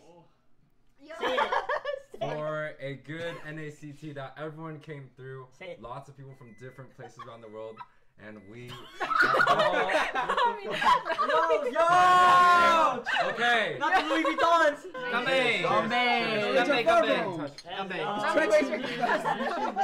Do you even have dinner yet and we're drinking already? I know, This is a right? bad idea. Yeah. Yeah. But we need the wine glass or something. Fucking jeans. India!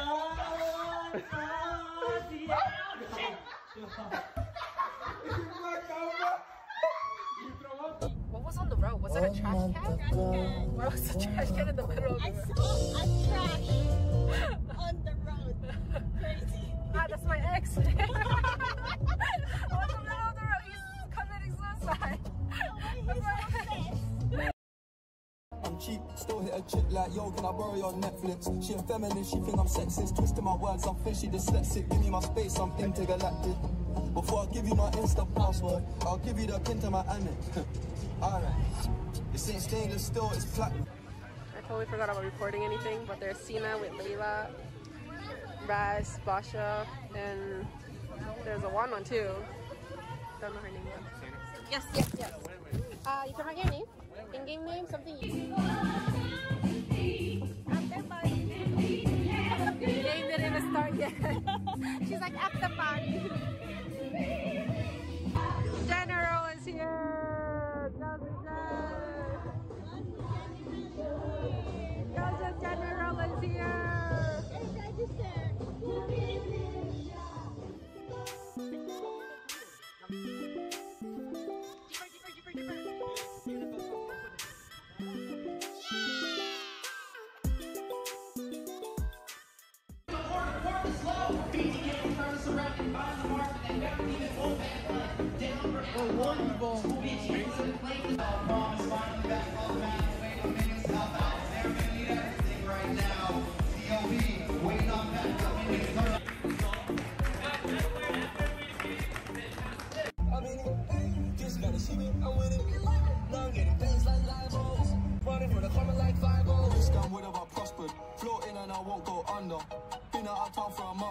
Absence made the love grow fonder. UK rapper, UK drill, gotta mention my name. If you talk about it and them celebrate Eid, the trap still running on Christmas Day. How can I be homophobic? My bitch is gay. Hit man in a top, I see a man topless, even a stick. I brought my phone charger, but I forgot my phone. I don't bring it. You didn't bring your phone? Yeah, it's This dumbass didn't bring his phone. Hey, barbecue time!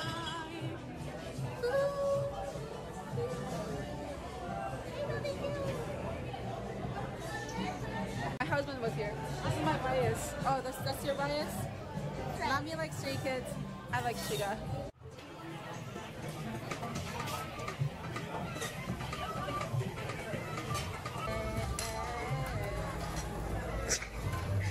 Trying to get the angle.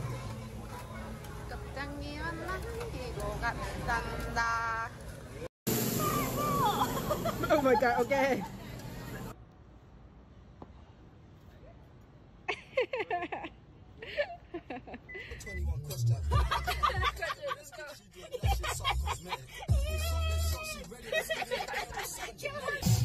Get to the club in my taxi cab, everybody's looking at me now.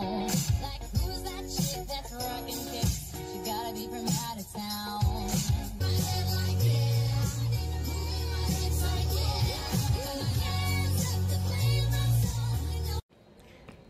Mommy and Moonton dropped me off at the airport. I am going to check in now. I already checked it. I need to go to security. I'll talk to y'all after that. Bye bye. This ain't stainless steel, it's platinum. Dinner table, I got manners. T-shirt tucked in, napkin. Still loading, that's the caption. I've only amounted a minimal fraction. Eat good, I got indigestion. There's snow in my hood, no aspirin. Can't get rid of my pain with aspirin. Dave just came in at Aston, I'm making that Maybach music. They're trying to insult my intelligence, something I may ask. Payback time.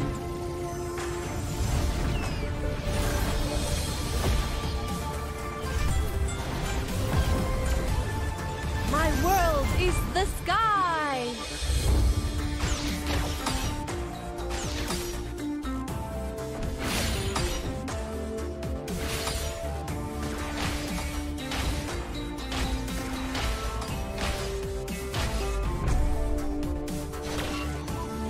don't know how close death is.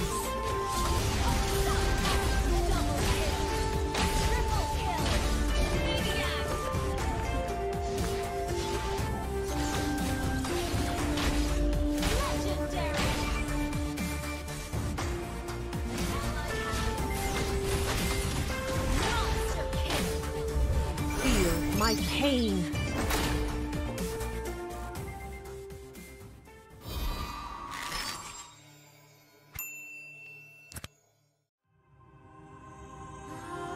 The Creator gave light to the world, bringing life, warmth, and order.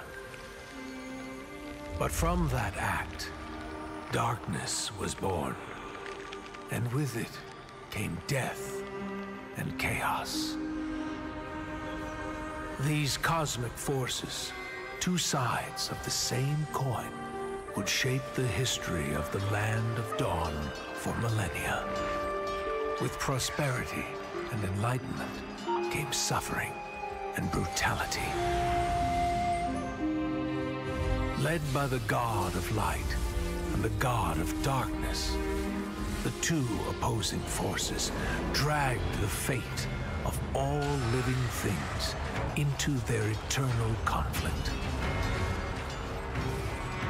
But through the sacrifices of countless forgotten heroes, the era of strife finally came to an end.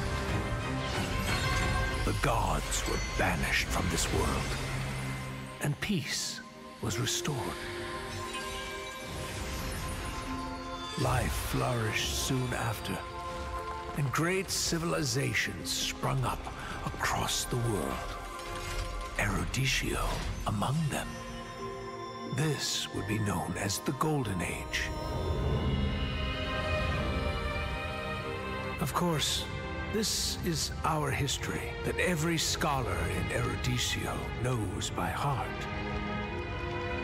But when I was swept into the infinite gateway, I looked back and saw something different.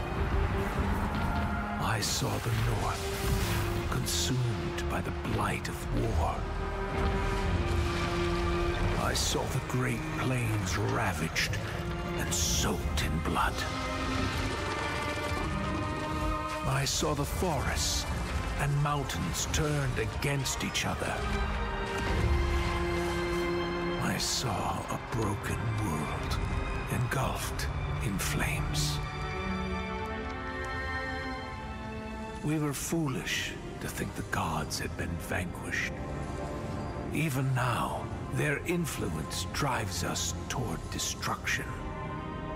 And their return will bring about the great calamity. I can no longer afford to be a bystander, and neither can you.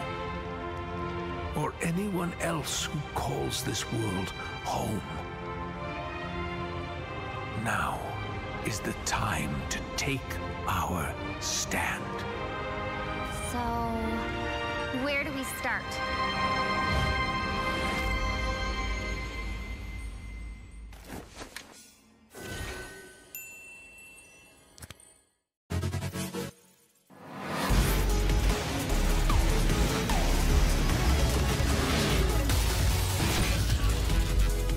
Engines roaring and ready to go.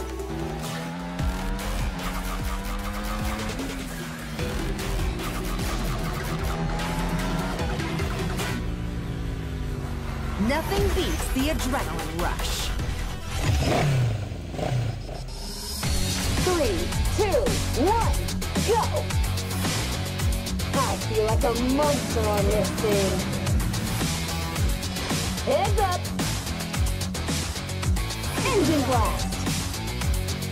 Overdrive! Engine blast! Engine blast! Hitting the axis. Too slow. Out of my way. Hitting the axis. That's right, but I prefer mine.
옷이 머리 잘랐거든?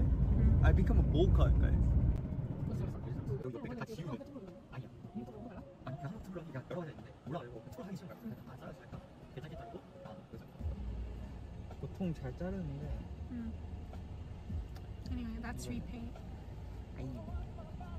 We are going famous repaint. Apparently, he's famous among guys in ML.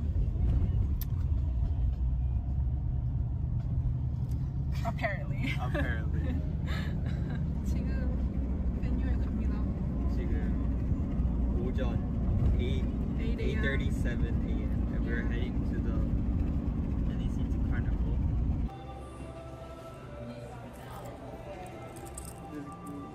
Had a hard time coming on board.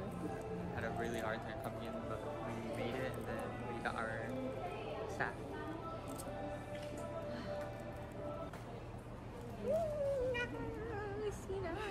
Struggling with her.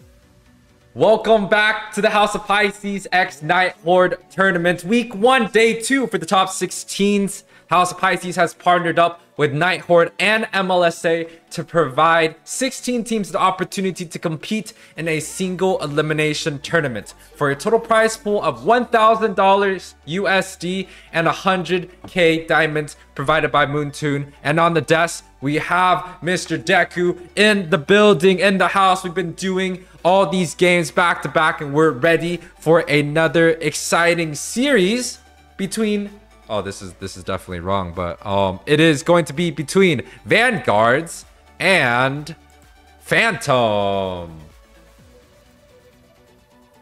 Ooh, and honestly, man, this is exciting. First of all, we Vanguard, who placed at top 11. I want to be. They were like right on the cusp of making it this season. I think they fell to Novacore at the time, and then we're here on the right side. All right, we got some bangers. We were just talking about this UA. This is a loaded team. You guys may not be able to tell by the name. I don't even know who is who by the name, but you will just run them down. Okay, we got Gina, right? We Bush. Okay, we got Let, Yuresh, and Basti. Basti's probably the lesser name on Mount Rushmore players, but needless, still a great player out there, man. So this is a star-studded lineup up against one of the more budding, newer talents, newer rosters that are kind of in that upper echelon of the mid-tier team. So this is going to be an exciting one, needless to say, UA. Yeah, no, this is definitely one of the more stronger teams in this tournament. Phantom, it's a new brand that coming out, but having players like Nicolette, which just locked into Lilia, one of the picks that she's been so known for. Basti on this Edith, he's been doing so well in a lot of previous tournaments. I believe he played for 9 Thieves before. I am not sure. I believe Gina is going to be Hook. Flora is going to be Yurishi, and then we all know Kush, IGS Kush from Ignis Esports, playing with Tamal up there in the Latam League. So a big powerhouse team coming through. Bans on the table. Some of the drafts on the table already, Deku. Of them are out there. Most of the supports like usual, but one that's still left open is going to be the Raphaelia. They could look to put this in the lineup, put this in the rotation for Vanguard, unless they want to look away from it. They are hovering over the Terizla. They're actually going to lock in the comforts. They want to put the Brody in Exio's hand nice and early. I don't know if you got to catch it yesterday. I know this tournament was running yesterday as well. But Tier 9 is running their own. Vanguard was participating in that. And Exio had a great opening match in the series with the Brody. Afterwards, when they weren't able to pick it up, kind of struggled. But I'm glad to see they're going to go ahead and lock in his comfort pick nice and early here. But definitely the biggest difference from there to here is going to be that Vanguards have to play against one of the strongest teams in this tournament. We're only talking about paper, right? We're talking about their statistics from back then, how well they've done before, because quite honestly, we did not get to see most of these players besides Gina and Yurishi in the NACT. But these are all really known players. You have this Bruno being locked in here, and the Rithel is not even on the board. So there feels like even with the Bruno nerfs coming through, it's still a priority pick for the side of Phantom. Now the bans are coming out on the table. The Rome ban, the Raphael, you talked about it earlier. It is getting taken out, completely denied away from the Vanguard side. I think it's a great ban to go ahead and take away. It's a great read to get rid of. Now, Vanguard is very remnant of pieces of things like Ube, Exio there, the captain for them, very adamant on a belief in the Bonchon system, right? So there's a good potential we could still see something like a floor to come out. Hey, maybe you can get your Estes big, I don't know. But maybe they also might not, just because since the Lily is there, like you said, Nicolette, man, back in action. You get to see her NACT, but Nicolette's so strong with it. We know Lilia kind of gives issues to that same Ube strat overseas. They like to ban it out. Exio knows this. They might pivot away from it, but Yue, thoughts, concerns, suggestions, recommendations about the Julian here? Well, it's definitely not what you call like a power meta pick, right? We probably have seen it in the jungle, ran maybe once or twice, maybe in the mid, but like that was like way back then when maybe Julian first came out. Now he did receive a buff where most of his skills actually are on lower cooldown, so you could channel in between those skills a little bit better. But if Flora is going to be the one that picks it up, you're almost looking like he's going a Julian XP to go against the Terizla. Now, we've definitely seen players do well on Julian. Chicken is one of the known players that has ran the Julian in tournaments before and doing extremely well. But the counterplay coming out from Vanguard right now, they pick up that Gord, the Surfer that's on the board, and also the Minotaur. We get a reappearance coming through. It didn't do well so last time, but maybe this time Vanguard got it in the bag. This lineup from Vanguard, it's very in their pocket, right? Of play style, of hero pool.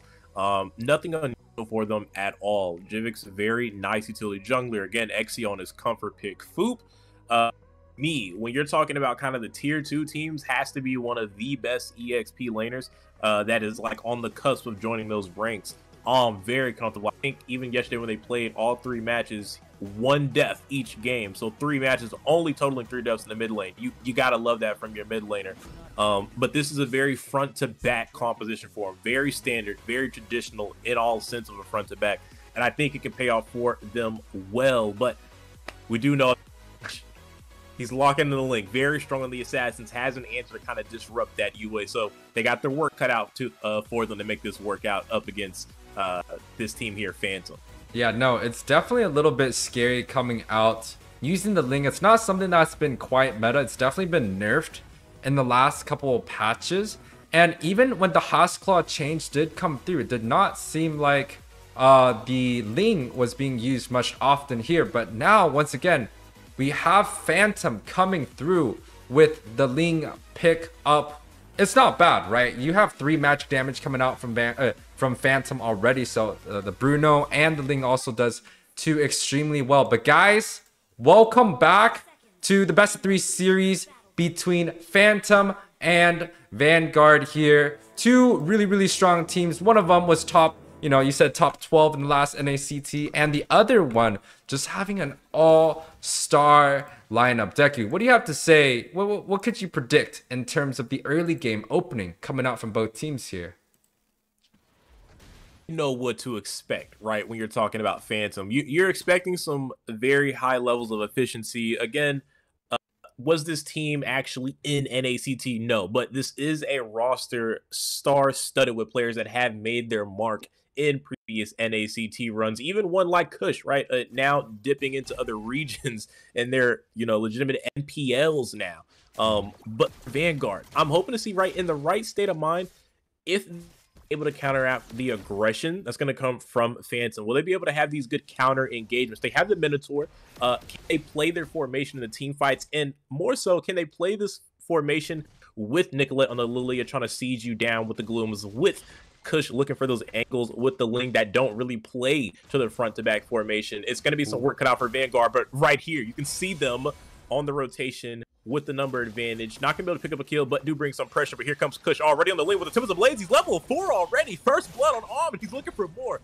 Double, no, actually the kill's gonna go over to Nicolette. So a little shared 1-for-1 apiece for Team Phantom. Vanguard unanswered right now up against them. Yeah, it definitely feel like Vanguard had that 4-man rotation onto the top side. They were able to deny that camp coming out from Kush, but he was able to grab up this level 4 so quickly that he was able to counter engage and kind of just abuse the mobility that Ling has over against a stationary mage like Gord. So definitely having Ling ahead in gold already kind of shows you the experience difference coming out from both teams. Kush already pushing ahead, but you can see Givik right here. He is on the turtle and he's looking to go for a 50-50. As well, but I don't know if it's enough. It's a 2v4. He's getting zoned out pretty hard. Enhanced Chains will knock him up. Now here comes the Glooms. Earth Shatter. It's going to miss, but it's enough to steer the pit for Kush, who's going to be able to take the turtle, as well as we saw a kill get picked up as XCO losing in the 1v1 up against Hook right now. Yeah, Hook is doing quite well with the Bruno. Bruno just has a very good aggressive early matchup, but Flora looking to get punished, but traded out the flicker already. So it is going to be a 3-for-0 uncontested early game for the side of Phantom. They're pushing away with this lead, and right now, you know, the side of Vanguard, they really have to see if they can get Exio online already. He has the early game as the Brody. If he's able to get maybe a kill or two, it's definitely going to bring his team a lot more advantage onto the top side. But if he gets constantly denied and he loses these 1-versus-1 fights against Hook, it's going to smell a lot of trouble, especially when that Bruno does so good into that late game. Speaking of matchups and things like that, I'm a little off-put from the fact that blocked in the boxy, but it doesn't feel like they were that aggressive in playing the vertical side of the map, right? Normally when you take this boxy, especially into these assassin matchups, the boxy gets very aggro. I'm talking about clears first buff and in time to reach the assassins on their buff that they started and be able to potentially retribution. At least aside from that, playing outside and clearing out those small green camps as well. And I just don't feel like we saw that level of aggression from Vanguard. It almost makes you feel like the boxy pick's a little underwhelming at this point, especially because Kush was able to not only get ahead with the first blood, but just get ahead in XP, get ahead on first neutral objectives. I just feel like the boxy isn't living up to the mark that maybe Vanguard wanted to have, or at least not to the standards that I'm used to seeing UA. But I don't know about you. How do you feel about that? Yeah, I feel like the boxer, you know, you want to be going for these objectives. You want to be going for denying the camps. They did get the rotation early on onto the top side, but didn't translate too much, right? The Ling was still able to get that level 4, wrapped up that first kill on the Gord. So honestly, it's just not enough here. It's enough to secure this turtle. Vanguard choosing to go for the all-in. Minor Fury comes out in the Mystic Gush. Now able to find some good low HP bars. And hold up, Vanguard might have found their double kill from Foop.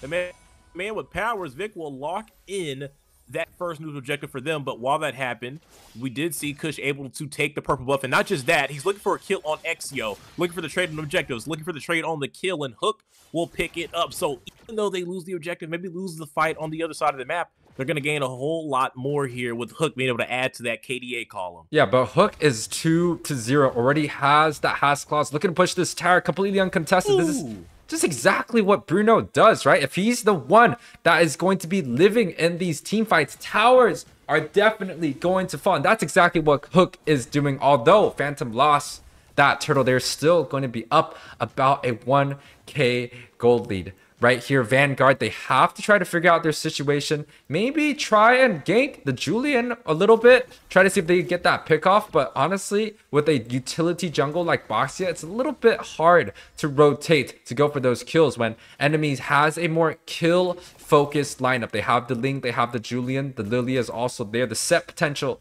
coming out from the Edith is also quite well. And wow, completely giving up this top side tower. I don't think there's any trade that's good if they're gonna give up the second tier tower. Speaking of trade, Primal Wrath comes out, penalty zone forced out, but for the retreat, not the engage. Maybe a bit of miscommunication on the time of execution for that lane swap, UA, because like you said, tower falls down without any defense at all. But meanwhile, Exio was on the other side of the map, but Foop just a little late to get there. But right now, torn apart memory goes out. Won't be able to find the kill. It's a 3v1 as it seems on the map, and Kid Nicolette will still take that one. Enhanced chain. Now this could be a big combo. Over the shoulders and into the ground they go. You can see Hook has made his way to the fight as well with the bouncing balls right now. Tempest of Blade comes out. Will be able to find the kill potentially. Gets hit by the stumble. Still be able to escape. Meanwhile, Laurent here on the Julian picks up a kill as well. And Hook will add to the totality. As that's a 4-man wipeout. Foop left with questions and not a lot of answers on what's happening right now. Yeah, 8-2 is going to be the scoreboard. 7 minutes and 4K gold lead for the side of Phantom. They're kind of just getting away once again. They're able to grab up that bot side, 4 kills and a tower at the same time. They're getting another kill on Exio. Exio's at 0-4-0. He's in a very, very bad situation, very bad game. And it just might be due to the opening that this Bruno, he's just doing so well in lane. And they banned out their Rithel, so they just kind of make sure that, hey, Exio just doesn't have a good hero of choice. And Hook is just completely destroying his lane. 4-0-2, completely opposite of Exio. Unfortunate, because again, this is a comfort pick for Vanguard gold lane, but in a very uncomfortable scenario right now, as like you said, Hook has completely ran away with this. He's sitting at 4-0-2. He's taken out the majority of the towers. I'm sure by the end of the game, whether it's a win or a loss, he'll be sitting at least net, 60, maybe even 70%. I mean, he's really been putting in work down there on those towers. Speaking of work though, UA, got some items popping up, but I don't know if we'll get the time to get to talk about them. Looks like it's going to be a full-on engage. Mr. Gush came out in a nice Minoan Fury. Exio finally gets on the board with a kill, and right there, that's a 1-for-0 trade for Vanguard, and when you're this deep in a deficit, you have to smile because you finally got a win somewhere. No, that's definitely a good play coming out for the side of Vanguards. They were able to get that trade up with practically no health loss. But right here, Yurishi's definitely going to be the one that's going to be on the chopping block. Penalty zone from Foop. They still have eyes on Laurent. Torn apart memory goes out. Haven't found the kill, but hang on. Kush coming to save the day. Found one. Looking for Exio with the Tempest of Blades. Meanwhile, Foop's picking up kills as well, but so is Hook. Double kill for the jungler from the side of Phantom, and they're not done yet. Nicolette trying to run them down. Mr. Kush comes out, but look at Kush on the wall. So patient, so precise, just like an assassin that you want on your team. It's a 4-man wipeout, and again, Foop wondering what is happened. He was the last man standing. Emphasis on past tense because he has joined us up here at the casting desk. Yeah, Kush already on this link. Highest gold in the game, 7.5k gold compared to the 4.7 of that Boxia. He's on a sitting whopping 6-0-5. So Vanguards definitely have to try to find a way to lock down this link. But having a jungle like Boxia and a roam like Minotaur, I'm not sure if that's going to be able to completely lock out Kush on this link, because the CC, yes, they do get some stuns coming out from Boxia's first skill. They also get the knockup coming through from the Minotaur, and also a little bit of suppression coming through from the Terizla, but it just is not going to be enough. They're able to grab up this next objective completely for free, and Kid 0-1 looking to do a little bit more damage onto the mid side.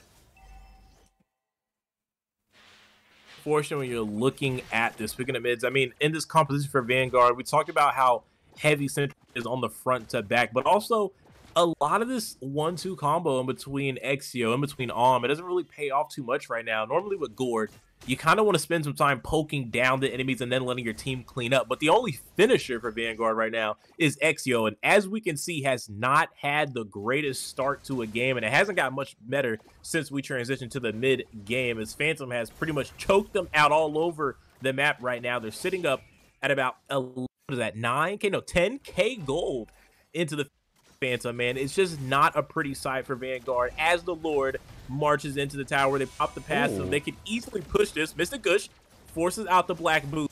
Nowhere near kill for the side of Vanguard has been picked up right now. Phantom maybe wanting to find the mid high ground tower. Haven't picked it up just yet. Primal Wrath comes out to add a little bit more DPS to taking it down. I'm actually wondering why they're not attacking it. Okay, they shifted up to the top side. They want to open up that tower. They got a preference here, UA. They're not done just yet, potentially. They're still sitting in the base with no minions, mind you. And now it looks like they'll go ahead and start to step away here. Yeah, I feel like Vanguard, they're definitely doing a pretty good job defending against these waves coming through. But the side of Phantom, they're looking to go for a round 2. They do have a cannon and a caster minion on the mid side, but I don't think that's going to be enough. The conceal play gets popped.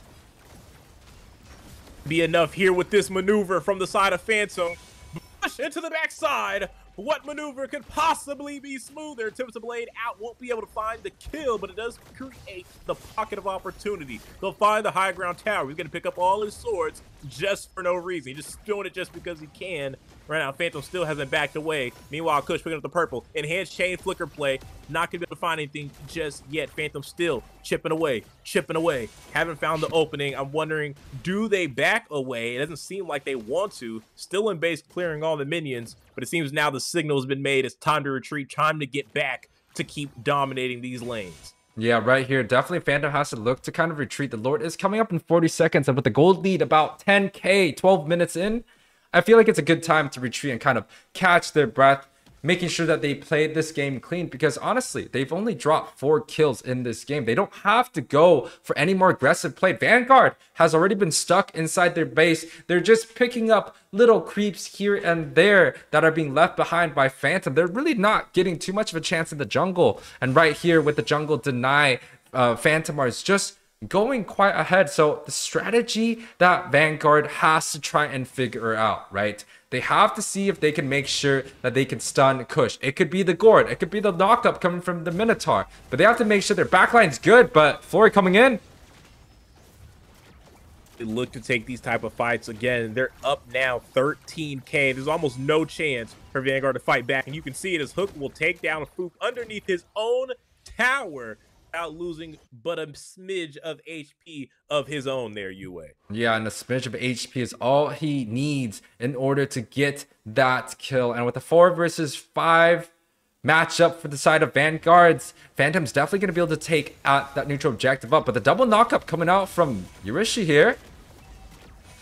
And repeat engage, but there goes a Goodman on Fury. But again, down 13K, what can you do besides slowly lose? And that's exactly what has happened as Phantom has overpowered Vanguard here, as it seems they'll be looking to take away game 1. Major number advantage with the Mighty Luminous Lord, and that's right, they're going to be able to find the kill onto Luffy as well. He's a man stranded, and he's not the only one there. Foop will follow him up with a class act to offer up defeat. Victory to the side of Phantom in game 1 in this 3 series. Yeah, Vanguard able to pick...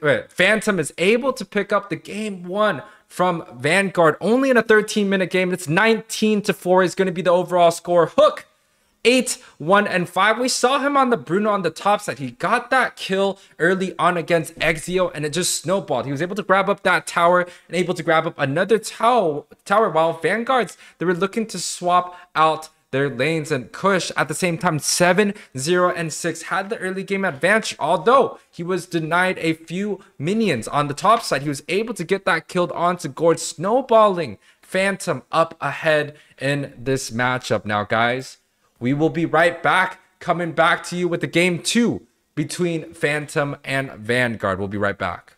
Payback time.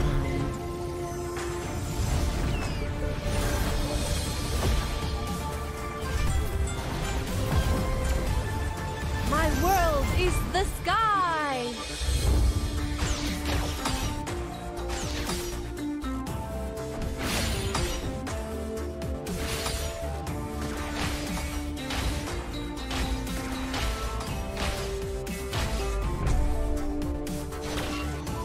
You don't know how close death is.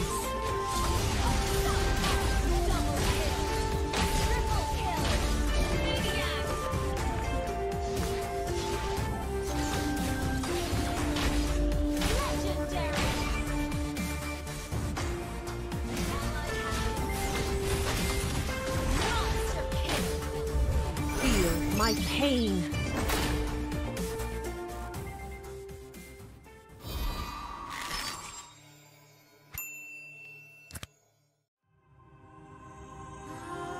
The Creator gave light to the world, bringing life, warmth, and order.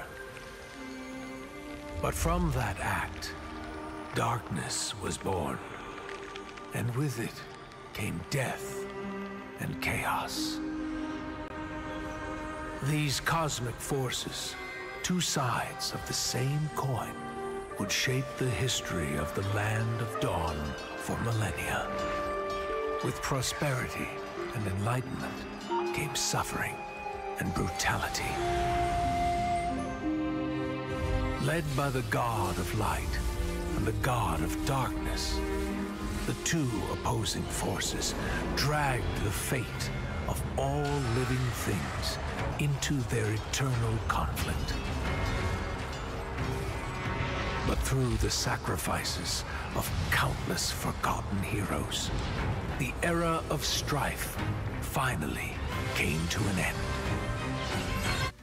Welcome back, guys. This is going to be game 2 in the best of 3 series between Phantom and Vanguard. Phantom was able to get up ahead, but just a little bit of reminder for you guys. This is going to be the House of Pisces Nighthorde tournament. Week 1, day 2, best of 3 series, single elimination for everyone here. A total prize pool of $1,000 USD and 100k diamonds on the desk today. We got Coach Deku here coming through, trying to see if Vanguard is going to be able to push this series into a game 3. And the only one that will be able to supply us with that answer is Vanguard themselves. Now, you wait, we'll have to go ahead and look back towards the draft, and it seems right away Vanguard going to make a slight adjustment here. They banned the Fanny again. This time they add Ling onto that. Don't offer that back up. The Kush really disrupted that front-to-back composition they were looking for. Now, something else I'm wondering, old lane matchup going to be looking working out here in the draft? Are they going to look to maybe use one of these last bans? It isn't like anyone's going to look for the support bans. Do they try to look to maybe minimize the pick from the side of Hook, aka Gina here, guys, just so you know, and maybe find a different pick for Exio here? Because again, he was already on his comfort, but it didn't look comfortable for them in that game.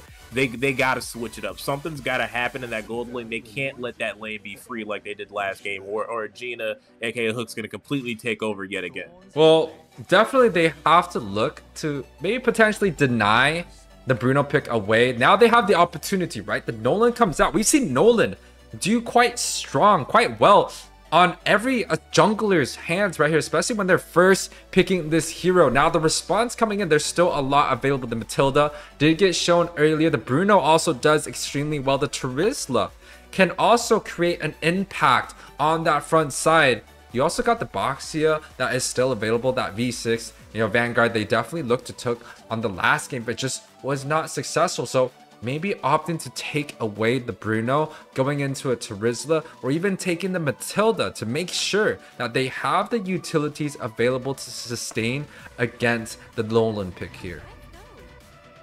You know what? Now that they locked in the Irritable, oh, okay, so they go for the Matilda. I was going to say maybe the Angela. I know they're a fan of that as well, especially for this red side. Again, with those 2 picks, you can take the carry, take your Angela, good to go. But Matilda pick to offer up to a team like Phantom. We saw the level of execution they have last game. The last thing you want to offer is them something so free as Matilda with mobility. It would be ridiculous to pair that up with, especially with these things like Nolan. Oh man. So what Vanguard does here, taking it away. Now, unfortunately, it looks like a Hook might be locking in this Brody, looking to show them how to utilize that pick.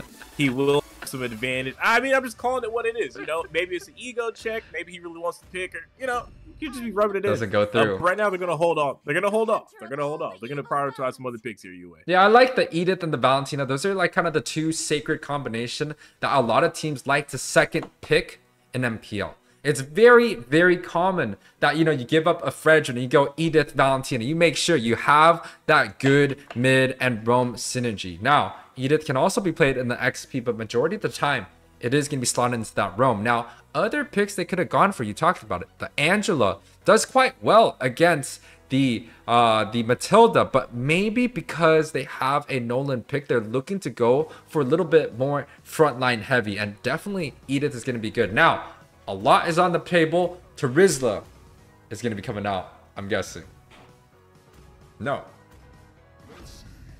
Okay, so they go for the Kufri here. Now, the very base level thought process, right? Ooh, champion with dash, Valentina with dash, Kufra's pretty good. Now, I would imagine for Nolan, I don't really think anyone takes Kufra for a Valentina, but when you talk about Nolan, right, the ultimate literally has a free purify here to negate such things like this. So I'm a little concerned. I feel like maybe they might have pigeonholed themselves in a pick on Rome that more than likely won't work out for them. Probably better off confirming whether that Edith was going Rome or if there was another Rome, or just letting the Rome counter pick, maybe pick up something else here, maybe in the mid lane, especially because now there's potential to ban out some mid lane picks since Phantom has already locked in their Valentina. But Vanguard could try to fix up things, but they did take away that Brody there from the side of Hook there. But we also see that Vanguard's actually running this Matilda mid. Matilda mid with the Kufra, right? This is something that we don't really see too often because Matilda actually does quite well already in the roam position. But I do feel like, the side of Vanguards are looking to lock down the opponents a little bit more, provide a little bit more sustain and a little bit more vision for Exio to be able to scale well. They could run like a double roam mid, and definitely having a front line and a support on the mid side is going to help Exio have a safer lane and more, having a more fighting chance in this series. Now, the Brody and the Cloud has both been banned out. Hook had a great Bruno game earlier. I'm not sure why Vanguard's choosing to kind of disrespect this pick, because Bruno is still quite a good hero, and with that being available, I definitely feel like Hook is going to look to go for that. On the other hand, we have the Tarizla that has not shown any love in this game right here, and they know they don't go for the Tarizla, they go for the same boxy pick as the last game. Locking that Bruno again, this feels pretty carbon copy for the side of Phantom. I think it is basically, besides the Lilia and then the Ling, but kind of gonna end up functioning in this composition. My biggest concern and probably my only gripe, I probably could think of a few more, but the main one for the side of Vanguard is how much faith has been put into Exio here. There's not a lot of damage dealers. There really aren't any damage dealers from the side of Vanguard. Obviously, Matilda can do her kind of one-shot thing, but against a team Phantom, that's probably not going to happen very often. Not without a kamikaze, basically, strat. You're going to have to trade one for that. But already didn't have a great game. He hasn't proven himself in the lane against Gina to where I would personally feel comfortable. Where it's pretty much all gear for that front line, all in. Let's get in first and let the Irithel run behind us type of strat. But, UA, with the game getting ready to load in, they'll get to show if they can pull it off. But before we pull off too far, Tel Aviv, they're getting into, my man.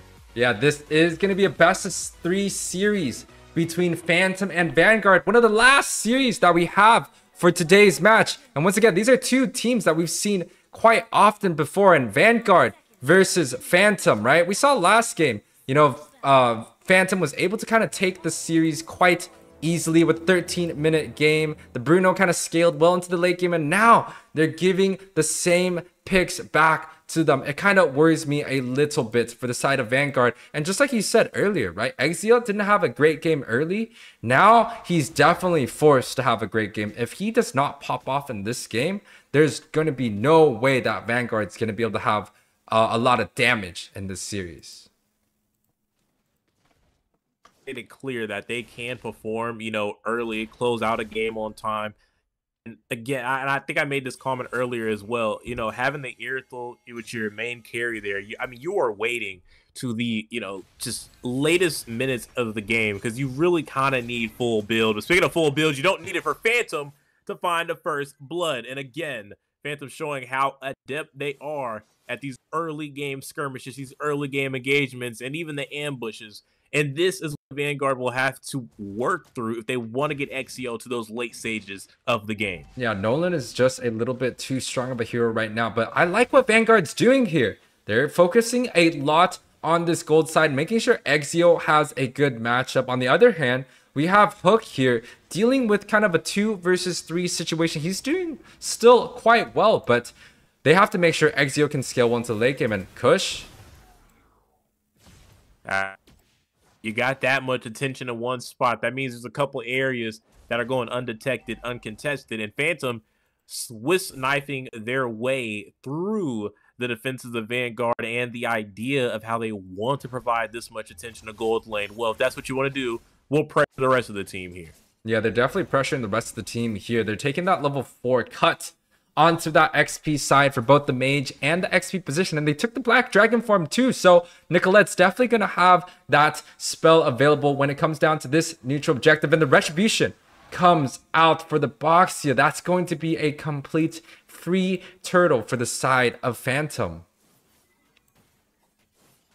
Basically the white flag, you know, like, I surrender it up to you. He rolled right out to the other side of the map. Now the question is, what can Vanguard do in about the next 30, maybe minute or so to kind of offset that? Right now there hasn't been anything, so they've given up the turtle, which, you know, means just giving up some gold for absolutely nothing here. It's going to make them fall further behind. Now we can see the body starting to pile up, but a big flicker from Boxy missed the mark a bit, but they might be able to clean this up. And Hand Chains come out, Primal Wrath as well. No one has fallen. Black Dragon forced out by Nicolette, courtesy of the IMU. No kills, but a recall put down by Exio. Yeah, a little bit of aggressive play coming out from Phantom. Boxy tried to go for the set, but ended up missing. The double knockup coming out from Flora was actually quite well, but they just could not commit to the damage. The sustain and the defensiveness coming out from Vanguard is really showing right here. They're not really having an easy time trying to get, and wow, a defensive circling eagle coming out from Matilda here. He chooses to go back, and Kush was actually quite low, and they kind of chose to back out. They just don't have enough burst and damage to take out any of the members from Phantom here. Not in their favor right now. I mean, they're sitting at almost a 2K gold deficit already as we're approaching the 4-minute mark, UA, which isn't a very good spot to be in when you're the Vanguard, especially after we've highlighted, kind of pointed out and talked about the current composition that they have and kind of that win condition and the way and the amount of work it's going to take to get there, get that online. You don't want to see this right now, but at least at where it's currently at, it's still feasible, right? You can still overcome this, but you don't want to keep slowly dipping further and further away, especially against a team as talented and experienced as Phantom, because once they get that lead, it can quickly turn into more. You know, via we saw that 12K gold lead. Luffy, though, finally making an engage. Tyrant's Revenge. Can this be the play? Magic Ball is there. Cancels out the slide. There's no way. Right now, here you go. Bruno doing a lot of damage. Almost took Exio down.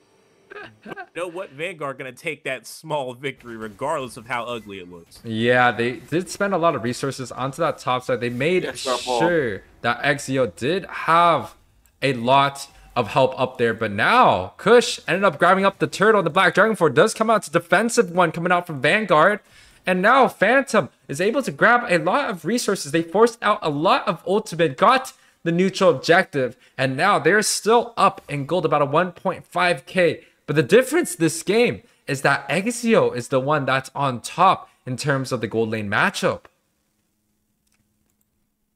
More gold. It's a pretty good amount too as well. That kill definitely helped them out, being able to offset the lane a little bit. But this is what we were talking about. They had to be able to do this. You have to be able to slow down Gina a little bit, help Exio get online here. And so far, they're doing an okay job. They just have to hold that, right? Hold that momentum. And that's going to be the part that's challenging, is to keep making consistent good plays.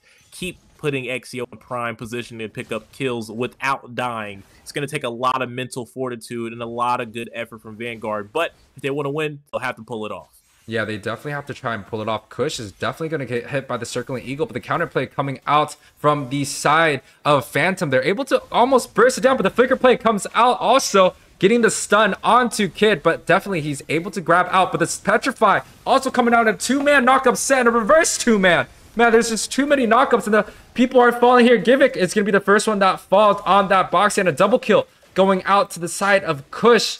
Nolan taking care of business here, looking for another one here. Exio might be caught in a bad situation, but it does seem like the dash is coming through. Basti did end up pushing through with that flicker and a small recall coming, but the side of Phantom taking that one quite clean. 4-2 is going to be the scoreboard.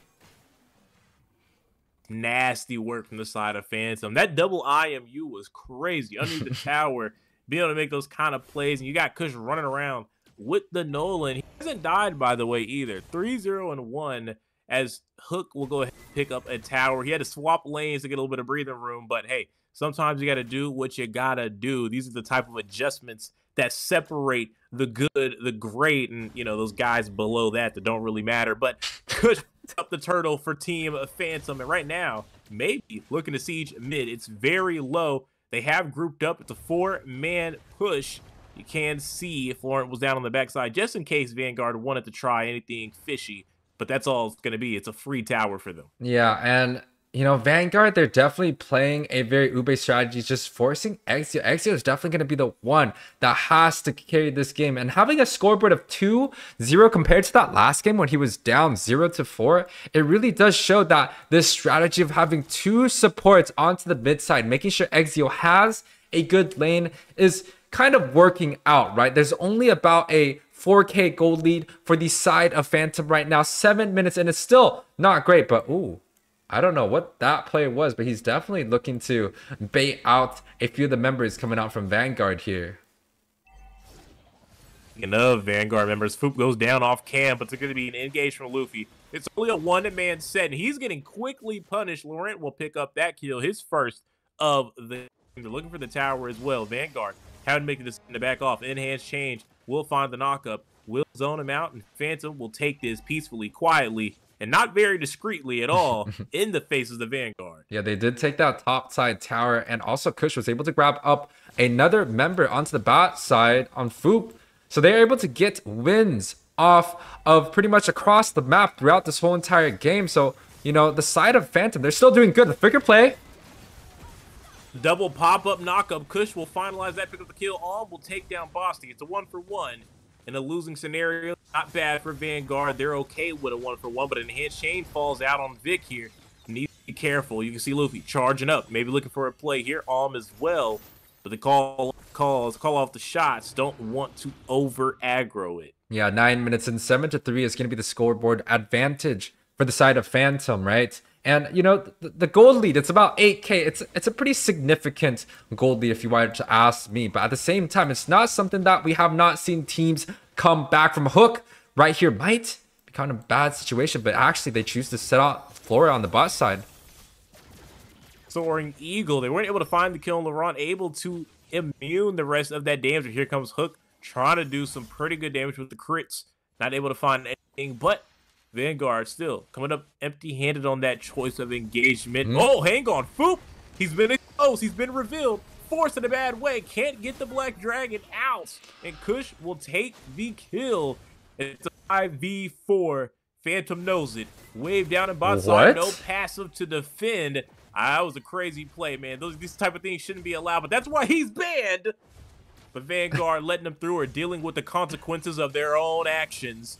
It's right. Phantom looking to close this one out early. Yeah, I didn't know a Nolan can just double dash into the enemy base and then dash right back. Like, that's something quite powerful, and the utility has come back. Black Dragon is going to be available, but at the same time, the side of Phantom are going to look to push into the lead. They're able to grab up this mid tower. Luffy is charging up, potentially looking to find a set, but they choose to back off instead. They have to find a better fight, and Floop getting chunked. So Luffy trying to find a knockup doesn't work. 4-man enhanced chain knockup, no follow-up. Avoided it, look good. Soaring Eagle, bird down though. Phantom, it's open season, and they want rotisserie, baby. Tried to go for the set for Luffy, but it's just another double kill for Kush, and they're not done just yet. Adds one more, another big knockup, and they want the wipeout before this end this game, and they will succeed in that UA. It's another sweep for Series 3. It's a nice, amazing match. Another sweep. 2-0 for the side of Phantom. Able to take this best of 3 series, just cutting the night short. But Phantom is able to take out this game victory here. It is going to be a 2-0 sweep. I know it's kind of messed up on the board, but Kush on the top side right here, grabbing up the MVP score here. He's doing quite well for himself, making sure that he has all the builds necessary. And we don't really see the new Nolan being built. And look at that. It's a Hunter Strike Malefic into an Endless Battle. Hey guys, if you guys are looking to use the Nolan, that's definitely going to be a nice build to go for. Hook on the Bruno once again, even with Exio, able to get a lot of the top side kills, especially paired up with Luffy. You know, Hook is still able to kind of scale well into the late game. He has a whopping 2, 1, and 5, so he's definitely not doing bad himself. Now, the kill participation on the board, Basti is going to be in line for the second, along with Flora on this Julian. A very well done play by Team Phantom, able to take this series 2-0, moving on to the top 8. That's happening next week. But guys, we're going to be ending the stream here. Want to just say thank you guys for all watching. Once again, this is going to be House of Pisces X Nighthorde tournament, week 1, day 2. We're going to be going into the second week next weekend, so make sure to come out and watch us once again. Nighthorde has House of Pisces has partnered with Nighthorde and the MLSA to provide 16 teams the opportunity to compete in a single round elimination. The total prize pool is going to be 1K USD and 1,000K diamonds provided by Moonton. This is going to be the day 2 of the tournament, and we will see you guys next time. Peace out.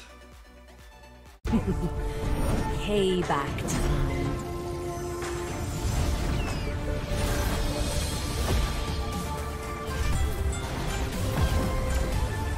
My world is the sky!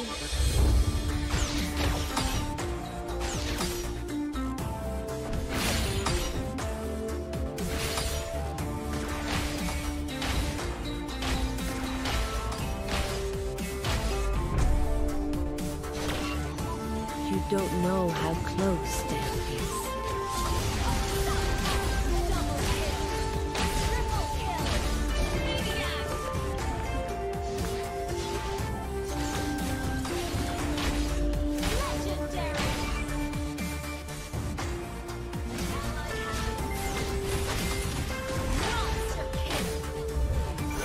My pain.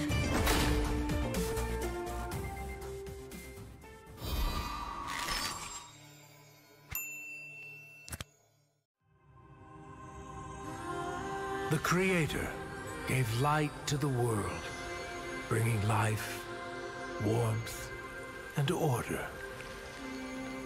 But from that act, darkness was born, and with it came death and chaos. These cosmic forces, two sides of the same coin, would shape the history of the Land of Dawn for millennia. With prosperity and enlightenment came suffering and brutality. Led by the God of Light and the God of Darkness, the two opposing forces dragged the fate of all living things into their eternal conflict. But through the sacrifices of countless forgotten heroes, the era of strife finally came to an end. The gods were banished from this world, and peace was restored. Life flourished soon after, and great civilizations sprung up across the world. Eruditio among them. This would be known as the Golden Age. Of course, this is our history that every scholar in Eruditio knows by heart.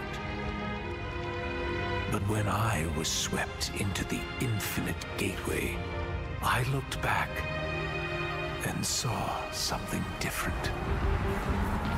I saw the North consumed by the blight of war. I saw the Great Plains ravaged and soaked in blood. I saw the forests and mountains turned against each other. I saw a broken world engulfed in flames.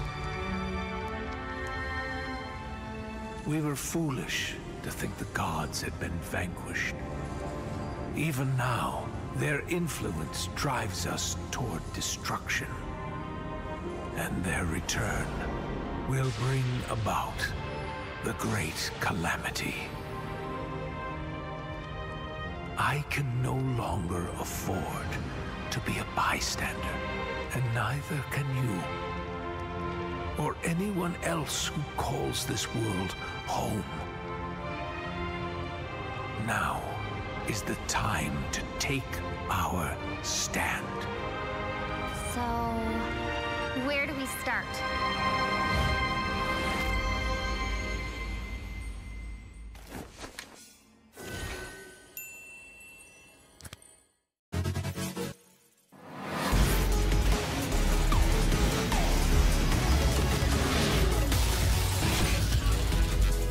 Engines roaring and ready to go.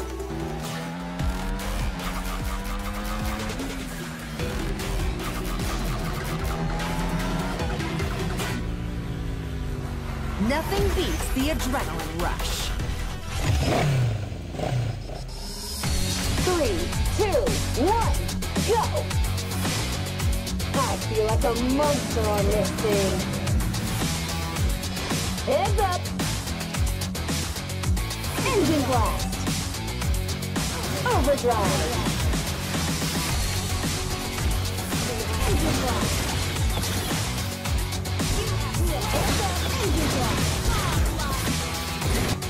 Hitting the apex. Too slow. Out of my way. Hitting the apex. Nice ride, but I prefer mine.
어제 머리 잘랐거든?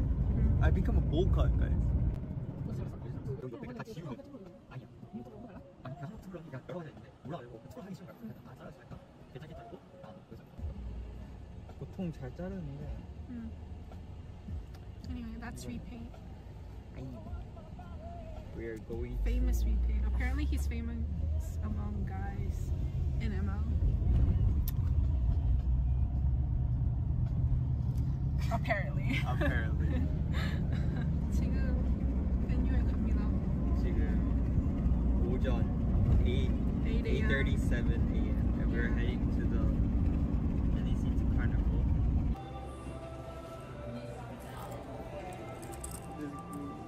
Had a hard time coming in here.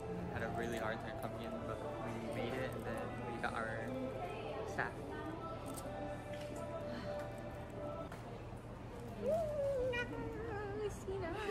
Struggling with her height. Sina. We're like decorating right now. I need to make a hashtag NACT. Someone for 7th anniversary? I think you're MLSA too. Is it anniversary? Okay.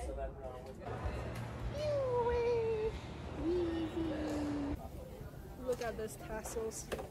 We put it up here thinking it was a good idea. It's like a little backdrop. And when the wind is so strong, it keeps coming, like it has no control. And then I blew all those balloons, man. I did a whole year worth of lung exercise because of this. It says happy 7th birthday. Check-in. Welcome to the check-in booth. This is where you check in. The struggle.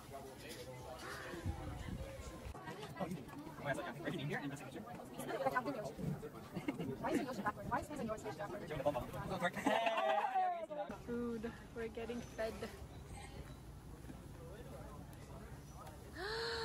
Thank you. Looks so good. We can do one. Eat. We got the NACT care pack. Then, so there's 2 breads. There was 3. Sina took one of them. Bag of bones, Cheetos, barbecue, and some more snacks. You can see. Everyone's standing outside because there's no chair. He asked me for a break. What? Between us, break between us. Okay. And then I was like, okay, if you need it, but The vlog that I will never produce. so I go ahead and match the 6 saber first.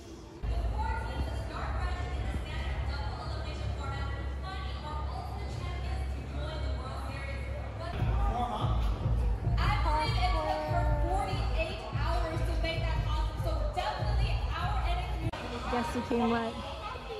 This girl came late, but she got us coffee. This is what the staffs / VIPs do when the games are going on. She's taking a bill. 2 girls.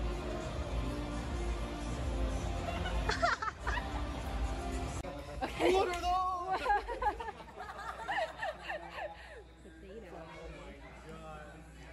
Potato in the inside. She like the way I like a million.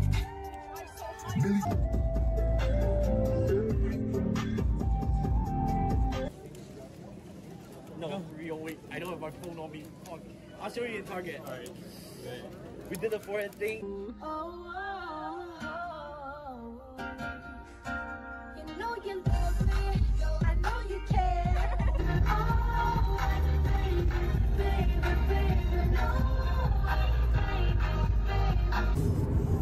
We were on our way to UA's place for like a little after party of day 1, but guess what? Nami realized she left her camera at the venue, and guess what? Everyone left the venue. So we're driving back to the venue. So we're praying that the camera's still there, that the venue's open. It's still there, because we didn't bring it. It's still there. We are having a little more drive. We're having like 30 more extra minutes of driving. Drive with Nami. Yeah, vibing.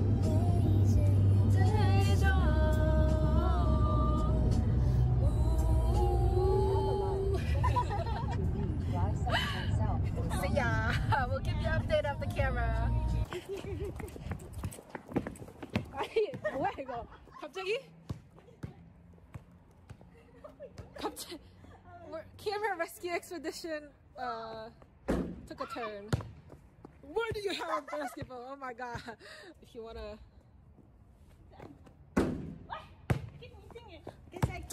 Nami kind of suck at basketball. Third try, no charm. Nami, what if they lock the door? We need your camera. Oh my god. You got this, girl. Yes! We can go home. We can't, not home. We can get dinner now. Yes. Finally, yay! Dinner time! The camera's back to its Nami. We got our dinner. Nami. We got our dinner! Yeah. We're going to UA's place now because we are gonna hang out and drink a little. We're going to Nami's place because we're supposed to go to UA's place right away, but she wants to get wine because she wants to drink wine, and she's going to change to her pajama. Okay. BRB. Bye bye. What's up? Every good girl is a little thug. Low-key, I'm tired. You're tired? I am high-key fucking tired. I'm not even low-key. I've been up for 14 hours now. Haven't had real food. This is about to be real food when we go to UAE. I'm so fucking tired. I can't. My brain is not functioning. See, the chance of me falling asleep at UA's house is not 0. That's why it's scary.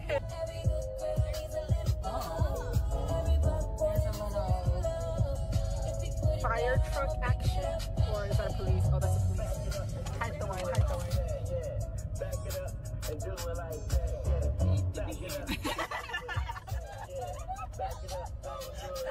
Back it up, that's what we didn't like that. I don't know.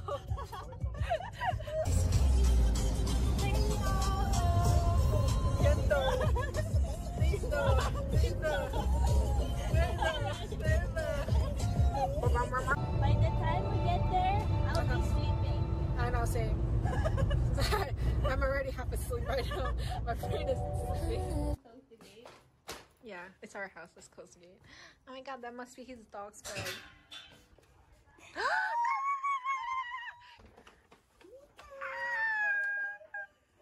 It's never about me, huh? Always about my dog. Your party needs to be. We're at UA's place. UA's doggo. Hello, doggo. And then there's I know where it is. On the food ASMR time. right now having an anime.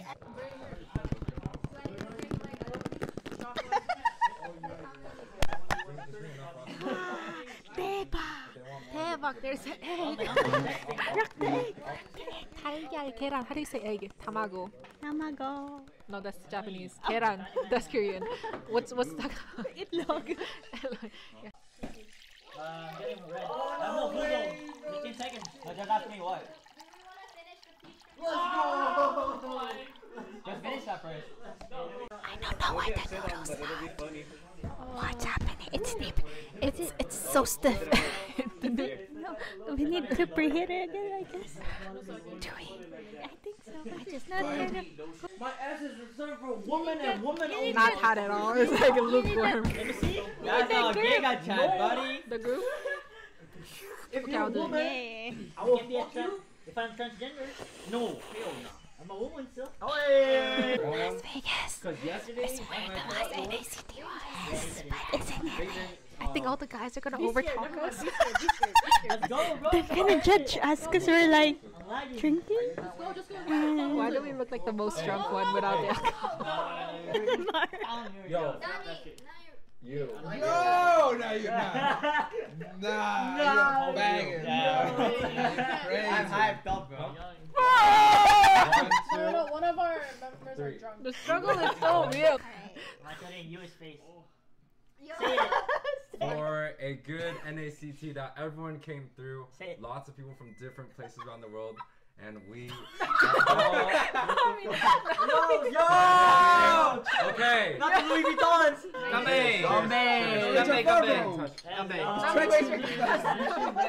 We didn't even have dinner yet and we're drinking already. I know, This is a right? bad idea. Yeah. Where's the drink? I got Yeah. jeans. But we need the wine glass or something. Fucking jeans. India!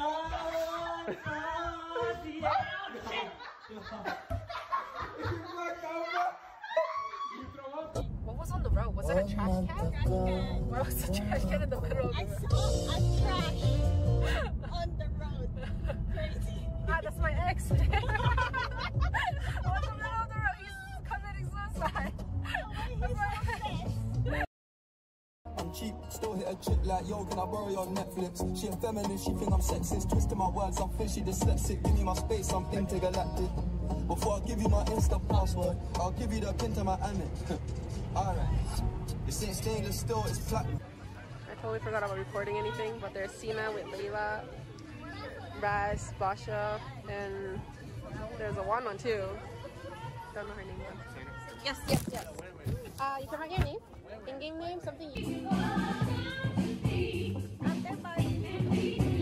The game didn't even start yet. She's like, at the party.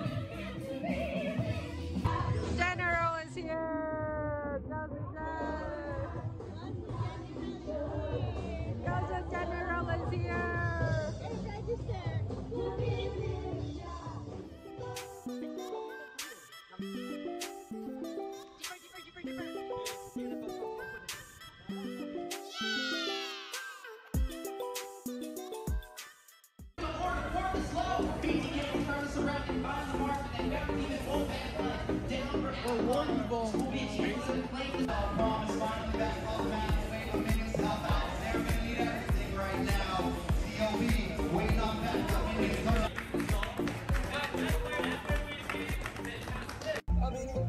Just gotta see me, I'm with it. Now I'm getting things like live-os. Running for the comment like 5-0. This gun would have prospered. Floating and I won't go under. Been out of town for a month. Absence made the love grow fonder. UK rapper, UK drill, gotta mention my name. If you talk about it and them celebrate Eid, the trap still running on Christmas Day. How can I be homophobic? My bitch is gay. Hit man in a clutch, I see a man topless, even a stick. I brought my phone charger, but I forgot my phone. I don't bring it. You didn't bring your phone? Yeah. This dumbass didn't bring his phone. Hey, barbecue time!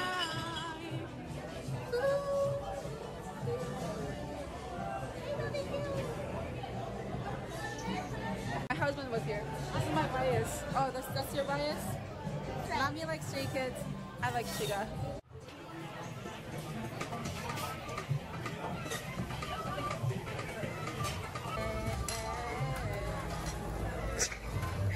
Trying to get the angle.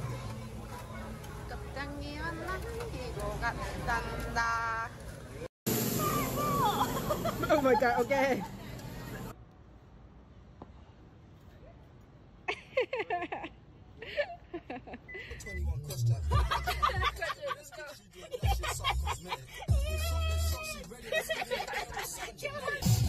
Get to the club in my taxi cab, everybody's looking at me now. Like, who's that chick that's rocking kicks? She gotta be from out of town.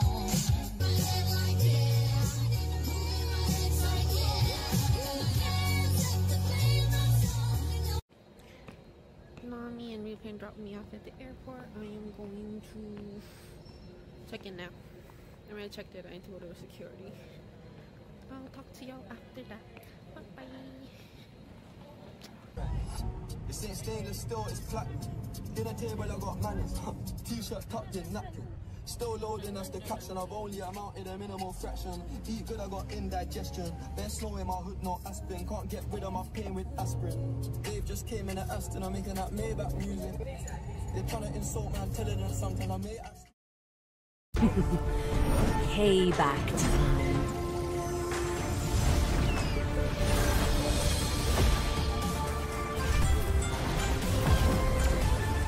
My world is the sky!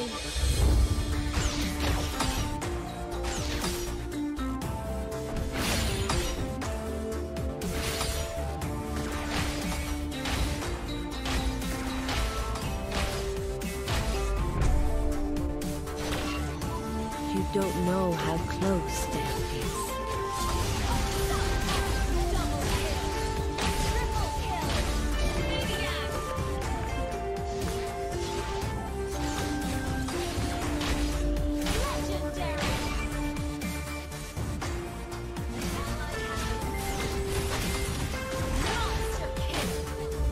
Feel my pain.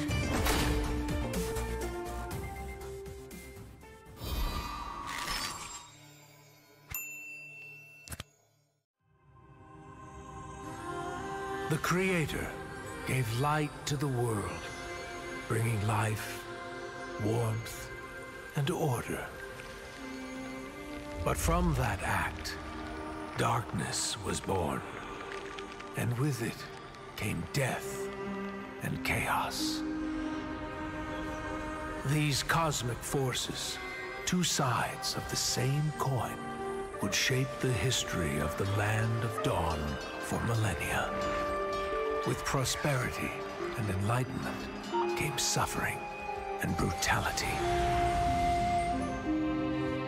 Led by the God of Light and the God of Darkness, the two opposing forces dragged the fate of all living things into their eternal conflict.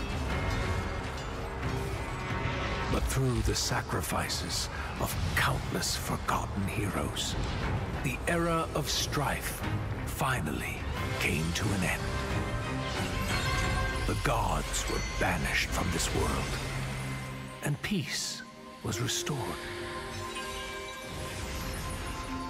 Life flourished soon after, and great civilizations sprung up across the world.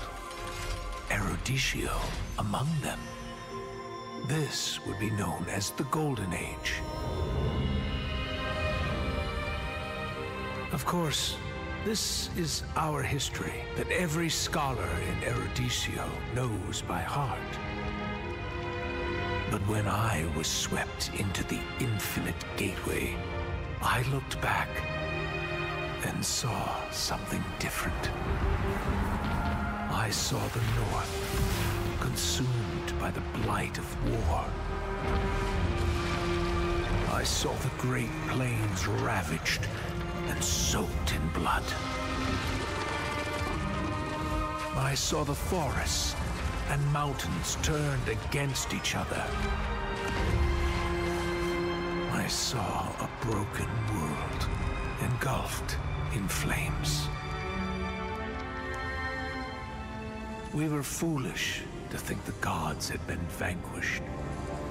Even now, their influence drives us toward destruction. And their return will bring about the great calamity. I can no longer afford to be a bystander, and neither can you, or anyone else who calls this world home. Now is the time to take our stand. So, where do we start?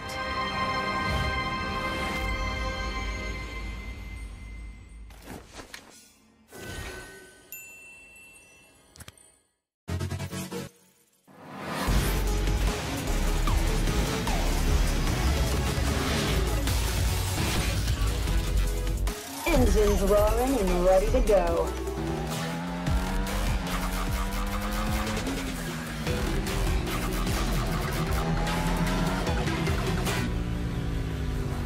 Nothing beats the adrenaline rush.